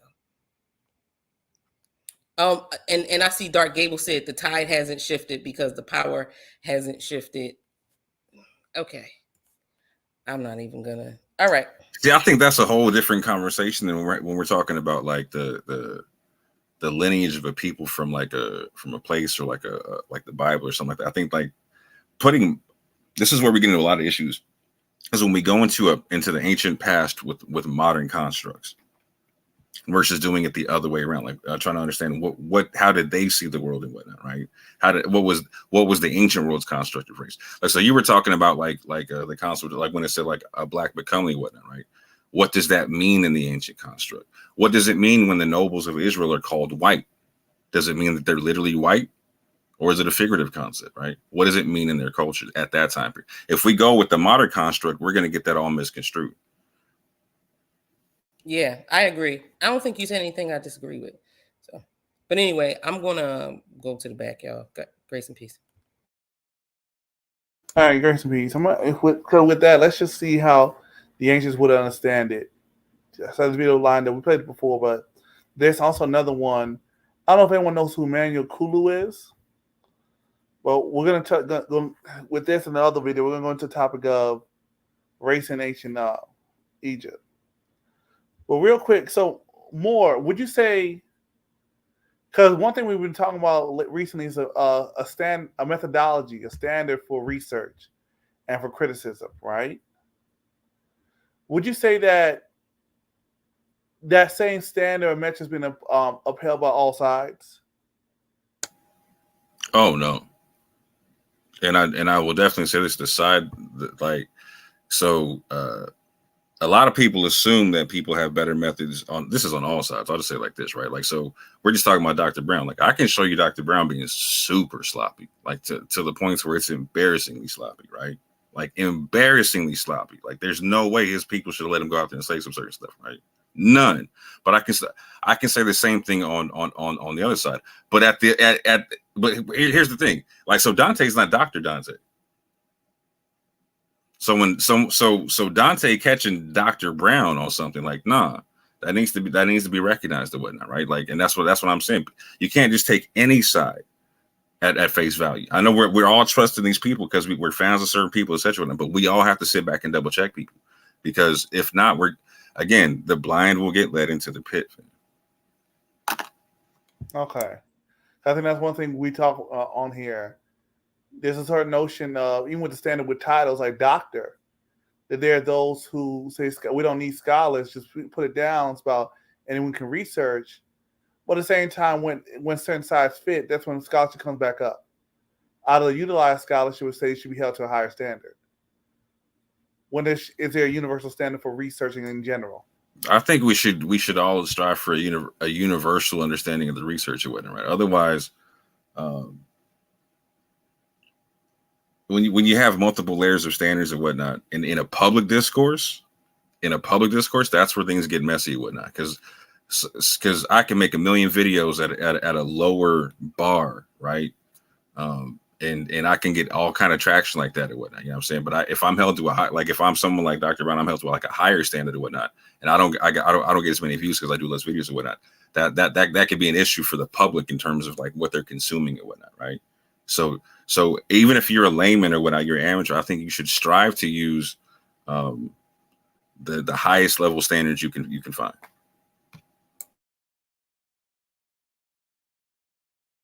Facts. I'm gonna let this play. Fair use.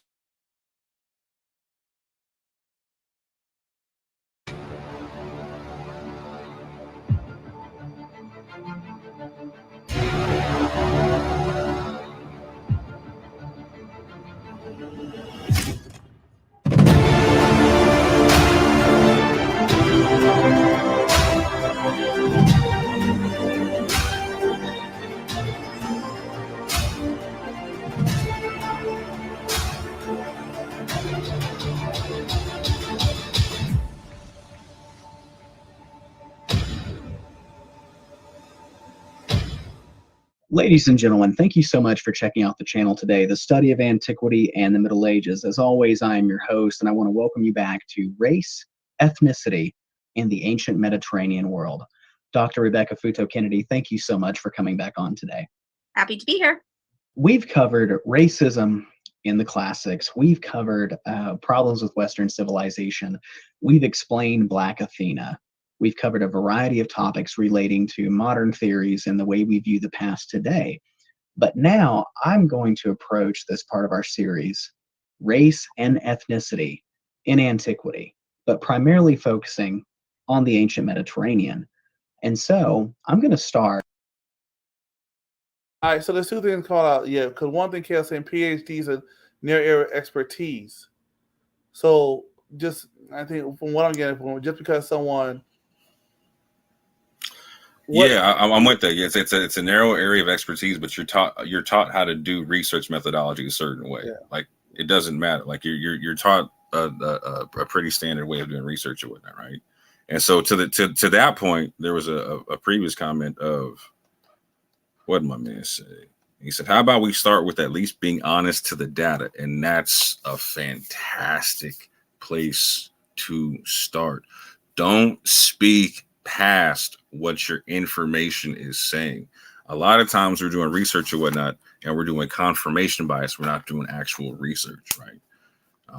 Research is we're going through the data itself and letting the data interpret itself for us, right? Like we're finding out what it says. We're not telling the data what it's saying, right? And that's a big thing we got to get past is confirmation bias, because at that juncture, if I believe it was Confucius that said, if you're off at a little at the beginning, you'll be off by a lot at the end. It's either him or Lao Tzu, one of the either or, but it's a fantastic saying because it's the truth. And if you start off with confirmation bias, you're already off at the beginning, right? All right, so you're going to be majorly off at the end. Yeah, it was really rude. But if the research is founded on supremacy from 1800, who's going to call them out? But that's something to bring out. But at the same time, when we have in our discussion, and more coming from wrong, like we bring up like Swarthy and certain sources from the 1800s or 1700s, and we say it's a little more nuanced than folks are making it. Not you, Ruddy. I'm not saying you, Ruddy Brew, but there's certain folks who try to make it sound like folks are hiding the truth or not seeing this plain as day. So here's the thing. So if you want, you can do one or two things, right? Like, can you pull that comment back on the screen real quick? He says, but if the research is founded on supremacy from the 1800s, who's going to call them out? Here's what you can do, right? So if you're either you can show the schools of thought that are so-called supremacist and show how they're so-called supremacist, right? And show how they're linked to supremacy, etc., whatnot. Or you're making an appeal to conspiracy, right? And this is why I'm saying we need to slow this thing down and whatnot, right?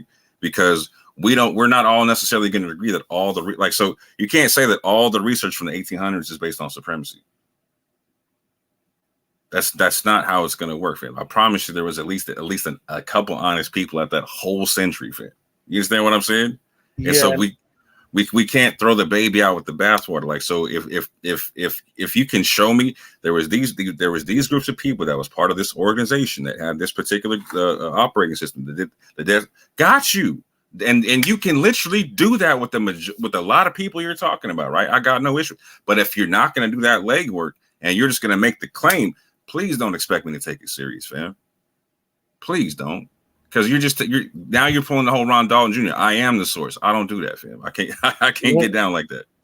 When do you do that? People ignore it because it tears down ideologies, but the idea is of racist bias. So again, you're talking about confirmation bias. Like when you're dealing with people who reject information because it will make them have to move their position. Now you're talking about dishonest actors, the people who are not arguing from good faith and whatnot. You can't take them serious. That's all I'm saying. You got to watch your wallet and your watch when you get around them kind of people, fam. Yeah, I'm going to let this play fair use.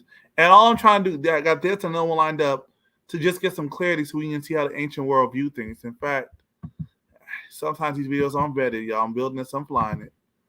Let me play this one first. And this ain't no interference. It's just, where's the one? Hold on, real quick. Someone asked the question. More, is there racism bias in the modern scientific community with the research? There can be racism and bias in any, like, I don't think you're going to ever shake racism and bias, fam. I think it's always going to be present. Now, the question is it prevalent in every aspect of the field? No. You're going to have some people who are going to be racist, some people who ain't. And that's what I'm saying. This is the whole point about like double checking stuff or like getting a second opinion or and all. You can't rush to conclusion. This is why Moore's catchphrase is slow down. I'm just gonna let this play fair use. Yeah, and that's the whole notion that we don't want to get esoteric in research to where we got to read between the lines and filter. It becomes sometimes research becomes a little more mystical than what it needs to be, or things are overlooked. But everyone's open to correction. If something was wrong, if someone stepped out of bounds, or they might have misspoke, we're trying to build. That's the whole goal, right? To get to a conclusion. Let me just play fair use. By asking this question. Ben Nichols asked if you would start by defining race and ethnicity. Yeah, so I think we have to think about this in ways. I'm going to use definitions that are probably a bit more academic, which are rooted in long-term study of these concepts. And so I think we need to start from the very beginning and say that race is not skin color. That is what we would call sort of common sense, everyman interpretation, or sort of watering down of the history of the concept as it developed since the 15th or 16th century. But that is not sort of when we talk about what race and ethnicity are. Skin color is not actually the thing. It's and particularly when you're talking about antiquity, equating skin color with something that we call race falls really flat and hard. But we can talk a little bit about how that concept, how that sort of use of skin color in antiquity is used, and how that then gets buried into modern race theories. So I would start by actually saying that when we talk about race, what we actually want to think about is race is a concept that is really super modern. So the word itself is French, derived from French, and it's something that it originally is talking about dog breeds, and then it jumps to humans later. But it derives really out of two impetuses in the modern world. One is the transatlantic slave trade from Africa, and then the other is the drive to categorize humans. So this idea is that they want to take the types of categorizations that you see in Aristotle and Linnaeus, right, who picks up later, and transfer for plants and animals, what you use for plants and animals, and transfer those types of categorizations towards humans. Aristotle includes humans in all of his discussions of mammals in antiquity, but he treats them as humans. He rarely delves into types of humans, and he doesn't categorize them as other. So he does mention Ethiopians, and he does mention Greeks, He doesn't really mention a lot of others, but it's very minimal references, and it's typically comparing them to birds or comparing them to other animals, not comparing humans to other types of humans. There's a few passages, but they're really, it's like, so he's talking, if he does talk about skin color, this one we'll talk about it later. I'll pull it up later, but it's important to know when he does talk about skin color, he does say that Ethiopians and Egyptians are both black. So that one's probably gonna, freak people out, but that's just what Aristotle says. But so we don't want to do skin color, but what we want to think about is it's an imaginary category that gets developed in order to classify people really they're trying to classify people by continental identities, but they're doing so really within a framework of this transatlantic slave trade and of imperialism and colonization. So race becomes this idea that there is a biological difference in humans who look differently that is primordial and immutable, right? So that it goes all the way back to the beginning. And this is an identity that is postulated prior to our ability to actually use science to understand how human genetics work or other things. So it's biological typically in its conceptualizations, but it's an imaginary biology. So if we're going to talk about race, we would talk about race as something that is a constructed category based on an imagined biological antiquity that is actually used to structure societies into hierarchies. I think that's the actual important part, that it's not race if it isn't being used in legal, social, political, economic structures to embed these hierarchies. Otherwise, when you're talking about human differences, it's ethnicity. Ethnicity, we often differentiate between biology and then culture and language, but in fact, descent and kindred are inherent in this concept of ethnicity from its earliest stages. Interestingly enough, the word ethnicity is developed in the 20th century. It's Max Weber, the sociologist, is the first person who comes up with the word ethnicity, and he actually coins the term in German in order to use it to have something to talk about that isn't biological race.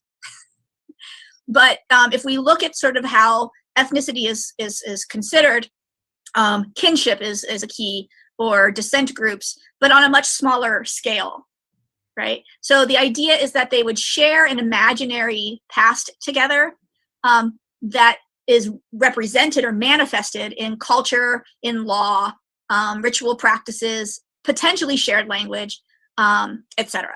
Right? So, and not necessarily citizenship, right? I think we have a problem where ethnicity in the 20th century or in the 19th century gets equated to nationhood and the nation state. And that's where you get this conflation of race and ethnicity and that's why Weber's like, we need a different term to talk about this, because we have nations are like conflating all these things. So race, I would argue, is actually the structures that we use to categorize humans by imagined biological differences as a way to structure our societies in hierarchical forms. And ethnicity is how people themselves tend to self-identify into groups based on an imagined idea of shared descent, shared culture, etc. So those are our sort of two working groups, but both of these are modern concepts that the Greeks didn't have. They have lots of words that would fall under this modern concept. There's like in Greek and between Greek and Latin, you probably have a good 10 to 12 words that can variously be translated as race or ethnicity. So it's when we talk about race and ethnicity in the ancient world, we're really talking about a whole range of different ways that the ancients crafted their own and others' identities, and then we're just trying to find the best words in English, because a lot of us are, or in German or in French, like in modern language, we're trying to find the best language in a modern language to capture what they're doing back in antiquity, which is not the same as how we structure our societies today.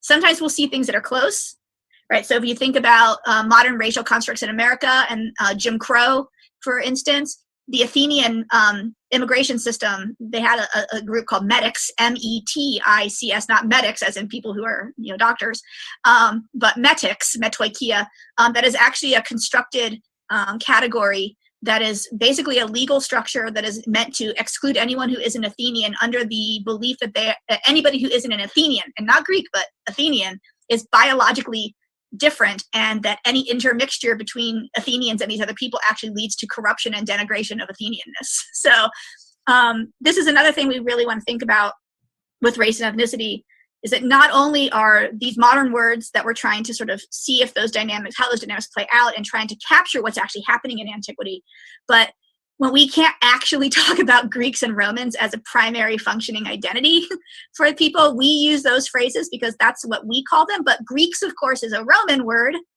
It's what Romans called them. They didn't call themselves Greeks. They called themselves Hellenes.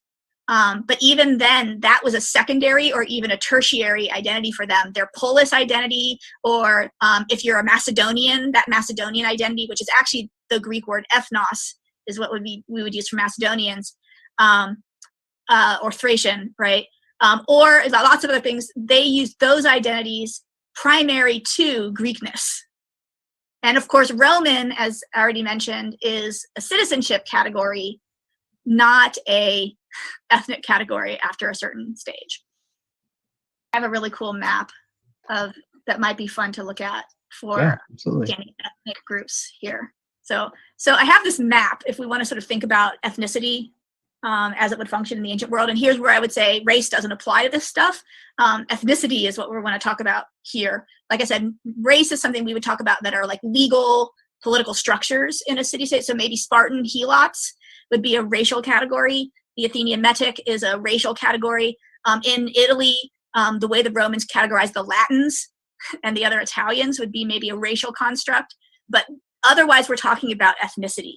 And ethnicity, as I mentioned, is often an identity. It's often a group identity that you put out for yourself, and then you hope other people adopt it. But sometimes they adopt it with names that you might not prefer, right? Do the Scythians call themselves Scythians? That's a Greek word, right? For the Romans, they're like, they call themselves Celts, but we're going to call them Gauls, right? So, but it is still a group that self-identifies. So this is a map I'm going to share with you that is made. It's one of my favorite maps. So it takes this really famous, the Apadana at the Palace of Persepolis is the Achaemenid Persian palace. And this is where one of the locations, the cities where the great king of Persia would hold court and where he would accept tribute from all the different people who paid them tribute. And so there's this big, humongous stairwell that's like in multi-tiers that leads up to the platform and where the king would sit. And on that thing is a parade of the different peoples that were part of the Persian Empire, carrying the gifts that they were known for. So these regional cuisines or regional animals or plant life, etc. And so someone took the heads of all of these different figures and they made a map out of it. And it's really super cool. All right, let me pull this up here. And this map, like I said, they took the heads of these different ethnic groups and put them in a map. Now, in some cases, it's weird. So like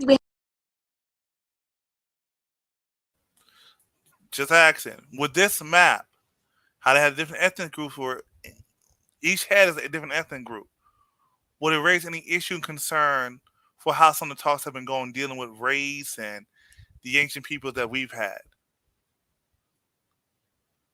Right here you have in modern day Turkey, Greece, 1, 2, 3, 4, right next to each other, different ethnic groups, right? How they would have seen it.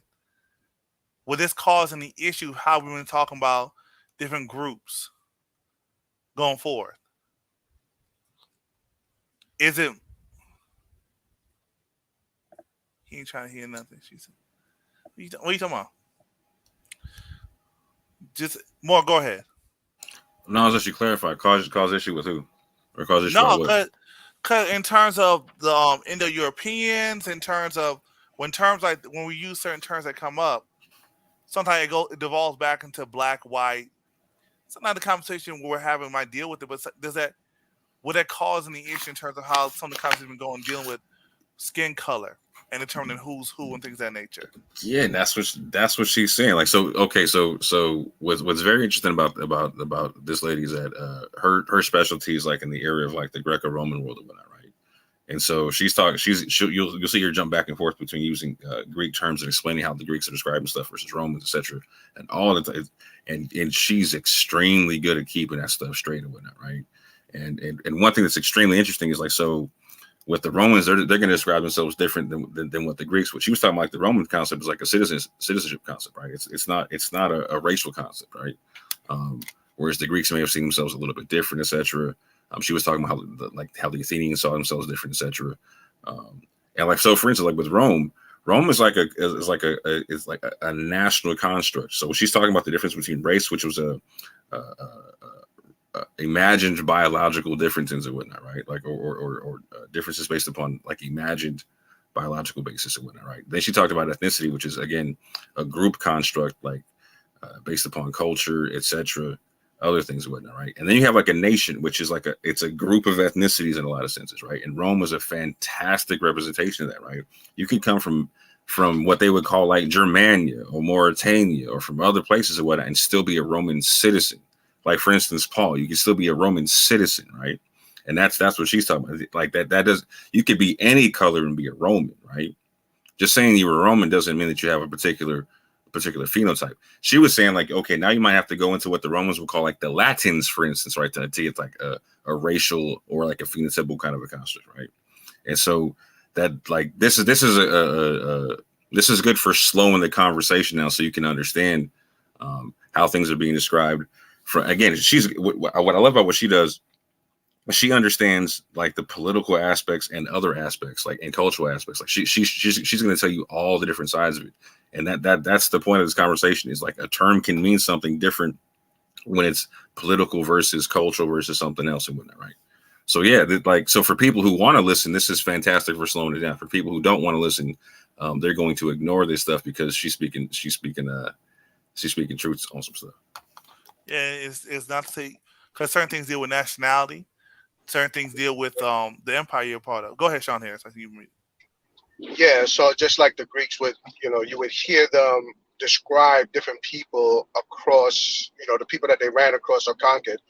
If they were dark skinned, let's say like the so-called subcontinent in the Indians, India, all right, and the people of that continent, they would describe them as being Ethiopic, right? So they're using more phenotypic descriptions of how they would describe a person as opposed to who they actually belong to. So you have to remember, like, the Greeks would probably not have dealt with a lot of very melanated different cultures until they encountered them through conquest and things of that nature.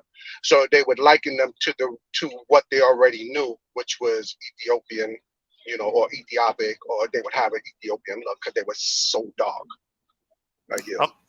Yeah, facts. And this is real quick. And this is why it's also important to understand how this plays out in scientific research and papers, etc. Whatnot, right? Because so you'll hear like Ibri come on here and talk about like the Caucasian phenotype and whatnot, right? A lot of people don't know, like if you're reading that in the scientific paper, it's literally equivalent to what they'll call like some scientists will call it Caucasian and some will call it Ethiopic, right? Based upon the same concept here, like this old concept of what Aethiops was, about how the Greeks describe people from a certain area as Aethiops and whatnot. And so that like the Ethiopoid phenotype is more of it's not like the broad nose, thick lips, tightly curled hair and whatnot. It's more of an aquiline nose, a little bit thinner lips. It's a little bit looser curled hair and whatnot, etc. Whatnot, right? It's not this. It's not like a typical what we would understand to be like a sub-Saharan African black person or whatnot, right? Air quotes or whatnot, right? Like a Somali look. Yeah, 100%, 100%. A Somali is like a great modern rendition of what the Ethiopian look is, and so, but you can see aspects of this phenotype going from, again, like my man's talking about, from India all the way to Ethiopia and whatnot, right? And even north of that and whatnot, right? And so this is why it's important to understand how terms are used in different fields and whatnot, because we run into this all the time. We can read one paper where it's saying Caucasian phenotype. We can read another paper where it's saying Ethiopic phenotype. And if you don't know that they're the same phenotype, you're getting them mixed up. You're getting a whole different picture with that. And that's why understanding terms is extreme in a scholastic sense is extremely important. And I'll end right there. Wait, so could it have been Hamite? Go ahead. Yeah, and also like the with the video with the Romans, even with excuse me, even what Moore was just saying about Rome, and you could be a Roman citizen. It doesn't necessarily mean that you come from the stock of Romans, right?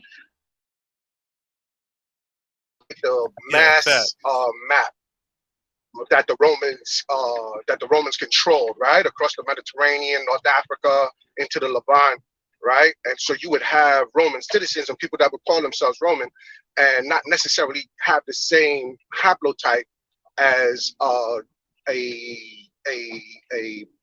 Roman who, I don't want to use purebred Roman. Or a person who comes from the stock, of the original Romans. You know what I mean? So we have to be very careful. Like when we call people Romans, we have to figure out whether they're Roman citizens or whether they're actual Romans. Or just like with, and I'm bringing this up because this comes up a lot, even with Israel, right? So there's national Israel, then there's, a Semitic stock of Israel. You know what I mean? So we have to be very careful when we use these terms and understand what we're talking about. And also, if you're listening, if you don't understand, ask questions instead of dismissing the whole conversation.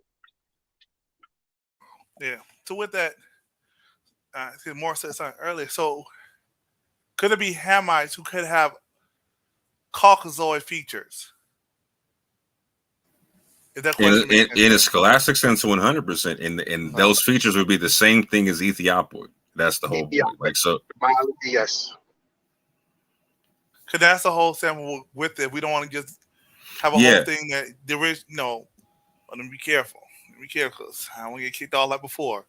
That we just want to have one skin color, and then it just means right. Yep. Yeah. Like so you could have sons of Japhet that could have a little darker hue to them. Oh yeah, 100%. Like that again, and that's what you'll continually hear us say. Like phenotype is fluid, meaning that like again, you could like I pointed out earlier, like Dante was talking. He brought a source talking about you had Nubians, Israelites, Copts, etc., all looking the same and whatnot. Right? Again, you could have the same phenotype, but all have different lineages and whatnot. Like phenotype is very fluid in that way. But go ahead. I'm sorry, like Ozzy the Iceman, he's melanated. The reconstruction, he's melanated with stringy hair.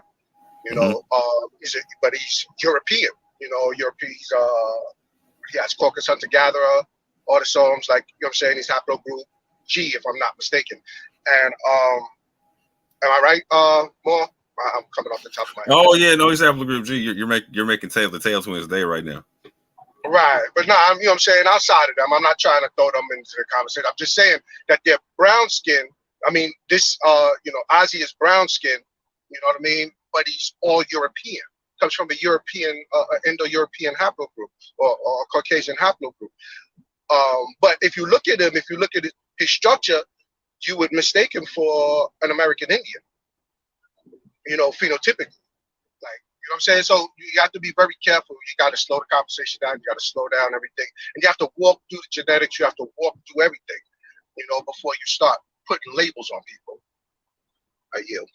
Yeah, and I think you brought up a point earlier. Also, too, who's ever making the maps, whoever coming across, if they cross the people they never met or region, they'll sometimes go back to something that can understand. Like with the Ethiopic, or even as Jews are spreading out, they might call themselves different terms or whatnot by what's going on or the region they're in. Am I correct to say that? Mm-hmm. And real quick, there's something that Sheep Gathering was saying in the chat to this guy where he was talking about, so the Ethiopians we see today got dark over time. What's interesting about this, about the particular people in Ethiopia and certain people we see in the Horn or whatnot, historically they were described as red people, just like how you see in the Bible, like a lot of Israelites being called ruddy or whatnot, right? So again, like even going on the walls of Egypt, like we're talking this whole conversation, the Egyptians are like a very dark brown reddish color and whatnot, right? They're distinct from the Nubians who are dark brown to black and whatnot on the wall reliefs and whatnot, right? And so again, even like this is where we need to understand, like, so what were they calling themselves? Like, so would the Israelites call themselves ruddy or would they call themselves black? Will they call themselves red or will they call themselves black, right? And so this is where we got to slow stuff down and really understand what are the people seeing from their perspective, like versus us putting a 2023 perspective back on the ancient world. I would say that if I think the question was, because I don't see it on the screen, the question was, so Ethiopians turned dark over time. Is that what that's what the question was, or the statement was? Kind of. There was a back and forth going on between two people, and I just used one question as a springboard to make a point. Right. So I would say that. Go ahead. So among the Ethiopians, you have a couple of different haplogroups, and yes, you do have haplogroup J, and, in the Horn of Africa. Like it's, you have people that came down from the Levant into Arabia and into across the Red Sea and into the Horn of Africa. So Thanks. I would say that you probably have people who had a Caucasian a haplogroup. By the time they made it down to the Arabian Peninsula, they were already dark, but they still belonged to a Caucasian haplogroup. And then when they cross over into Africa, they're mixing with another group of people who are dark, and so they would have got even darker. So real quick, we got to slow up real quick. So my man said Caucasian haplogroup. I understand it's different than Caucasian phenotype. So when we're talking about Caucasian phenotype, that is synonymous with Ethiopia. But when he's saying Caucasian haplogroup, he's talking about like coming from like the Caucasus areas and whatnot, right? Yeah. So you're talking about like haplogroup J, etc. Right? With these phenotypes, you will end up with these aquiline phenotypes through this mixture of people through the Arabian that came down into the Arabian Peninsula and crossed over the Red Sea into the Horn of Africa. So you'll have aquiline features in these people because some of them do genetically go back to Caucasus Mountain people, people who are from the Caucasus, haplogroups that are derived straight from the Caucasus. Some of them might have been dark to start with because, like we said, we always harp on this. The HERC gene or the SLC24A5. Prior to that mutation, everybody was dark.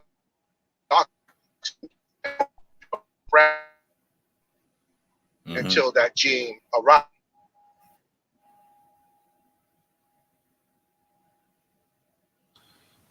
I really have African haplotypes, haplogroup A, haplogroup B, or haplogroup E, which is synonymous with West Africa and certain areas of North Africa. So these people would have came in, already with this particular haplogroup, belonging to this particular haplogroup, but phenotypically you would start.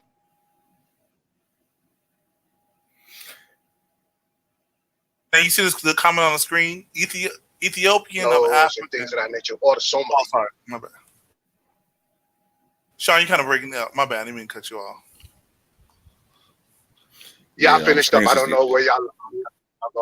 There's a question on the screen, OG. Hold up, you got it. It says Ethiopian of Africa are not Hamites, they're Shemites. So the Ethiopian description is white supremacy in full effect. So then what is the follow-up? Yeah, right here. Okay, the idea of Ethiopians being black was created by Ptolemy, called the Egyptians Ethiopian, and everyone wants to make all Africans Egyptian. Can you put the previous one on there again? Let me make sure I got that one right. Ethiopian of Africa, not Hamites, they're Shemites.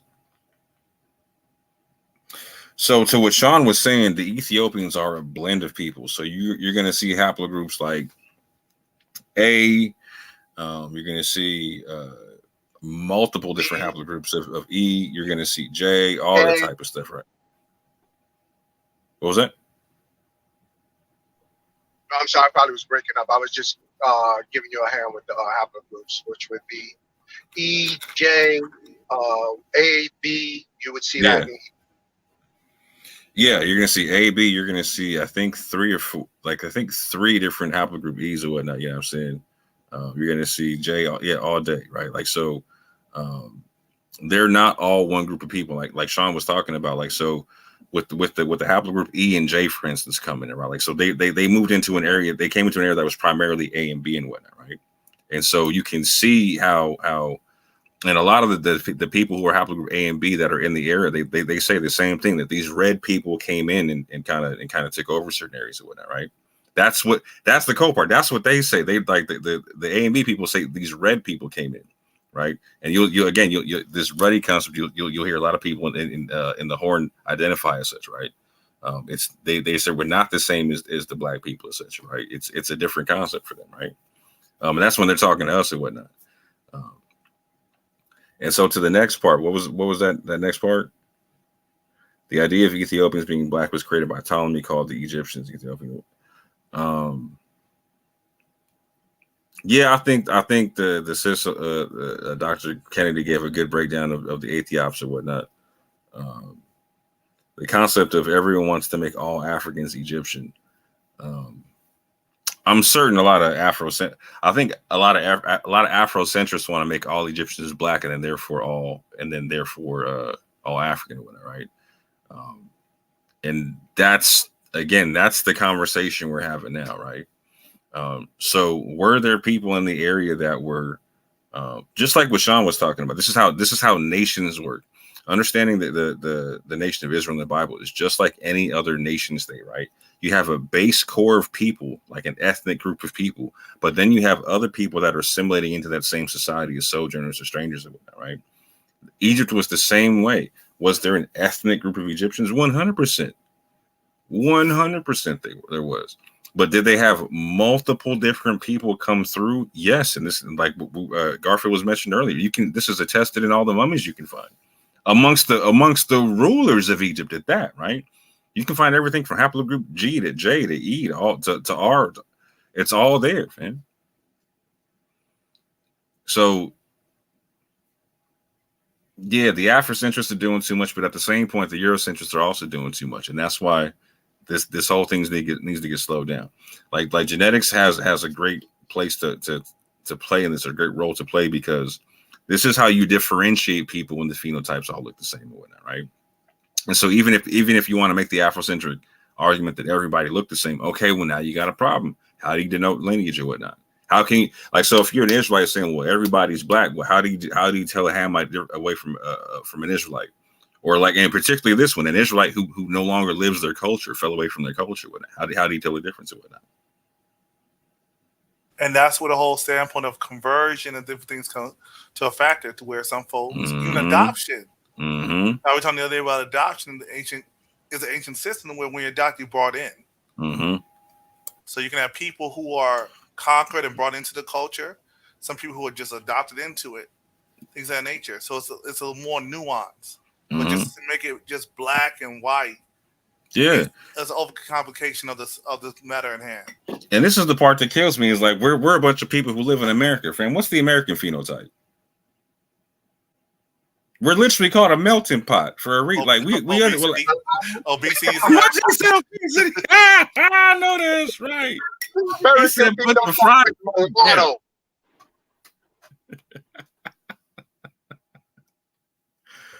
So yeah, so that's where. So and then sometimes when you're dealing with it, we can get devolved into making it about skin color, even if we're trying to fight against it. That's where the trap we gotta avoid. Oh, yeah. Man. Yeah, I think that's what. No, my point is that the Hamites aren't black. They're Middle Eastern. Egyptians aren't black. Egypt was a melting pot. Yeah, and I think that's so. I'm gonna let this play back and finish out because I want to get to the other video with the dealing with Egypt specifically. But I just want to see like on this map alone, how folks are so close. And folks will just say, one section of the map is white, one is black, but it's a little more nuanced. Folks travel, so folks go around, things of that nature.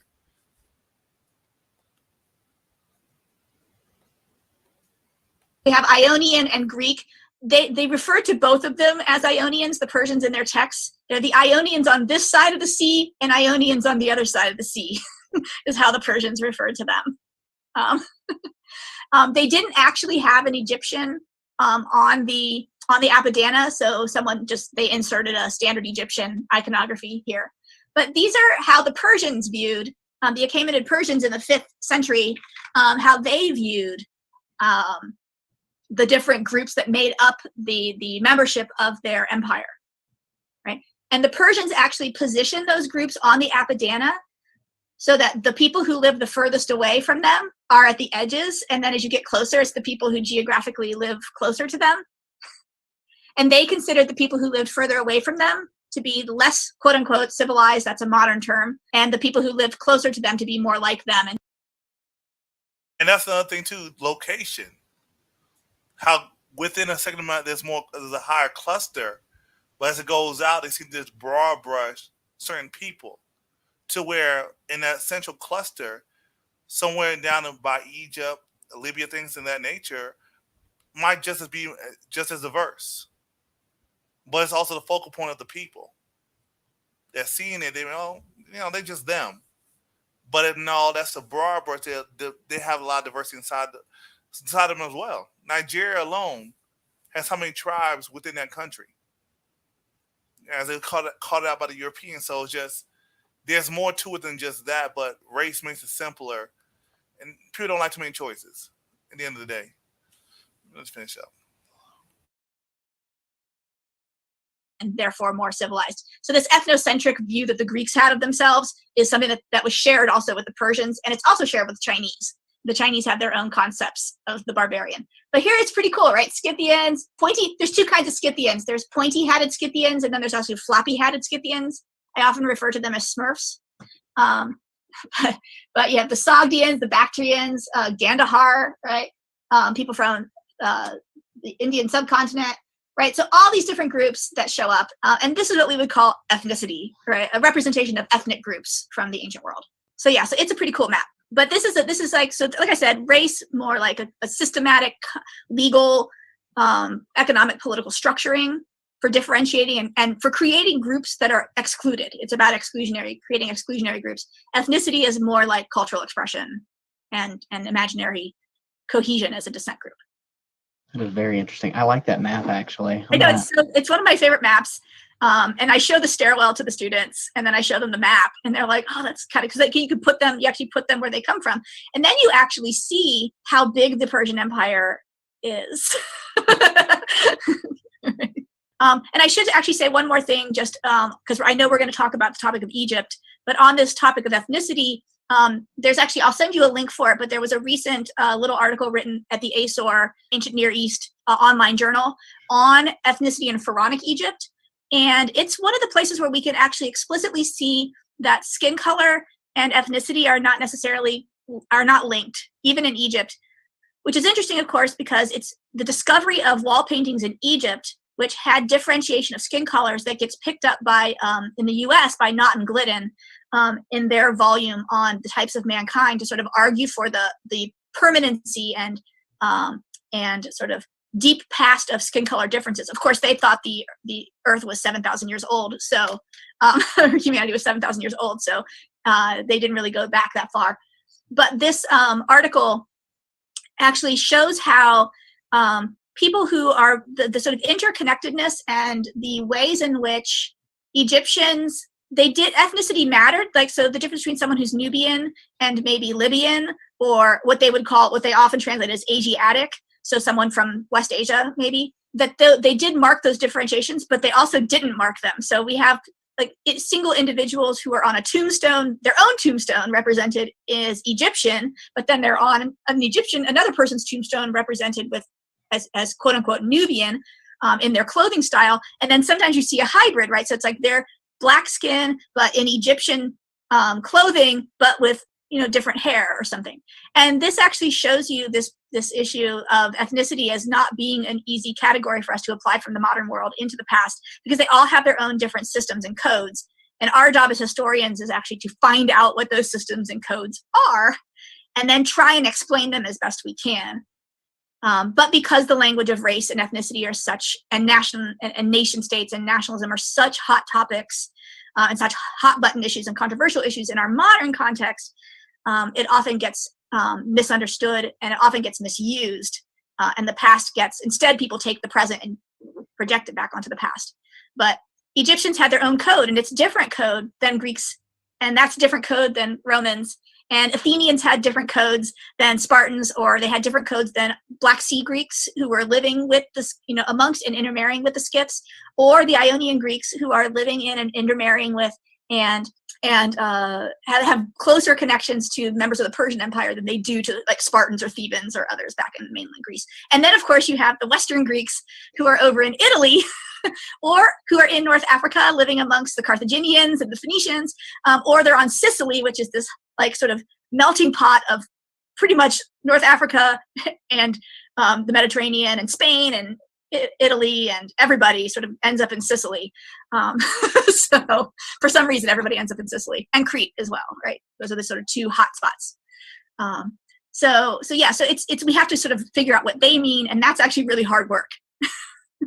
I just think it's really important for us to recognize that identity, like what we call race and ethnicity in the ancient world, that these are not exclusive categories for the ancients, that one can be a Roman and be a Syrian and also be, Hellenized, and one can be a Greek and an Athenian, and they can be from their deme as well. They can be Egyptian and be Greek.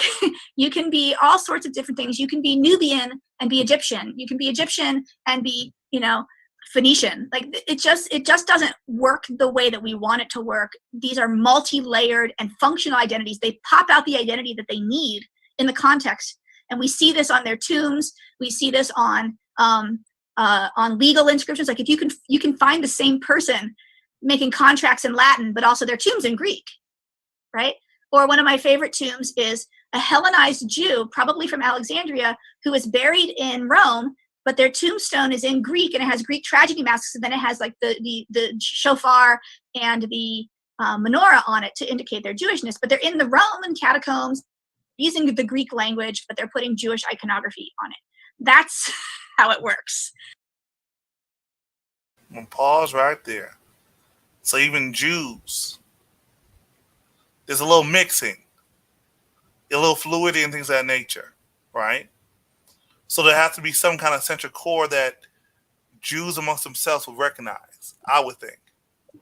Right. Real quick, I want to say something. She had mentioned hair type of different Egyptian mummies that she made a quick pass by about that. So yeah, that would be true. So you'll have, I think that people get caught up, like especially when we deal with the MENA population, they get caught up in like, oh, these people, this a specific pharaoh or mummy was found, and it was haplogroup J or haplogroup R, and they had red hair, and the hair was kind of curly. They're not understanding that phenotypically these people would have looked mixed. You understand what I'm saying? They might have been dark. Remember, they're in Egypt. They're in the Mediterranean. They may have been brown skinned, right? I want you to think of like a person who is mixed, like from Trinidad or from Jamaica, or like, that may have a very brownish tone to them and look African American, but they got curly hair, or they might have red hair. You know what I'm saying? We have that amongst us as well. So it's very fluid. I mean, what she's saying makes 100% sense. Yeah, it makes perfect sense. And that's the whole thing with the DNA they're doing now, is they find more. Because Sean, I saw you putting there earlier with they're doing more, digging more into some of the sites. It's going to raise a lot more, questions and answers as they're doing more, giving more data to really consider with a lot of these conversations. Yeah, so the dig that they did, we was already abreast of that. We actually did a live because Finkelstein had hinted on this a while ago, and one of the hints was that, basically in this particular dig, what they found was basically what the Levantine DNA was already, which consisted of E, J,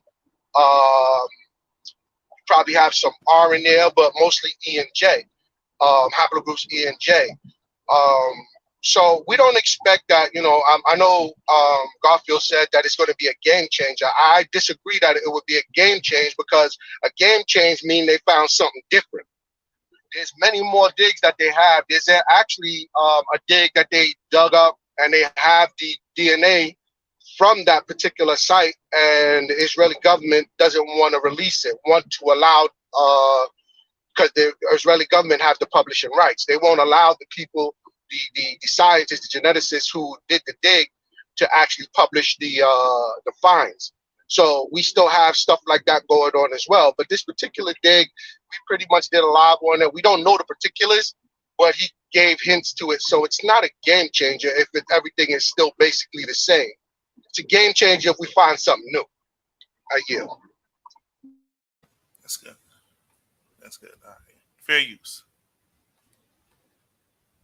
It's not exclusive. There's one identity, and that's what they have. And this is one of the biggest problems with genetic testing on ancient DNA, is that it's trying to find something that isn't actually applicable to the ancient world. And it's actually one of the biggest problems of the studies of race and ethnicity in the ancient world, is this idea that identities are singular and not multiple.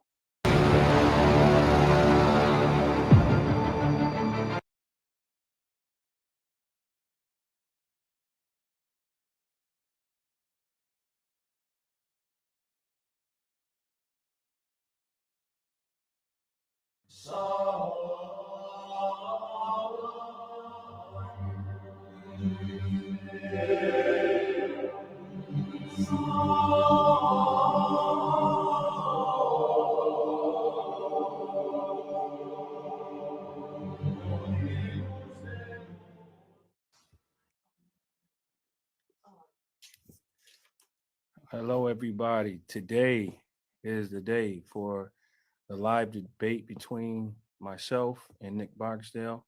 We've decided to do this more so as a discussion than a actual debate. So, live from my phone. Bear with me, guys. All right. Making sure there's no interruptions. All right. There's Nick right there. Nick, let me know when you are in. Nick, how you doing? How you doing, man? You doing all right? Yeah, doing good, doing good. You excited, huh? Yeah, man, I'm pumped, dude. I've been looking forward to this all day. All right, cool. Me too. So, let's get into it a little bit about myself, and then you can tell the audience about yourself. I am the author of I, Black Pharaoh, the book a novel that will be coming out around the fall time.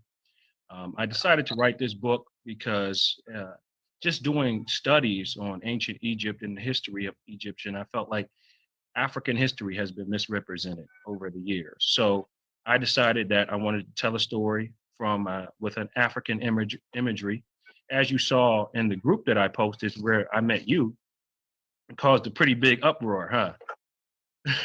Yeah, just a little bit. And I mean, realistically, I think a lot of it has to do with, man, some people can be so ignorant in general. So I even acknowledge that I saw quite a few racially motivated comments and just flat out racist comments in general.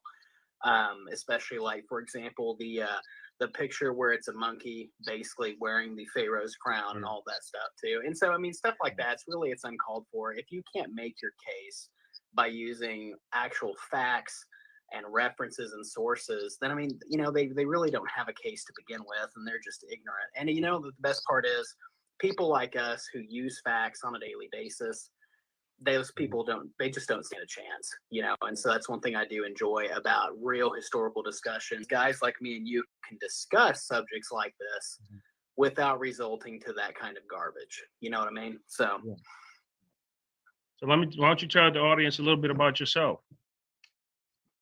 Awesome. So my name is Nick Barksdale, which he already introduced me. I run the Study of Antiquity and the Middle Ages, which is a popular Facebook page, but it's even more of a popular Facebook group, and it's also a very popular YouTube channel. I'm finally heading towards 20,000 subscribers, and I cannot wait to finally get over that 20K mark. Basically, what I do is I focus on ancient and medieval history. As you can see, my library behind me, it's almost all ancient and medieval history in general, and I love the subject, and I can't get into it enough. The subject we're going to be talking about today, I've studied for the past, realistically, off and on for the past 10 years. And so it's always been a really favorite subject of mine. Although some of my buddies are definitely better at it than myself. So Cool. So what is like your interest with ancient Egypt? Is it just like everybody else's, the mysticism, the mystery behind Egyptian, or the origins, would you say? I've always really enjoyed a little bit of everything. I will say, when it comes to mysticism of ancient Egypt, the religions of ancient Egypt is something that I do not know as well as others. The origins of the ancient Egyptians and their, you could almost say, the evolution of their ethnography over time is something that's always interested me. I've always been obsessed with the ancient Near East, and Egypt does fall into that category. So I feel like it's natural for people to really look at the beginnings of the greatest world civilizations. So not just in ancient Mesopotamia, but also in North Africa and a variety of other places as well. It's always interesting to watch populations strive to achieve what certain groups like the ancient Egyptians did in fact achieve. It's always very interesting. So yeah, that's pretty much. What about you? Well, for me, of course, I'm from Cameroon. My father's a Cameroonian man, and I just would love the idea of bringing to the world African history. Like I said earlier, I think it's been misrepresented. So I felt that I wanted to tell the story of an African telling the story, which has never been done before. It's never been done. So I wanted to be one of the first ones to do it. So let's get right into our discussion, man. Yeah, do it. This is what the people is waiting for. So what would you say I'm gonna give my answer after you, but what would you say is your definition of a Black person? I mean, when it comes to that, I mean, like blackness or white or whiteness, I've always been pretty neutral. I know we can look at that as almost like a modern day social construct, which, whether you're approaching it from a white angle or a Black angle, in its own way, it can kind of get in the way of actual history and interpreting it. We've seen throughout history people use race for an ulterior motive. Usually race mixed with history, and especially race mixed with science, is never a good idea. But I mean, I've always preferred the term person of color. Now that is just me. Just for the simple fact, I mean, here in Oklahoma, we have a large Hispanic population. And I mean, by certain definitions of Black, if I were to walk out to them and be like, hey, do you consider yourself to be Black? Realistically, they're going to look at me like I'm insane. You know what I mean? And so they did a study in actually Cairo not too long ago, and they asked various peoples, do you consider yourself to be Black or African, or what do you consider yourself to be? And most people were shocked because they never really, I guess, thought of that. Most of them answered, well, no, I'm Arab or this or that, and so it was interesting to see that. I mean, when it comes down to it, I mean, really, when it comes to that, I would say it's almost, how do you define yourself? I mean, you could say I'm white. I look at it, I'm Anglo-Irish. I was born and raised in the USA. My ancestors come from Britain. And so, that's always how I've approached it. I think it really depends on how you look at that social construct and how you want to use your cultural definition for what's white, what's Black, what's not, so on and so forth. I think that's a pretty even way of looking at it. But I'm definitely interested to hear your side as well.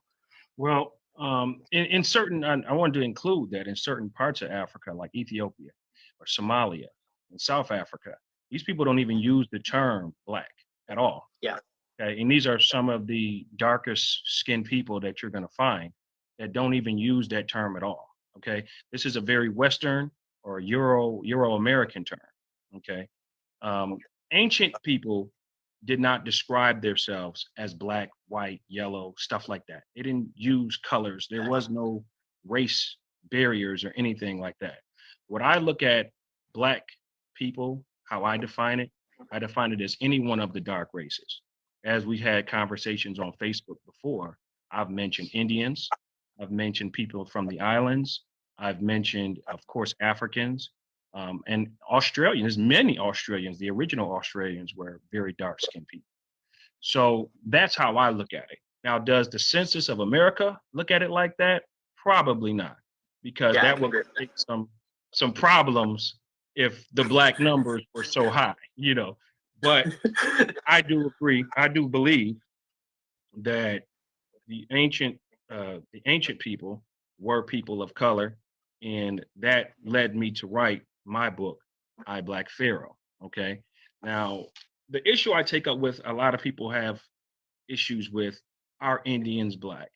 Now, I know a bunch of red-skinned individuals, yellow individuals in America. The custom that we live by labels them black, African American. I tend to kind of have some issues with African American because just because you're dark skinned doesn't mean you're from Africa. You could have ancestors in India. You can have ancestors in South America. You can have ancestors in the islands. All these people kind of intermingle, you know, now. So there's really even not too much of a pure race anymore anyway. But I would say that's my definition of what black is people of the dark races. It's interesting. I'm gonna let you keep taking it from here, though. I'm gonna kind of like treat you like the host, basically. So I'll let you direct how this goes, so on and so forth. You know, I feel like you have that right, since basically you made all this possible. You initiated the invitation to me, and so it's just look at it, I'm a guest in your house, basically. So. Okay, cool. All right, so let's go on to this DNA test. The DNA test that was conducted, there was one in 1985. There was another one in 2010 on the people who are supposedly the family of King Tut, Tutankhamun. And there was another one in 2016, if I'm not mistaken. Maybe you can correct me if I'm mistaken. What do you know about the DNA test? I feel like, let me reference my notes. I brought notes. I'm horrible about that. I've got the memory span of a fly, and so I always have my notes. Okay. 2017. You mind if I talk about my beliefs on it while you read? Oh yeah, go right ahead. So in my own research, there was a lot of faulty things that came back with the research of the DNA test. There were mixed contaminated DNA samples from modern day people, modern DNA mixed with ancient DNA. And that was in 2017, 2010, they found that to be faulty. It was another one that was done that was all faulty to be faulty as well. I don't particularly know the exact reason. And then the most new recent one was also from unknown tombs that no one knows who these tombs came from. So basically, you have some dead people in Egypt that were buried. They didn't know where they came from or what era they even came from. And they said, hey, we're just going to test these mummies. So I found that to be a little strange. And like, okay, why would you do that? And you don't even know what family these people come from. Now, we know that Egypt has been invaded several times. So there were many different cultures that came into Egypt, and even some different rulers that came into Egypt and ruled over Egypt. So that information just wasn't good enough for me to accept it as fact. I gotcha. And I will say, I mean, pretty much from my notes, they did that in 2017. They tested over, I believe, 151 mummies, which is a pretty large amount. Realistically, though, I believe it actually came down to the DNA sequences ended up being obtained from 90 mummies and would be compared to each other. But what's even more interesting, and you're right, due to the contamination, and not just modern contamination, but contamination from the past, really when it comes to testing ancient populations DNA, it's a really hard to do process, primarily because so much time and contamination has taken place. It's going to really conflict, which is why it's very interesting that we tested 151, but the actual conclusions we got were actually quite a bit smaller from that. And so that's actually very interesting. And that's, as a matter of fact, I'm going to cut to the chase here. You also tell me what were the results of some of those, just so the viewers can hear what were the results that were mentioned about where these people were supposedly from. So this is what's actually very interesting. Let me find my place here real quick. So additionally, 3 of the Egyptians were analyzed for Y DNA. 2 were assigned to the Middle Eastern haplogroup J, and 1 to the haplogroup E1B1B1, which is common in North Africa. I'm sure you're already aware. And on top of that, here. Now, North African would consist of more Arabic or Arabics mixed with maybe individuals from Turkey and I want to say French. I'm not too sure.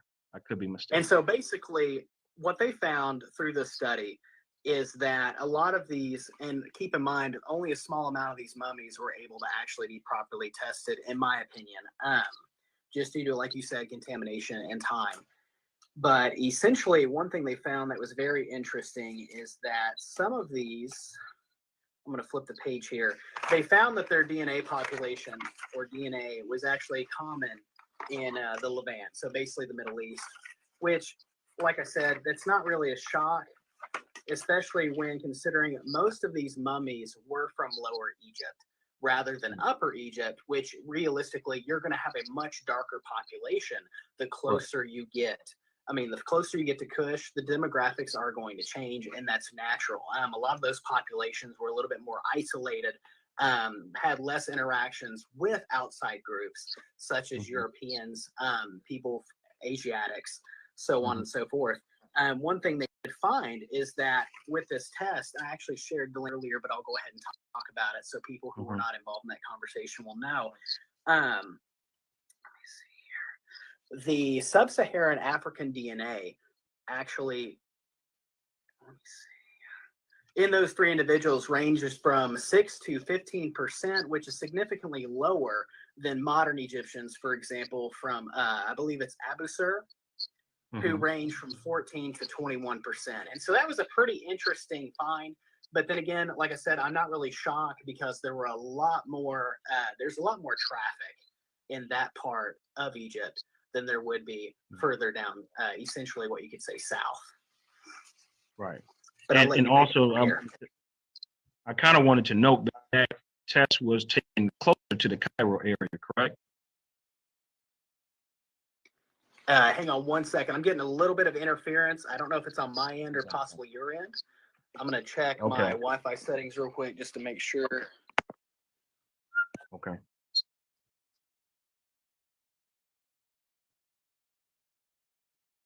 Can you hear me clearly, though?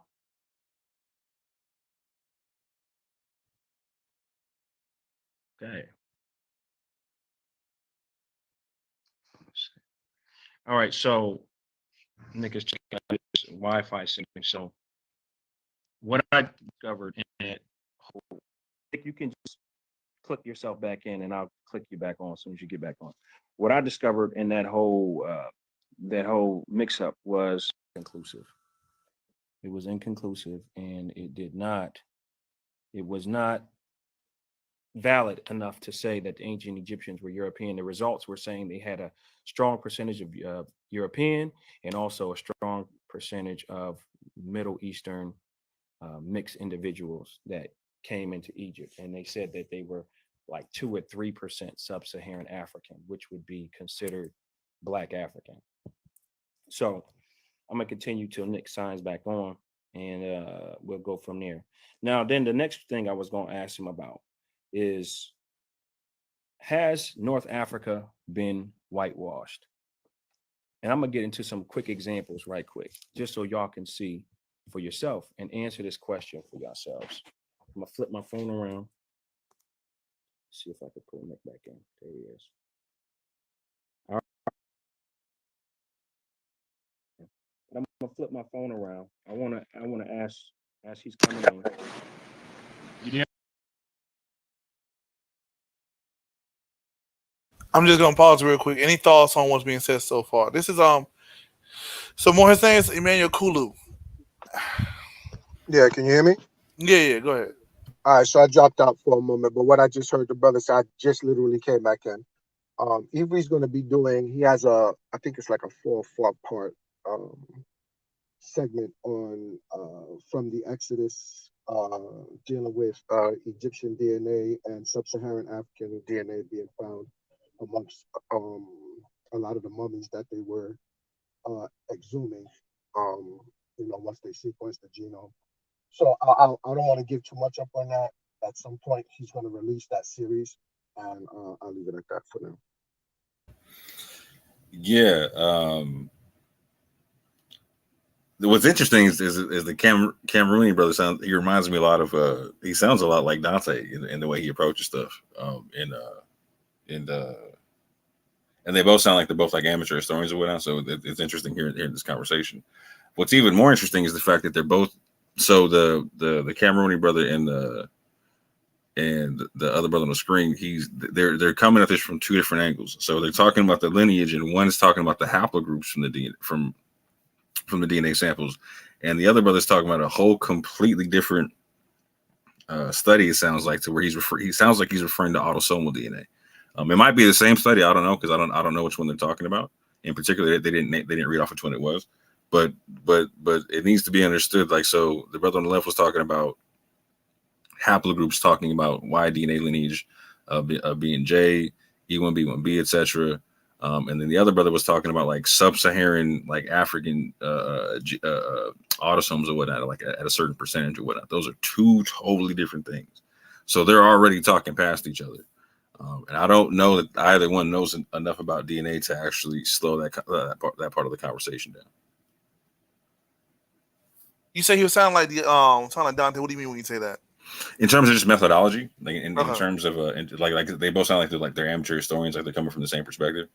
Like they're going over the information themselves, and this is the conclusions they're coming up with, and they're comparing the contrast, etc. I'm with you. Yeah. I think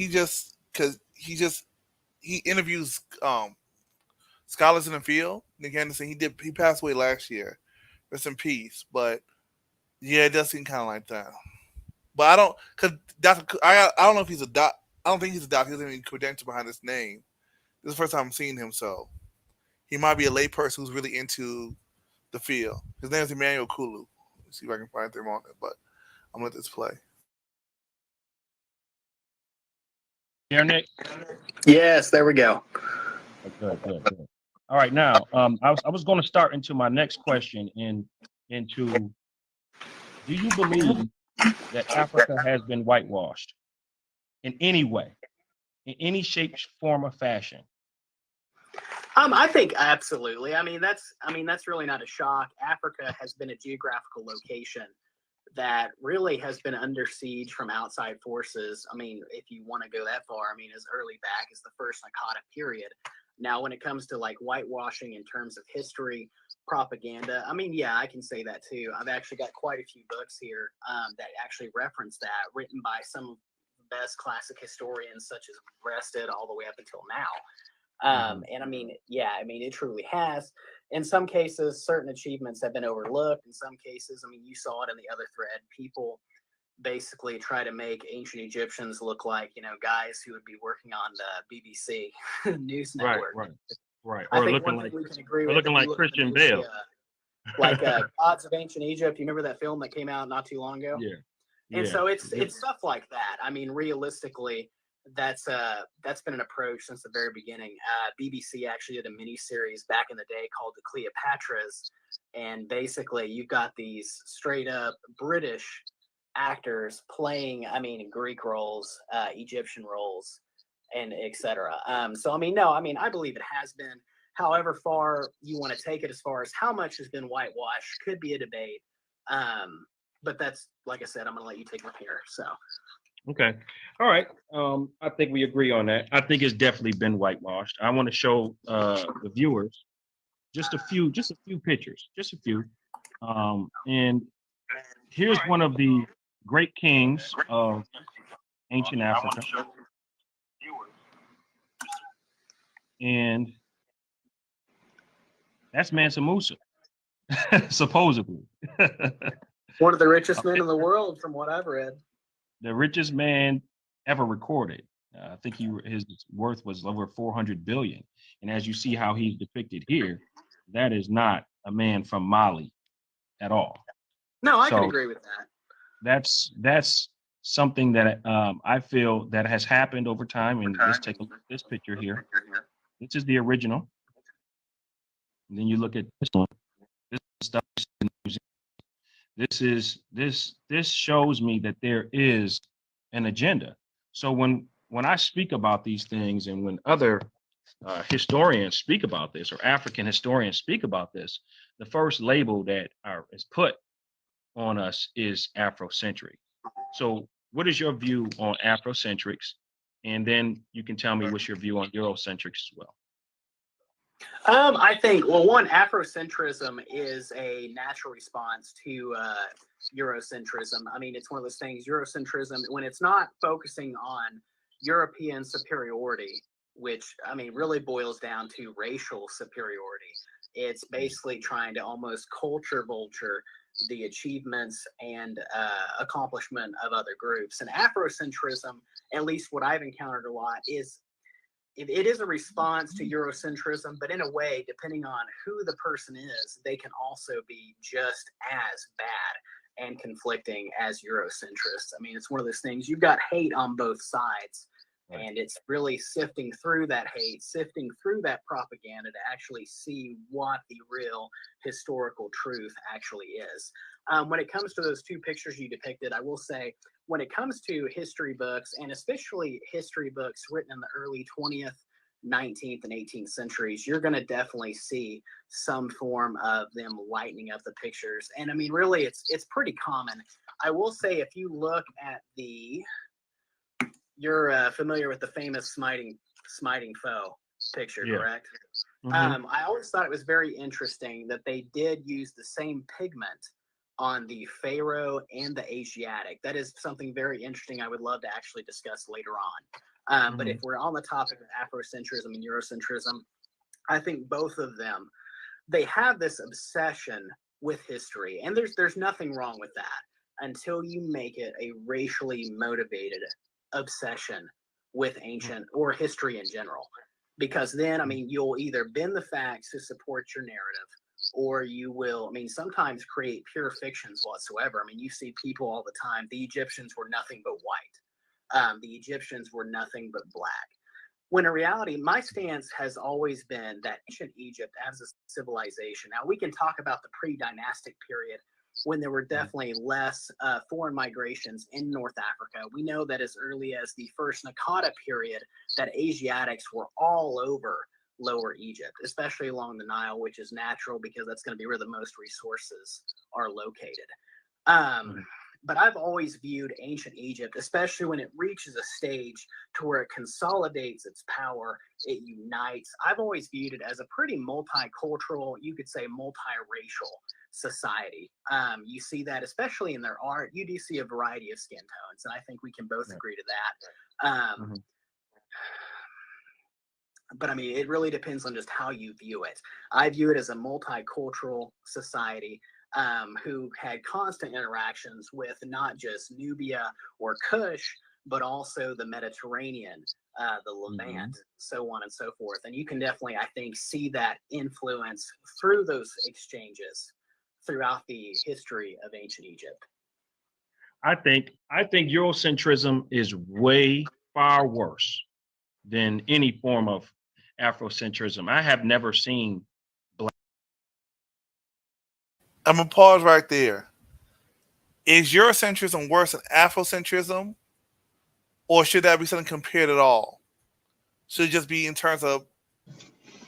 If we're discussing just vitriol, if we're discussing just vitriol and words, they're just as bad, both of them. If we're talking actual violence, then Eurocentrism. You know what I mean? It depends on what spectrum you're coming from, on what you're talking about. You know what I mean? With, you know, if we're talking violence and, you know, moving across the globe and, you know, colonizing and things of that nature, which would encompass violence, then Eurocentrism. If we're talking just straight vitriol, they're both even. Yeah, in terms of methodology, they're both flawed in the same way. They're both extreme in the same way. Hence the centrism part. Okay, Chad, what say y'all? Is one worse than the other, or is it just the whole standpoint, the methodology that makes it all flawed? Worse in what sense? I think the brother there's a level in terms of, I'll say, taking folks away from the truth so we can have discussions. Oh, in terms of taking away people away from the truth, they're both equally as bad, because like you get the same results with the same methodology with it, right? Like, so if he's talking about whitewash, you could easily ask the question, like, is there blackwash, right? And that's the question. That's this whole argument being had back and forth between Dante and Dr. Brown and whatnot, right? Like I said, like one dude said Brown is like, oh, that ain't like, you ain't say black, like, bro, like, so explain that, walk me through that, right? And it's because of a convoluted concept of what black is and whatnot, right? That's going around being undefined and whatnot, right? To where, again, you could be albino and still be black, right? Like, so it's or if, and again, I can understand the concept. It just got to get explained in we got to understand what we're applying it with that, right? And so, okay, it's not worse when you're talking about the same methodology with that, right? You got to understand, like, what are the effects on both sides? When I apply Afrocentrism, where does it lead me off track? When I apply Eurocentrism, where does it lead me off track? What are the results I get, right? And again, on both sides, you're gonna get lost in a sense to where you're not gonna see the multicultural aspect of a situation if it's there. Yeah, because even with the civil rights movement, there's some folks that think it's just black folks fighting, and that's not even the big Europeans, but they're Asians, Hispanics, you know what I'm saying, Latino, other people. Hey, and keep it a buck, there was a bunch of Jews there too. More, not too loud now, not too loud. Was the NAACP was funded when they were struggling in the earlier years? Some Jews won't know what some folks will say. Well, yeah, and that's where Judah Rise is saying, yeah, Afrocentrism is in speech pretty bad. Eurocentrism is worse in words and actions. Now, yeah, because now I think there's a level of Afrocentrism. Does more? And would you say Afrocentrism deals in any way with colorism at all? Because my mind goes to the Hutu and the Tutsis in Rwanda. So this is where the thing about it is, like, in Afrocentrism, because it's and this is where it gets bogged down in incongruity when that is, in the sense to where, like, so on one day, black is just the West African phenotype. On another day, like the brother over here, the Cameroonian brother said, like, black is everybody who's of a certain skin tone around the world, from India to Jamaica or whatnot, right? Like, so even with the Afrocentrism, the lines are blurred or whatnot. Real quick, can you ask your question again? I want to make sure I answer it full. No, is there in terms of, is there colorism in Afrocentrism? Yeah, no. And no, like, here's the crazy thing. So yeah, there's 100% colorism, fam. Like, and it's funny because there's a positive and negative side to it, right? And like, in how it's applied. So on a positive side, people will try to make it like an uplifting thing, to where like black is beautiful, and like there's an affinity for the darker aspect of things and whatnot, right? Which I don't think there's any problem with whatsoever, right? Like, if like, you should love whatever color you are with it, right? However, on the flip side, like, then it becomes like the lighter color can become a negative with it, right? And it doesn't make any sense at that juncture, right? Because then they're gonna like it, like in Afrocentrism, you're gonna hear the concept, like what Dante's saying in the previous video, that the whole range of the skin tone is black, right? So it becomes this weird, like I said, it's an unsolidified concept even within Afrocentrism as to what black is. And then this is where you have mixed folks or posts of a lot of hue who go even harder. I mean, one friend, she lied as day. You already know what it is, bro. It's the whole Sarah Seti syndrome, fam. Yeah. If I'm light skinned, I gotta go in extra. You know what I'm saying? Oh my God, I'm like, go ahead, y'all. I don't think I mentioned. Probably I dropped out again for a second. More probably said it, but pseudoism on both sides is ridiculous as well. Facts, because you're starting off from a pseudo perspective or whatnot, so you're gonna get a bunch of pseudo results.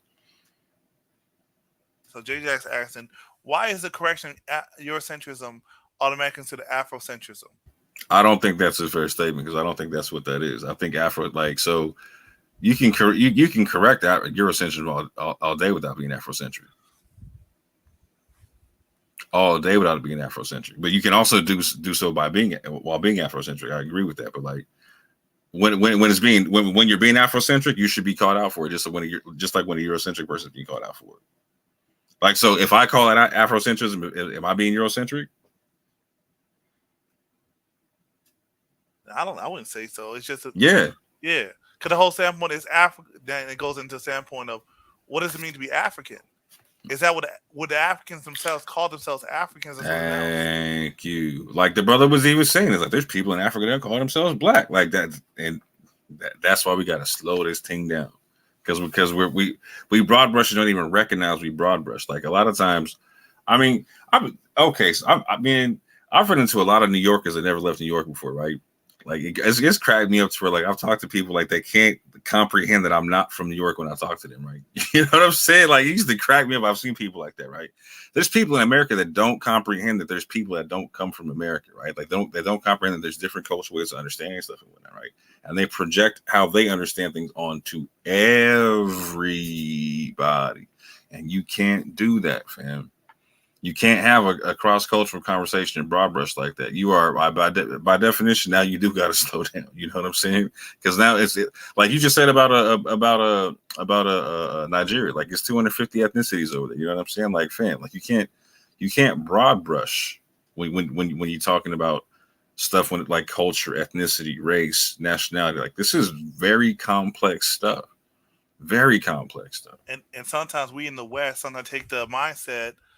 The folks we're fighting against are very imperialist, that we're the center. That how we view things, they must view it like that. No, they don't. Right. Well, I would say Africans calling themselves black is a byproduct of colonialism. That's straight that comes from colonialist I think one thing I think about is like the South Africans with the Afrikaans and the Zulu and other people. If I'm not mistaken, the Dutch are just seen like another tribe, even though they're white people. It's when the British came down, that's what caused more of the racial tensions, all that kind of stuff. I could be wrong, but sometimes people just interact with people, and the skin color is pointed out because it's blatant, but it's not really the distinction factor, morality, things of that nature. But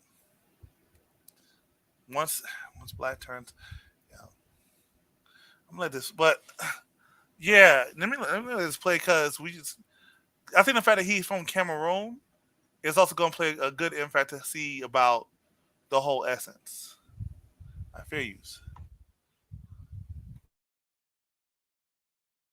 Blackwashing, particularly. I've never seen it. Now, I've heard some people say some extreme things. I've heard people say the ancient Hebrews were dark black people.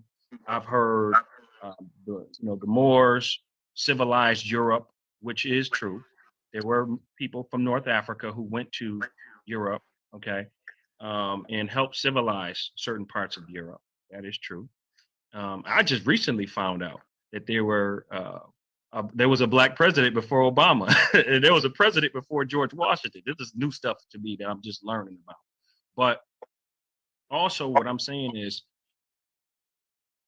it sound like who was the first black president? Yo, because if he's saying that, kind of wondering if he's had a little influence, that kind of stuff. Yeah, that's that $2 bill doctrine right there. Yeah. Or even is being civilized? Is that a European concept, or is that a universal concept to call someone uncivilized? So this is something I actually liked from what Dr. Kennedy was saying earlier about like certain people who had the certain nation states that had the concept of barbarism or someone being uncivilized or whatnot, right? Because that wasn't a concept that everybody had. You know what I'm saying? but in some kind of way, like it's different for every culture, right? Like, so there's some pygmy tribes in Central Africa, like they judge you by how you can walk in the forest or whatnot. Like either you can walk and not leave tracks or certain stuff, or like know how to walk across logs or whatnot, or you can. If you can't, they respect. They look at you like a child or whatnot. You're uncivilized. You're like a kid to them. You know what I'm saying? Or for instance, like you had even the Moors were calling people this is interesting, right? So the Moors are known as being part of Barbary or whatnot, right? Like the Barbary coast. And some people think that means that they're barbarians or whatever. It's more like the Berber concept doing it, right?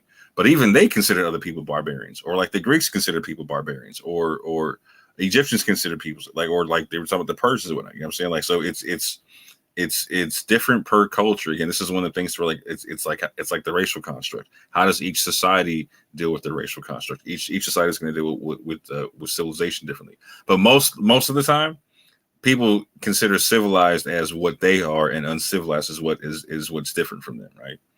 No matter what the extreme is. So, for instance, on that map of the Persian Empire that Dr. Kennedy was showing, that she said that they inserted the part for Egypt or whatnot, like the bust for Egypt or whatnot.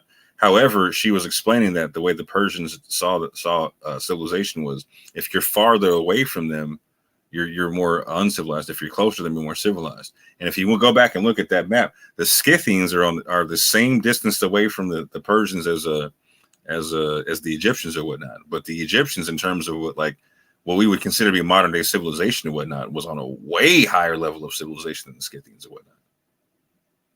But the Persians would see them as equally uncivilized in their cultural construct. Yeah, 'cause I like you went with the pygmy. There's a culture that plays into it. Because there's some folks who might not have, just for the example, running water and things of that nature, but there might come some folks and say, no, y'all are uncivilized and how y'all do things in terms of morality. Come to the country and things of that nature. Facts. So are we using European standards and understanding of civilization, or how should we understand it? Because now as the conversation starts to shift from the conquerors and the mighty making definitions, it becomes a lot more abstract. It really comes down to the group that you're a part of. Mm-hmm. So to that end, I was reading about this pygmy group that's where it tripped me out when I read this too. They were talking about, they were watching Africans cut down trees to plant corn. They were like, okay, they're insane. They're uncivilized. Like, why would you it makes no sense to cut down the forest. The forest is just going to grow back. It makes more sense to let the forest grow and to go get what you can from the forest. And so they were like, they literally we don't consider them real people. That was their concept. They're like, it's okay if to steal from them, to lie to them, to do whatever, to play tricks on them, because they're so uncivilized. They cut down trees. That was their whole, it blew my mind when I heard that. But I was like, all right. And that's for us. We're like, oh, that's black people doing that to other black people. How would they see it? How would they see it? And that's the whole point. Like, a pygmy don't know what the hell you mean when you say black. What we're talking about. A pygmy has no concept of, in the areas that I'm talking about, no concept of what we're talking about as black here, right? I mean, hell, in the book I was reading, the European dude who was there, he was the first so-called white person they had ever seen. They didn't think he was real when they started. They were like, word on you? They make people like you? And they treated him the same way they treated the other Africans. Like, either you know how to walk in the forest or you don't. And so now that's where what standard we're really using, and that even goes to the standpoints dealing with missionaries. But that's another conversation. Mm-hmm. Who's civilized and who's not? Let this play. Fair use. Eurocentrism is basically saying that everything great that happened in the world is attributed to Europe, and that's really not true at all. And I can agree with you there for sure. Absolutely. And I'm not knocking Europe for the great things that they have done. We're currently under Anglo-European power right now, which evolved from the Roman power. So there's obviously Greeks. The Greeks did great things. The Romans did great things. The Chinese did great things. The Arab nations did great things. My thing is, when Africans speak about Africa, it's automatically labeled Afrocentric. And really, for people like me who actually are African, it's really not fair to try to put that racist term on someone who's doing something positive about their culture. That has, and particularly when we're talking about Africa, you look at most of the books. If you look at Shaka Zulu, which was a huge film in 1985, it was huge. I don't know if you've seen the series. It was huge by Josh Sinclair. I spoke with Mr. on a few occasions, and he's not an African man, and he's telling this African story. And this is all over African history, all over.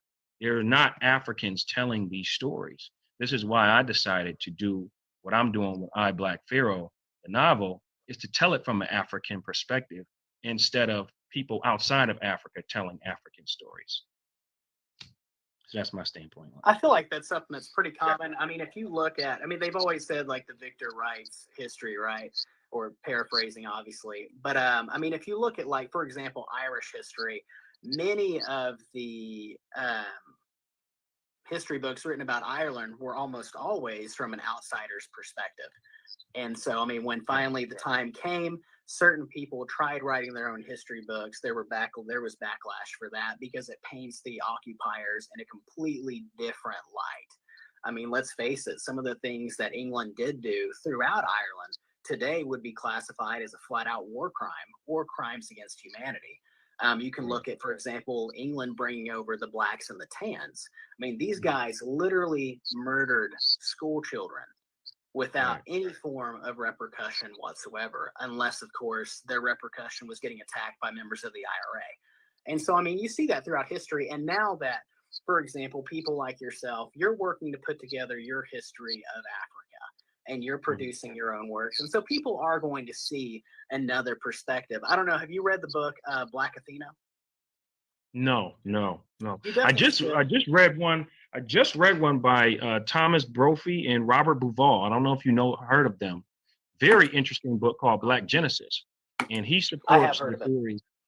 He has supported, and I encourage everybody to go get that book. He supports the theory of the Black African ancient Egyptians, but he also talks more about the alien side as well, as that has been thrown out there too, about the spiritual connection with the ancient Egyptians. All right, so let's get into this question. This is what everybody be talking about all over the world, and there's a lot of hatred comments, and I got a lot of them on my I, Black Pharaoh. Okay, hold on, dude. Can you pause that right quick? The actual origin. Can we just recognize the fact that he literally just brought up the whole alien factor, and my man didn't even flinch, didn't say nothing about it, and he just kept a straight face. Like, that's crazy to me. But, like, who's the guy on the left? What's his actual background? Because I can't imagine being someone being a scholar and like not pausing on that. Like that's interesting. He might politely just be like, okay, that's a red flag, and not be saying nothing. But like, I'd have been like, wow, okay. This is an interesting conversation. I wonder how we got put together. You let it play. I said that. I thought that was fascinating. So, man, someone called me. What? Let me run it back a few. What was that? No, the brother, like, so he just well. Let me run back to Irish perspective. He sounded even more similar to Dante, right? He was talking about like alien aspects of certain stuff or whatever, right? So he was talking about how the Egyptians' spirituality was connected to alien something or whatever. Well, he said, "Boy, stop it! Let me run it back, bruh." He didn't say that. Stop it, bruh. That's why I had you pausing, because the dude, he said it, and the dude just kept a straight face. I was like, "Nah, ain't no way." Yo, wait, hold on. The white guy said the black guy. The Cameroonian brother said it. Cameroon. Oh, thank you more for not going down the race, brother.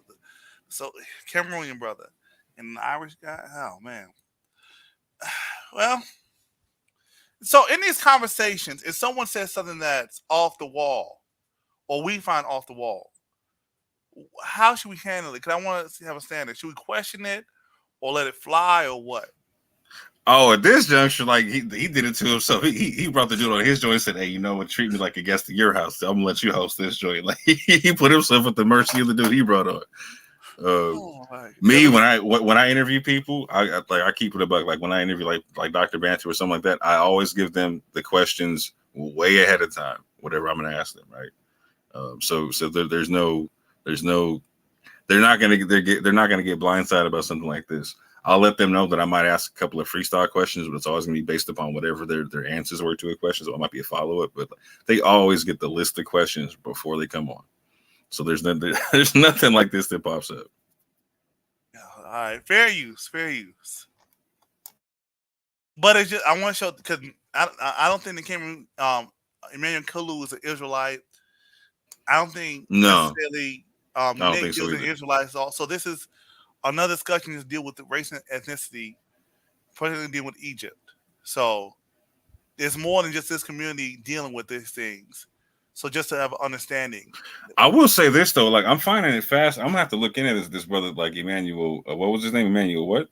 Kulu. K-U-L. Yeah, Kulu. Yeah. I'm gonna have to look into him a lot more because I'm finding it's fascinating because like even though he's Camerooni, he seems to be making the same mistake that or he seems to be overlooking the same parts of Africa that a lot of Americans do, in the sense to where, and which is interesting to me because if being Cameroonian in northern Cameroon, you get the Sahel and whatnot, right? Like I'm not hearing him talk about like the great Sahelian like dynasties and whatnot, and like you got like the Ouagadougou people, you got like the Songhai dynasty, you got like the Mali Empire, you got the Ghana Empire. Like there's a whole bunch of Sahelian West African empires that are huge and affected a lot of stuff. Like he mentioned Mansa Musa a little bit, but it's like to me it's interesting when the jump always goes to Egypt first and whatnot, because like I agree with the Irish brother in the sense to where like you can make certain arguments for certain time periods and whatnot, but you definitely got it. If you don't recognize that Egypt was multicultural, like that's when I look at you like, okay, that is Afrocentric. Like when you're trying to be like it's all black. Like no, if you can't recognize that there is at least influx of gene flow in other peoples and whatnot, like that's crazy. All right, so I think this so this quick biopsy is from ARIA, Ancient African Antiquities Research Institute of America. So an African Emmanuel Kulu Jr., African-American author and writer of Cameroon descent, Emmanuel Kulu Jr. has a deep passion for history and creative arts. Kulu questioned the validity of prior novel and film depictions of the imagery of the ancient Egyptians, who were in fact African people. Based on this research, Kulu created a mythological story based off true events. I Black Pharaoh, Rise to Power. So I think more, this is my speculation. While he is of Cameroonian descent, he might have been raised here in the States. Yeah, that's what it sounded like.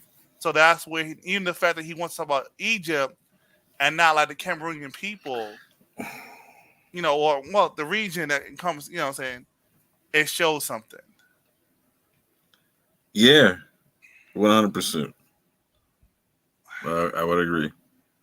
Because then you gotta tell him the untold golden age of Africa, and because even the fact that he said that no one's talking about an African story, for someone, you don't look like he got any gray hairs.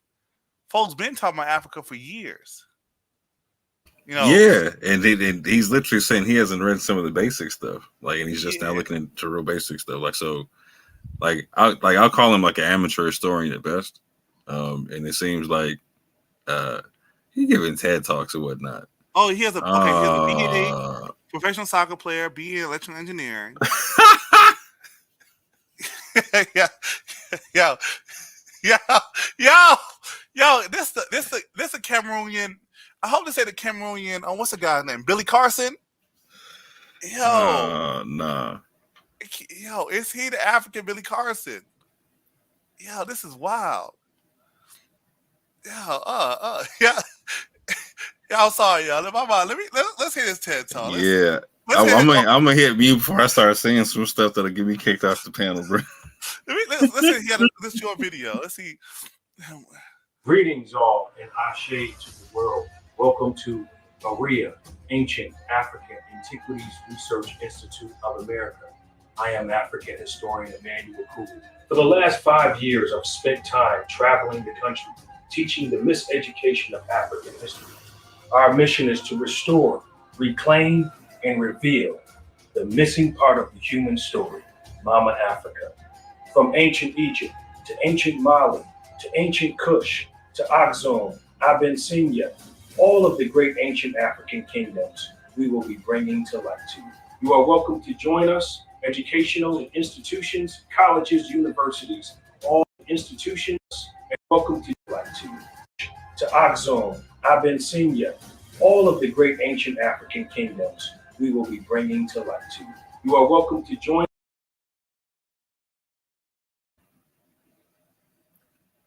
Yeah, I'm gonna start calling him like Cameroonian Dante. Yo, Moses. Yeah. Yo, you notice that it seems like Father God. It's like Hey Dante, you should get with this dude and start doing some conventions and whatnot, bro. Y'all seem like two halves of the same coin. it seems. Yeah, I don't know. Hey man, it'd be big in Vegas, bro. Yeah, it seems like he's cherry picking African history. Yeah. This goes back to the whole sample Afrocentrism versus Eurocentrism, where Europeans who came, Africa wasn't civilized to show kings and kingdoms. But is that fair to do this whole wide scope instead of focus on a central point and praising your own culture? Because I'm wondering, being from Cameroon or Cameroon descent, would he bring any tribes or any stories from that region?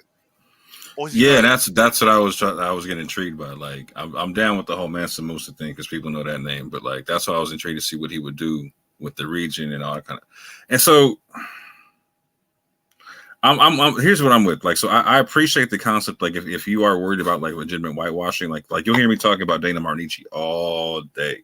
One of my favorite articles that she wrote, and what she's well known for, is an article where she talks about the fear of blackness when it's talking about legitimate. She breaks down legitimate whitewashing that goes on in North Africa, the Middle East, Arabia, etc. Whatnot, right? And that's a real legit thing. Like, so when people are making that charge, people should look into it and see what's actually going on and whatnot. However, not everything is whitewashed, right? Just like not everything is blackwashing and whatnot. And so I appreciate that the brother is talking about like bringing out whitewashing aspects of stuff and trying to make sure. It sounds like he's just saying like he doesn't want it. He doesn't want the whitewashing to be recognized as something legitimate and whatnot, right? But I need to do further research to see if he's taking it into the Afrocentrism aspect of things. And like just off a cursory look, I would put my money on that bet right there. But you know what I'm saying? I gotta go research more. Yeah, the hieroglyphs, that kind of stuff. That's kind of like a clear giveaway.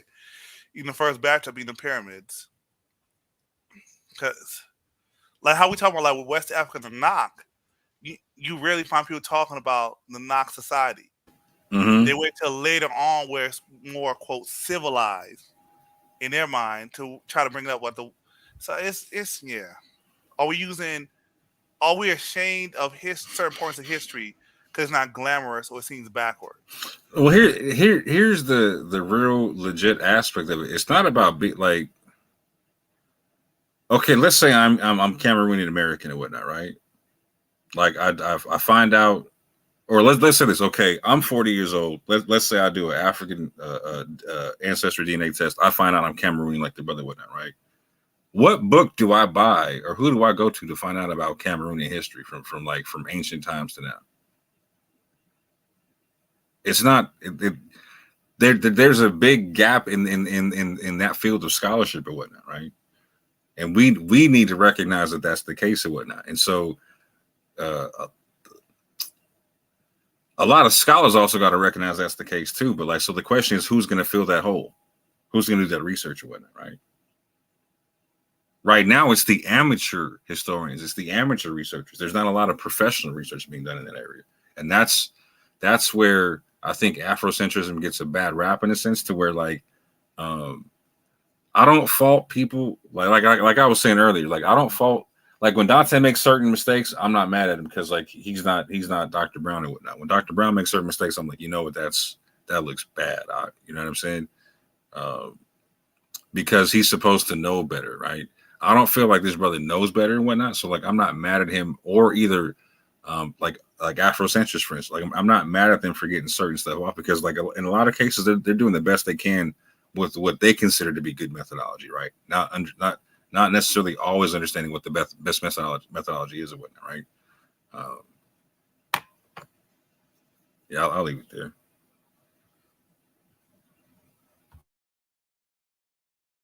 No, I'm with you. Let me let this finish and then I'm gonna hear his TED talk. You are welcome to join us, educational institutions, colleges, universities all over the world to enlighten the beautiful history that has been diluted from human history. Well, welcome to AREA, where we restore the truth. Is he the founder of AREA? Or is he? Hold on, no, hold on. Where's the about section? Yeah, he did. Okay. Yeah, he's the founder, it looks like. Yep, I missed it. My bad, y'all. He the founder and CEO of this ancient African antiquities. Let's see his TED talk. There you go. That's one.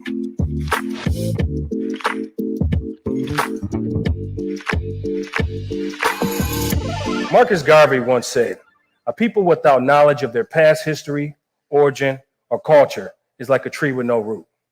Now think about that. If a harsh windstorm comes, would you prefer to be a tree newly planted, mulched into the ground? Or would you prefer to be a tree deeply rooted in the soil for years? Well, obviously, you want to be that tree deeply rooted in the soil for years so you can survive the storm and stand firm. Marcus Garvey was referring to African people and how pivotal it is for all people to be connected to their ancestral roots. This reminded me of Sankofa. The Sankofa represents a bird that looks back, look at its past successes, looks at its past failures, learns from both of them in order to move forward into a better future. As I look back on my roots, my father was born in Cameroon. My father played for the national team, and my father never allowed me to believe that the history of the Black man began in the transatlantic slave trade. He taught me about the ancient kings, queens, master builders, scholars. And on the other hand, when my father came to school one day, he had a full dashiki on. And my father asked, "Hello, you want to learn about Africa today?" So this young African-American boy raised his hand. He said, Mr. Kulu, did you come here with no clothes on?"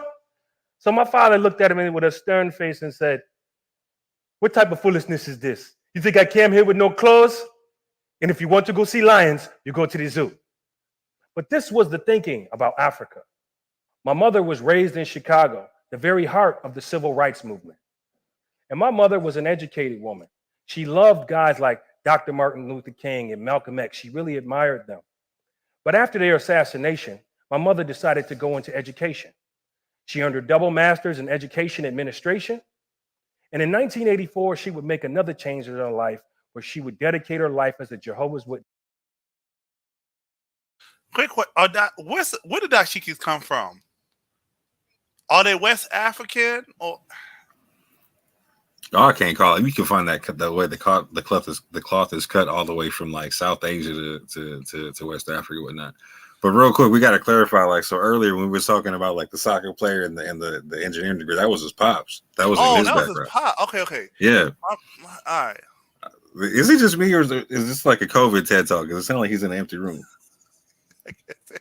Well, like you know what you pay for. I don't know. Let me not brand. I just try to understand this. But okay, so for him in Cameroon, when dashiki is not an issue. Not all right. So okay, so it's Jehovah's Witness. I was waiting for you to catch that. I'm sorry. So I think just over yo. All right, let me let this play. Yo. All right. So. All right. He gave him the background. Let me concern. His mother passed. Rest in peace. So we gotta have respect. Some of y'all, man. And teach that the kingdom of God is the only solution to mankind's problems. Well, she figured that mankind has had thousands of years to find peace with one another, and yet man has dominated man to his own injury, as Ecclesiastes 8 says. So I learned from both of my parents. I learned about the ancient kings and queens, and then I went ahead to school. And I started talking about these things. I was born and raised in Buffalo, New York. And recently, Buffalo was struck with tragedy when a white supremacist came into our community, killing several pillars for no apparent reason but a white replacement theory. May we never forget those names of those pillars. But my last name is Kulu, and it's not a typical American name. So kids made fun of my name, Kulu, Zulu, Julu. You're swimming in the tree, jumping in the trees with the monkeys, and saying all these funny things. But I would use this opportunity to educate on the ancient kings, queens, master builders, scholars of the ancient times. But a young man came up to me and said, well, Kulu, that sounds all good and dandy. But what we see about Africa is a different story than what you see. I look at this world history book, and I don't see anything about kings and queens. I see mud huts, transatlantic slave trade, apartheid, corruption, poverty, Ebola, AIDS. So you talk a good talk, Kulu, but the reality is you're not telling the truth. So I was discouraged. I went home. I told mom, I said, I'm not talking about African history no more because I can't prove it. And she read to me Luke 12:48, which reads, "To much is given, much is required." And what she was trying to say to me was, you're African and you're an African American. Use that to bridge the diaspora divide and the miseducation on both sides. So I took that really personal. And I began my journey as an African historian and a best-selling author of I, Black Pharaoh, Rise to Power. I learned from guys like Sheikh Anta Diop, Ivan Van Sertima, Runoko Rashidi, Dr. Henry Clark, Dr. Ben, Dr. Anthony Browder, Kaba Kabane, Chancellor Williams, and many more. I'm going to pause right there. You heard the list. What are y'all thoughts on the list? I don't know, Spooky, you can jump on, brother. What y'all thought on that list? I'm saying the money I put down on that previous bet, I just kind of, you know what I'm saying, I kind of just hit the jackpot, you know what I'm saying? I believe that he just gave like a pretty well-renowned Afrocentrist list there of information and whatnot. And it's, I don't know, man. And it kind of like, we're going to go back to the other interview. Not to know, real quick, not to say that all the information about the people that he mentioned is pseudo. I'm not saying Afrocentric equals pseudo in this situation. No. I'm just saying like there's a bent to a lot of the information and whatnot. And what I'm saying is just interesting that, like, he's saying, like, what's the deal with Afrocentrism? And I'm thinking, okay, the brother, I got to see his background, but it seems that he is from that leaning, but at the same time, trying to make it sound like he's not. Go ahead, Sean. I plead the fifth. Yeah. And I'm not, and this ain't talking about the works, it's just like, it's just a spear. You know what I'm saying? Sean saying he guilty of sin. It's like someone saying that I looked into ancient Israel and they say, so who would you study under? Oh, Johanna, Nathaniel, Elder Rakah.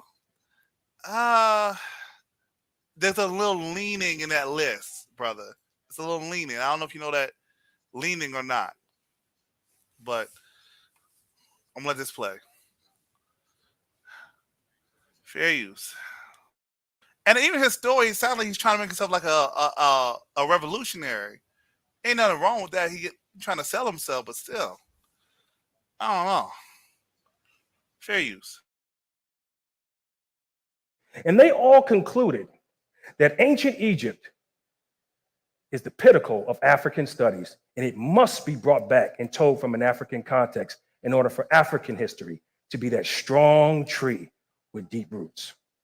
So starting right there, 3200 BC, a great man by the name of Narmer Menes came into Northeast Africa, the land you know as Egypt today, and he conquered it. And he called this place Kemet.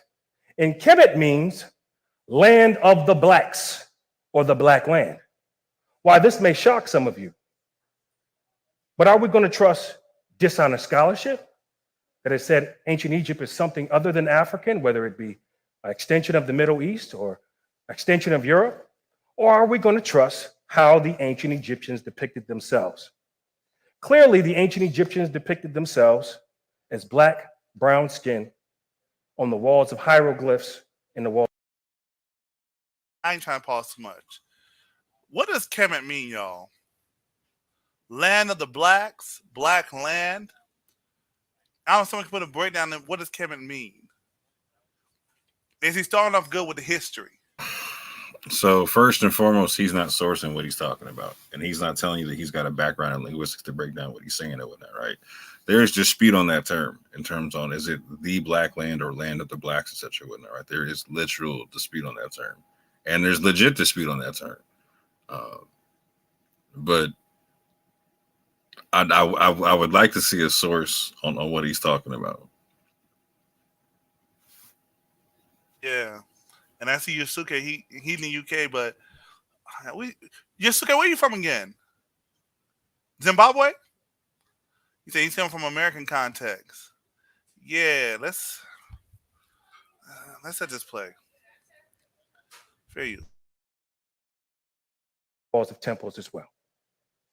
But what if we don't believe what we see with our eyes? The ancient Greeks, who are the most revered of Western Common Core curriculum, Herodotus, who is considered to be the father of history, he once said, the Egyptians, the Ethiopians, and the Colchians are black skinned and woolly haired. He also said the Greek oracle was from Egypt because she was black, and those of the Nile Valley, skin is black because of the heat. Aristotle, another one, he said the Egyptians, the Ethiopians, those who are too black are cowards. Ammianus Marcellinus, another one, who said the Egyptians are black skinned and woolly haired. So Constantine the Volney, 17th century, he's another one who mentioned, just think, this very race of black men, today our slaves, subject to our scorn, is the very race that we owe science, arts, and even our use of speech. So by unanimous testimony from the Greek philosophers, and even down to the 17th century, they considered the ancient Egyptians to be black African people. But these ancient Africans created the first metric system. In fact, the Great Pyramid of Giza is the largest man-made expression of pi, and in close approximation of what they call today the golden ratio. These ancient Africans, how did they know advanced algebra, calculus, and geometry before these courses were even created? Well, they simply used nature and they did trial and error figuring things out. For another example, in the Nile Valley at that time, it was very tropical. So they can see the solstice very clear at night. So they used and documented the patterns that they saw in the stars, which led to the first 365 and a quarter day calendar, and later on, the first 30-day month. But Egypt was not all that happened in Africa. As you know, this led to the Pharaonic period, the Old Kingdom, the New Kingdom, and the Middle Kingdom. But as you see, African history is everywhere. Ancient Kush, known as the land of the bow, because they were great archers in warfare. They were known to the Egyptians as Nubi, which is short for Nubia, which means land of gold. Okay, most of the gold that you may see in Egypt is not indigenous to Egypt. In fact, it was from this place called Kush.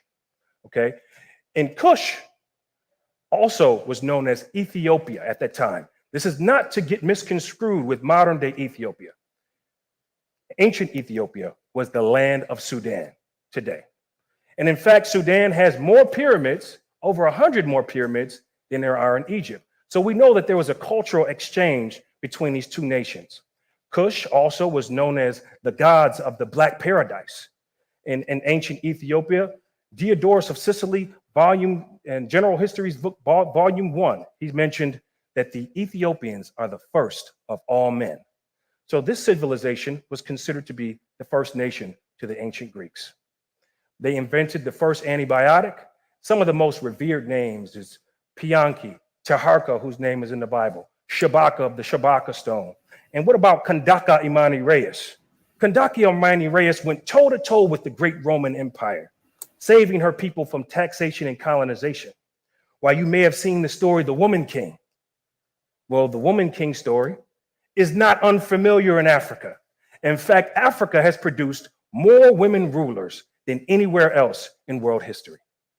Kandaka Imani Reyes, Queen Hatshepsut, Ya Ashantawa, Queen Amina, Queen Nzinga, Nandi of the Zulu. I'm gonna ask a question. I'm guessing. Do y'all think he was the black woman's god? I don't know. There's a 50-50 chance, but I definitely want to agree with that previous comment. I don't think I don't know if this is a legit TED talk or if my G's in the community area, it was apartment building and whatnot. You know what I'm saying? Filming this joint.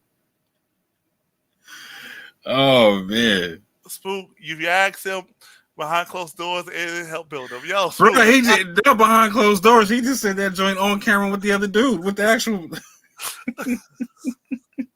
with the scholar he was trying to talk to. Yo. Oh man. Did he? Oh man, yo. I'm waiting for it, bro. I'm legit waiting for the alien slide to come out next. Like I'm almost kind of scared, bro. Oh man. Yeah, fair use. We can go on and on. But that's not all that happened in Africa. Hannibal Barca, who was considered to be the greatest war strategist of all time, a North African in the land of Carthage, he also went toe-to-toe with the great Roman Empire in the Punic Wars, nearly bringing the Roman Empire to its knees. What about Mansa Musa, who is considered to be the richest man of the AD period, estimated worth 400 to 500 billion in gold?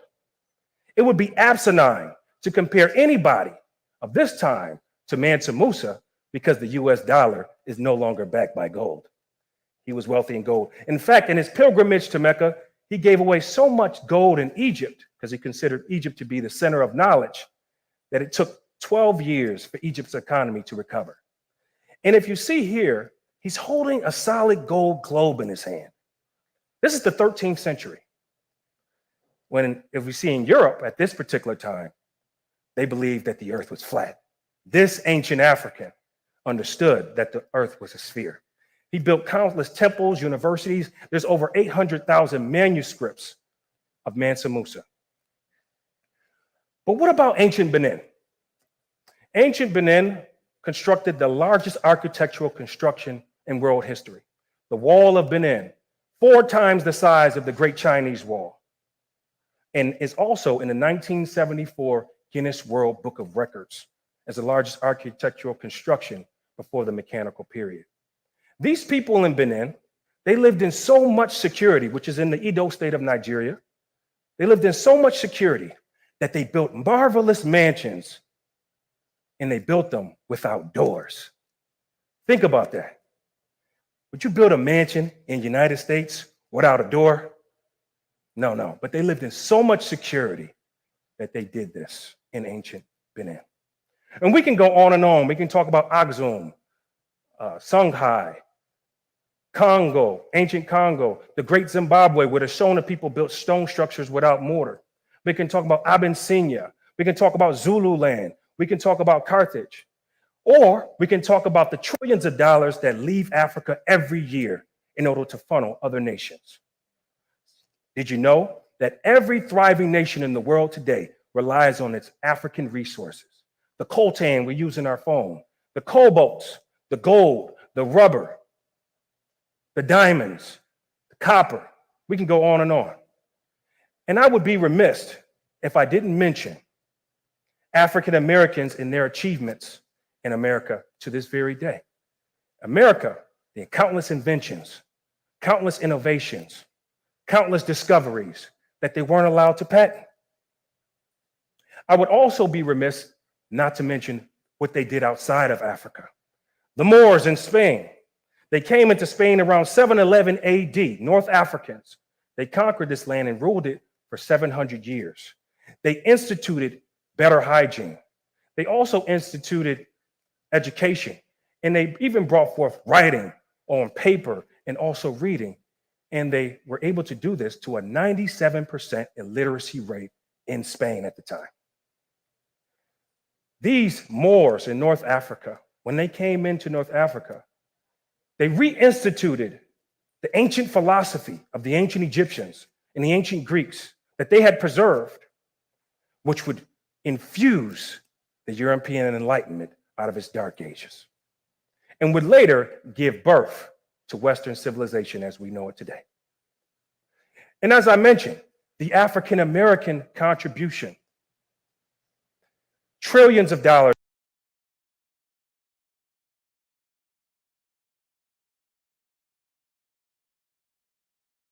Hey, more. We're gonna see. We're saying YouTube come on. Let me see. Oh. Yo, boy, this dude. I'm gonna stay on mute before I get kicked off this panel, bro. Oh man, this is what I want to play next. This is what I need. Black, y'all, and I'm black, y'all, and I'm blacker than black, and I'm black, y'all, and I'm black, y'all, and I'm black, y'all, and I'm blacker than black, and I'm black, y'all. I'm blickety. Oh my God, that felt like a Black Power talk. Oh man. Let me see. Oh man. See, here's the cool part. When you come through and you show your parents' degrees, but you don't show yours, and you mispronounce like you get like 8% of the words you're using per clip, you know what I'm saying? Like, all right, man. I'm listening. Yeah. I don't, and then oh my God. And he doesn't even talk about Cameroon history. He said, bro, he said the first thing about Cameroon. But he's not that wasn't his goal, right? Like, this is the part that keeps getting me too. Like, so he keeps quoting the Afrocentrist and whatnot, and then he kind of misrepresents them. Like, so he keeps talking about the Moors going into Spain and whatnot. They all, everyone he mentioned, everyone he talked about the books he read, they all emphasized the fact that, like, yes, there was no North Africans there, but there were Senegambia there as well. So he took the West Africans out the Moors. Oh man, yo, and it's the whole. We don't need. I don't know, bro. It's like, do we need all this? I'm scared to go look at this book. I'm just gonna keep it a buck. Like, yeah.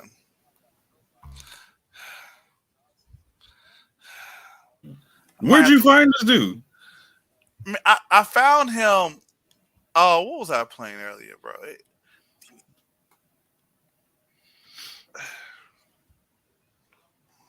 was I playing earlier, bro? All right, we back. Oh man, I was playing. We might just go back to that. I'm trying to. This. And I was playing this earlier. And once I ain't share my screen. I was playing this earlier, and once he kind of talked about his credentials, with the alien thing, I said, hold on, let me let this guy up. Cause I never heard of him before. And he's from Cameroon. I thought it'd be a different perspective. But I don't know. So y'all seen, let's see, we've seen Edmund Kulu. We've seen his work. I don't know. Yeah. Fair use. Let's hear what we gotta say. He gonna give the breakdown. It is a flat out war crimes against humanity. You can look at, for example, England bringing over the blacks and the tans. I mean, these guys literally murdered school children without any form of repercussion whatsoever, unless, of course, their repercussion was getting attacked by members of the IRA. And so, I mean, you see that throughout history. And now that, for example, people like yourself, you're working to put together your history of Africa, and you're producing your own works. And so people are going to see another perspective. I don't know. Have you read the book, Black Athena? No. I just read one. I just read one by Thomas Brophy and Robert Bauval. I don't know if you heard of them.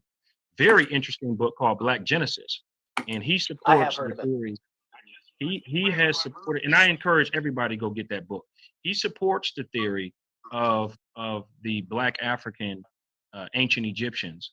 But he also talks more about the alien side as well, as that has been thrown out there too, about the spiritual connection with the ancient Egyptians.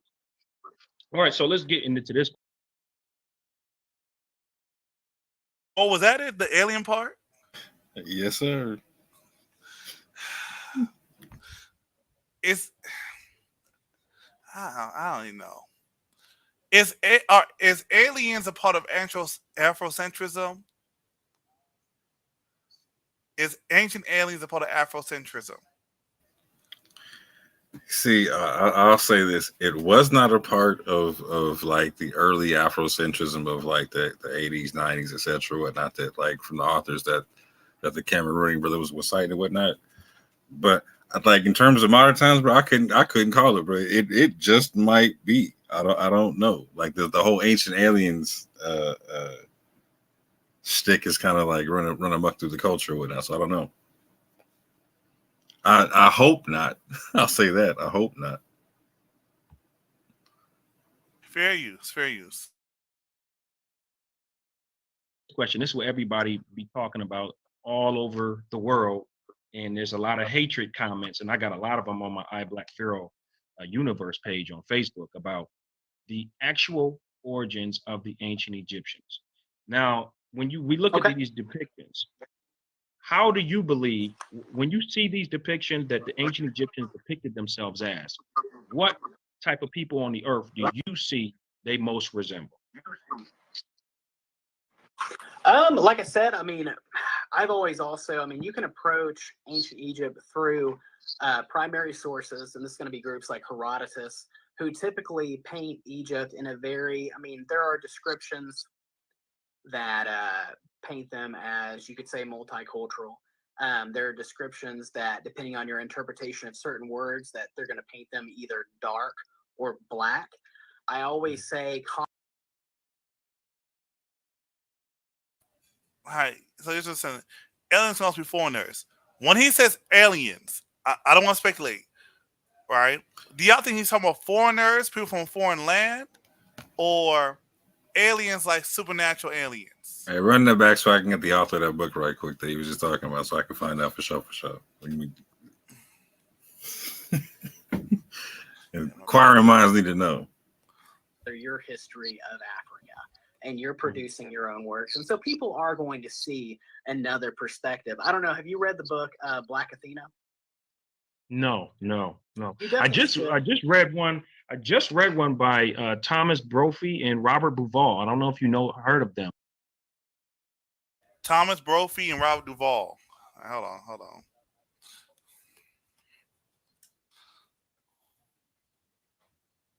You see now.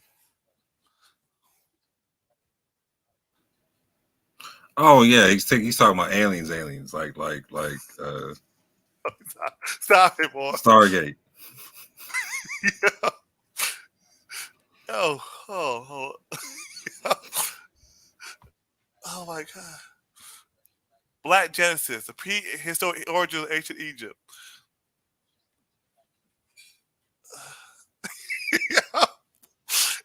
Examines extensive studies into lost civilization of the Star People.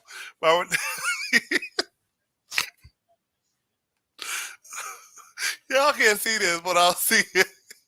Y'all can't see what I'm seeing. Y'all can't see what I'm seeing. So Robert Duvall, Thomas Brophy. Let's see. What is my what? Let me look this guy up. He had a PhD. Father God, this is.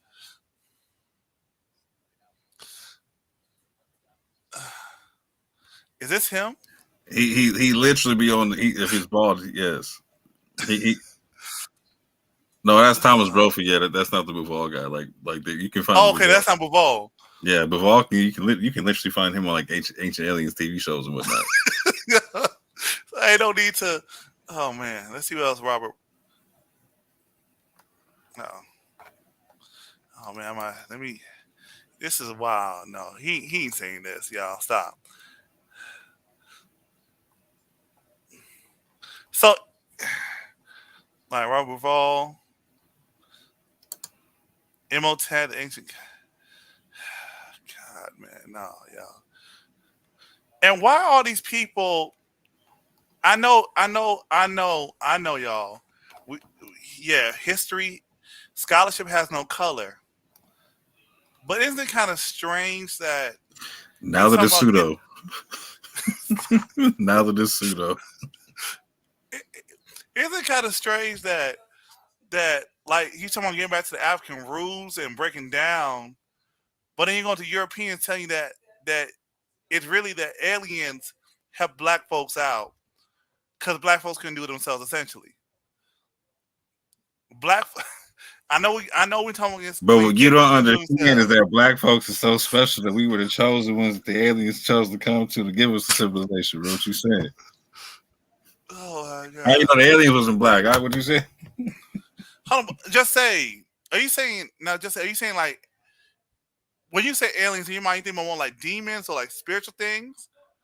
Cause I understand where you're going with that, but we're saying that aliens from another galaxy. Star Wars doctrine, Stargate doctrine. Oh my! Let's see Robert Bruval. I don't know. So I hear people like just say something. Laugh if you want to. That it happened, right? Like so, I'm not mad at the claim, right? But like I've been around long enough. Like I grew up through the whole like Zachariah Sitchin era, and whatnot. You know what I'm saying? And to where like. Atlantis Reborn documentary. Oh my God, we gotta watch this. Yeah, we gotta watch this. Atlantis Reborn. Oh, go ahead, boy. Go ahead. I'm trying to keep a straight face, dude, because I'm mad at you. So, go ahead, you got it. I lost my train of thought. More gotta go. Yeah. I understand. Yo, go ahead, more. I lost my whole train of thought, bro. There we go. Zachariah. There we go. Yeah, I was talking about Zachariah Sitchin. Yeah, like so people thought Zachariah Sitchin, like for the longest, like he actually knew like Sumerian and was able to translate stuff. No, I took people. People don't understand. This is how Michael Heiser actually got a name, right? Michael Heiser got a name by disproving Zachariah Sitchin that he didn't know what he was talking about. You know what I'm saying? And so, like when I hear like the Ancient Aliens argument, like it literally the show Ancient Aliens literally would not be around if it was not for Zachariah Sitchin doing his stuff or whatnot, right? This whole like Dante wouldn't be writing books about alien stuff if it wasn't for Zachariah Sitchin and other people. You know what I'm saying? And I'm not taking shots at Dante. I'm just saying like that's the origin of people writing like Dante, right? You have people like Art Bellingham and like they wouldn't have no jobs if it wasn't for people like you know, say people like Zachariah Sitchin and whatnot. And hey, shout out to Graham Hancock though. I ain't gonna. I am a bit partial to Graham Hancock. He does a lot of good work in terms of actual archaeology and whatnot. Like he actually tries to get hard evidence for the stuff he claims and whatnot. I respect that a lot. Oh no, I don't want. Let me get back. Let me get back on focus. But if he. I don't know, man, because like he's trying to big up the scholarship, but at the same time, we going down a path that get on the mothership doctrine, pretty much. So, if aliens came to Earth and taught the Egyptians how to build all that stuff,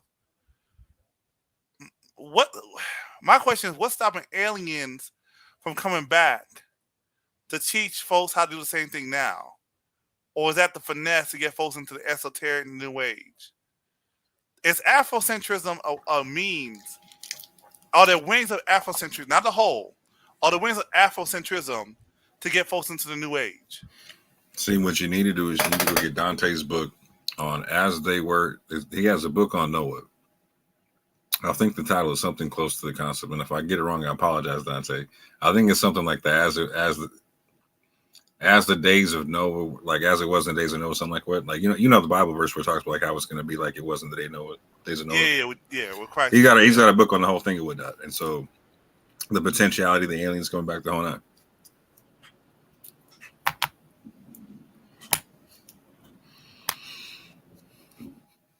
because now it's kind of like if aliens came and taught man that, so all you got to do is find a way to get back in touch with the aliens, the spirit beings, and then pretty soon you can start building pyramids. Well, you know, some people ain't in touch with them right now. Call that ambulance right now. Call that ambulance right now. I'm sick of doing it. How you know people ain't in touch with them right now? That's the only book of Dante I got right there. Oh, call Roger. Roger's influencing these guys right now. Go ahead. I'm listening. I'm listening. And here's the thing, though, Dylan. It's like, so it's not part of Afrocentrism, but it's 100% part of Israel, like Hebrew Israelism right now. You know what I'm saying? Well, the UFOs and Israelism go hand in hand. British Israelism, they believe. Oh man, yo, from the camps to the moderates, they got the data and reincarnation. It's a few things. Timothy Isaac, these folk ain't right. They trying to stop the awakening. I can't walk away and leave them for a couple of hours and come back. They trying to stop the awakening. They lifting up all this other stuff. All men are created equal doctrine. But go ahead, I'm listening to y'all. Go ahead. Brilliant. But he's supposed to be this. It's like he says he's an African scholar, but all we're hearing is a rehash of all the Afro pro-black talks. And they banging on Graham Hancock. And what's Graham Hancock? What's the other guy named? There was two of them running together. Let me go find that other book. In fact, let me just play some real quick to show another side. What I'm talking about, right? Show another side. I don't know if y'all know this guy's channel, Home Team History, right? So now he's going to talk about the Bamileke people, right? Let's see where the Bamileke people are from.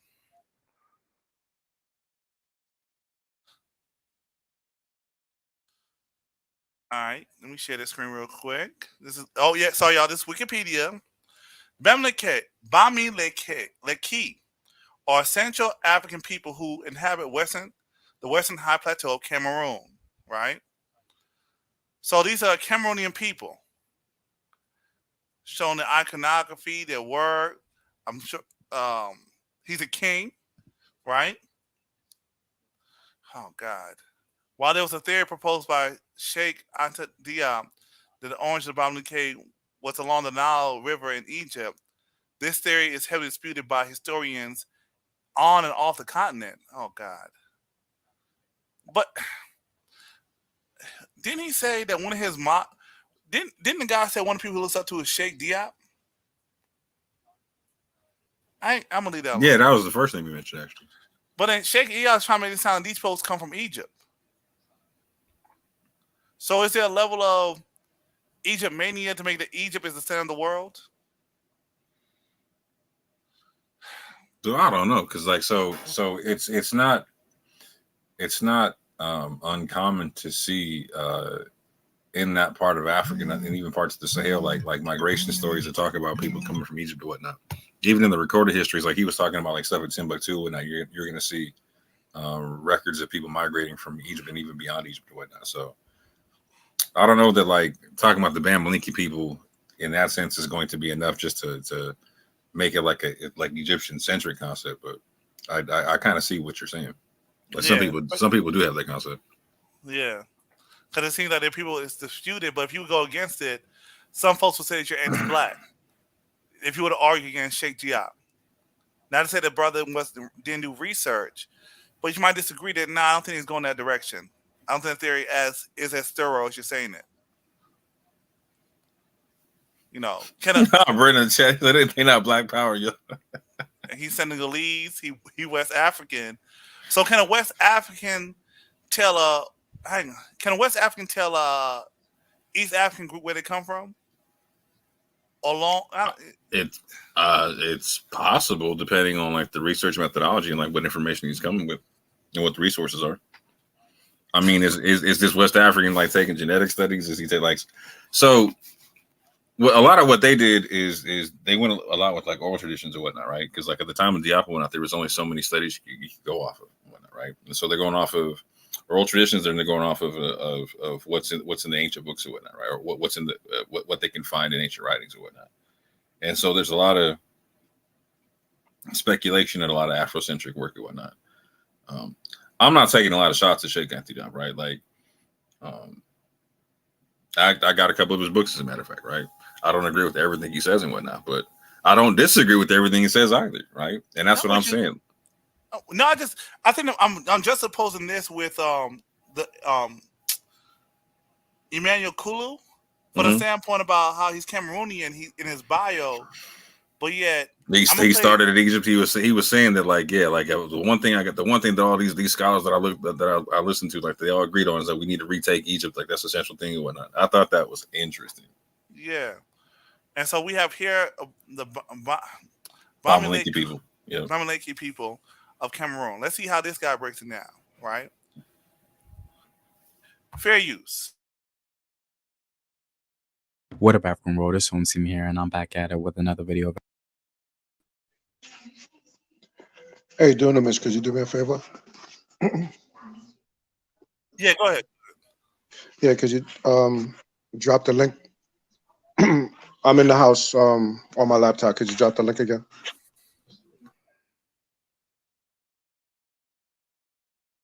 All right, it's dropped. All right. Fair use. African history, culture, and worldview. And welcome back to my series, A Closer Look. Today, we're going to be taking a closer look at the Bamileke people.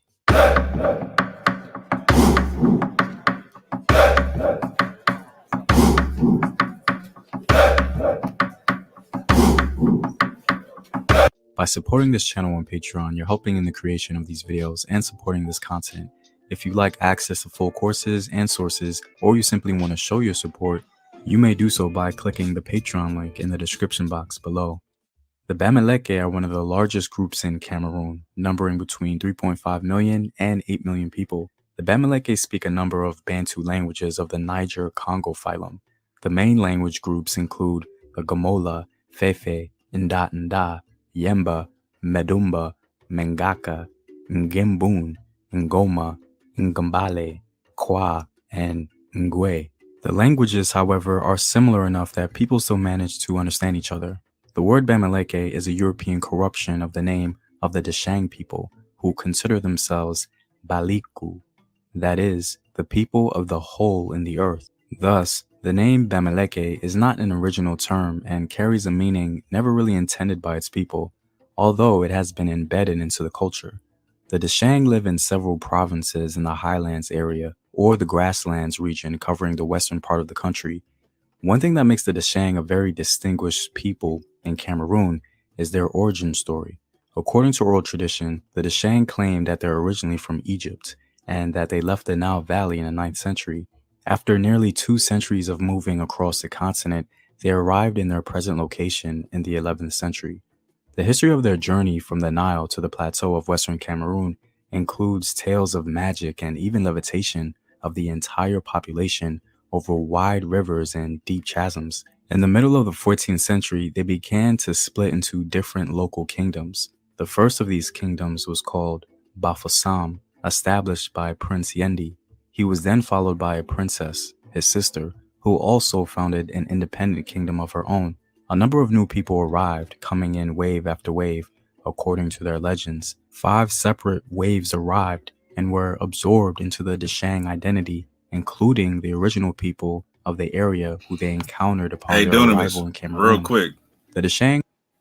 So I don't know if you see in the chat, but Dr. Brown just went live. I can confirm. I'm looking at it now. He went live and he's doing a show on Dante. I know, bro. We gotta wait. He shows usually be an hour. I know. just making sure you saw it, bro. Yo, he said, I ain't putting up with this. Got his. Yeah, man. We're gonna have to see who he has to the other side. But I know I found something interesting. They're saying that they had ways of people come, and they adopted those people into the Shang identity. Mm-hmm. Mm-hmm. So we again going back to what we were talking about earlier, how it's not as static as people may think. Yeah, and that's the whole story of West Africa, right? So like me and Ibri, we have like Fulani descent and whatnot, right? And if you go amongst the Fulani, you'll see a bunch of different haplogroups. You'll see R1B, you'll see E1A, E1B1A, but you'll even see small groups of haplogroup A left over from like when the Fulani first got there, whatnot, who they were intermixing with and whatnot. Just like you're talking about, people are taking other people, whatnot. but then they're pretty much eradicated in the rest of West Africa. You know what I'm saying? Because of the amount of intermixing that happened and them getting displaced and all kind of stuff. But like that's the literal history of West Africa. Is most of our haplogroups got there and were invited and brought into other people's existing groups or whatnot. Like, so for instance, you'll see that the Fulani people now speak like a Niger Congo language, but before, a lot of the historians are speculating very much so like the Hausa, they spoke Afro-Asiatic language based upon where they came from. But you got it. Nah, exactly. So it's just, we got to see that cultures around the world, bloodline is yeah, we got to see in terms of his hair rights and how recent is bloodline. Is that, because Phil Fox brings up, that's more of a European concept, that folks around the world weren't necessarily looking towards bloodline like that per se. There's a level maybe with certain rituals, positions, but in terms of the community as a whole, not as much. But that's a broad generalization. Let this play though. Fair use. Of the area who they encountered upon their arrival in Cameroon. The Deshang are patrilineal, and a man's children are considered to belong to the father's family. Property is inherited by one single heir, a son. Men can marry large numbers of women, and in the past, wealthy men could have literally hundreds of wives. Strict inheritance meant that wealth would not be split upon the death of a head of the household, and group cohesion gave other, less lucky sons the ability to share in their father's wealth, though not inherited outright. Families live in group housing surrounded by their fields. Each village is governed by a chief, also called a Fan, who has 9 advisors. The position of Fan is also inherited, and in the past, the decision of who would be their heir was kept a secret until after the Fan's death. As mentioned before, Deshang men are able to marry a large number of wives. In general, the man pays a bride price to the bride's family, and all of her children belong to the family of the man. Men work to clear agricultural fields, but the actual farming is left to the women. Like many agricultural societies, women and children are important sources of farm labor, even today, death. As mentioned before, Deshang men are able to marry a large number of wives. In general, the man pays a bride price to the bride's family, and all of her children belong to the family of the man. Men work to clear agricultural fields, but the actual farming is left to the women. Like many agricultural societies, women and children are important sources of farm labor. Even today, Deshang villages produce quantities of taro, peanuts, maize, and yams. Men are also engaged in trade and entrepreneurship. Starting in the 17th century, Deshang men have moved out of their home area as traders and entrepreneurs, spreading throughout Cameroon. Following the introduction of colonial authority in the second half of the 19th century, Deshang traders and craftsmen have expanded into other parts of Africa, and with colonial empires to other parts of the world. The Deshang are skilled craftsmen, though it's said that since colonial times, many of their skills have been lost. They have reputations as carvers of wood, horn, and ivory. Many of their sacred masks are made from cloth, heavily beaded, using imported glass beads. Several types of masks associated with different societies are still made to this day, and many sought on the international African art market. Among the most spectacular of these masks are the elephant mask, which represent the power of the chief or ruler. It's said that the fawn has the ability to change his shape into that of a leopard, a buffalo, or an elephant. All 3 of these animals are the embodiment of what a fawn is: powerful, fierce, and willing to defend his people. The elephant mask is made of dark, often deep indigo cloth, and covered in beads and cowrie shells, symbols of wealth that outline and fill in the main features, including large ears. The mask falls down the front of the wearer in imitation of the trunk. The person wearing the mask also wears a long, decorated tunic, again of dark indigo cloth, and has a large feathered crown on the top of his head. Masks are worn during special ceremonies and at funerals of important men. The Kuosi society is the most important of the men's societies, and in the past was made up of warriors. Today, All right, y'all. We're gonna take a quick break. We're gonna come back later today. All right. Peace. Shalom.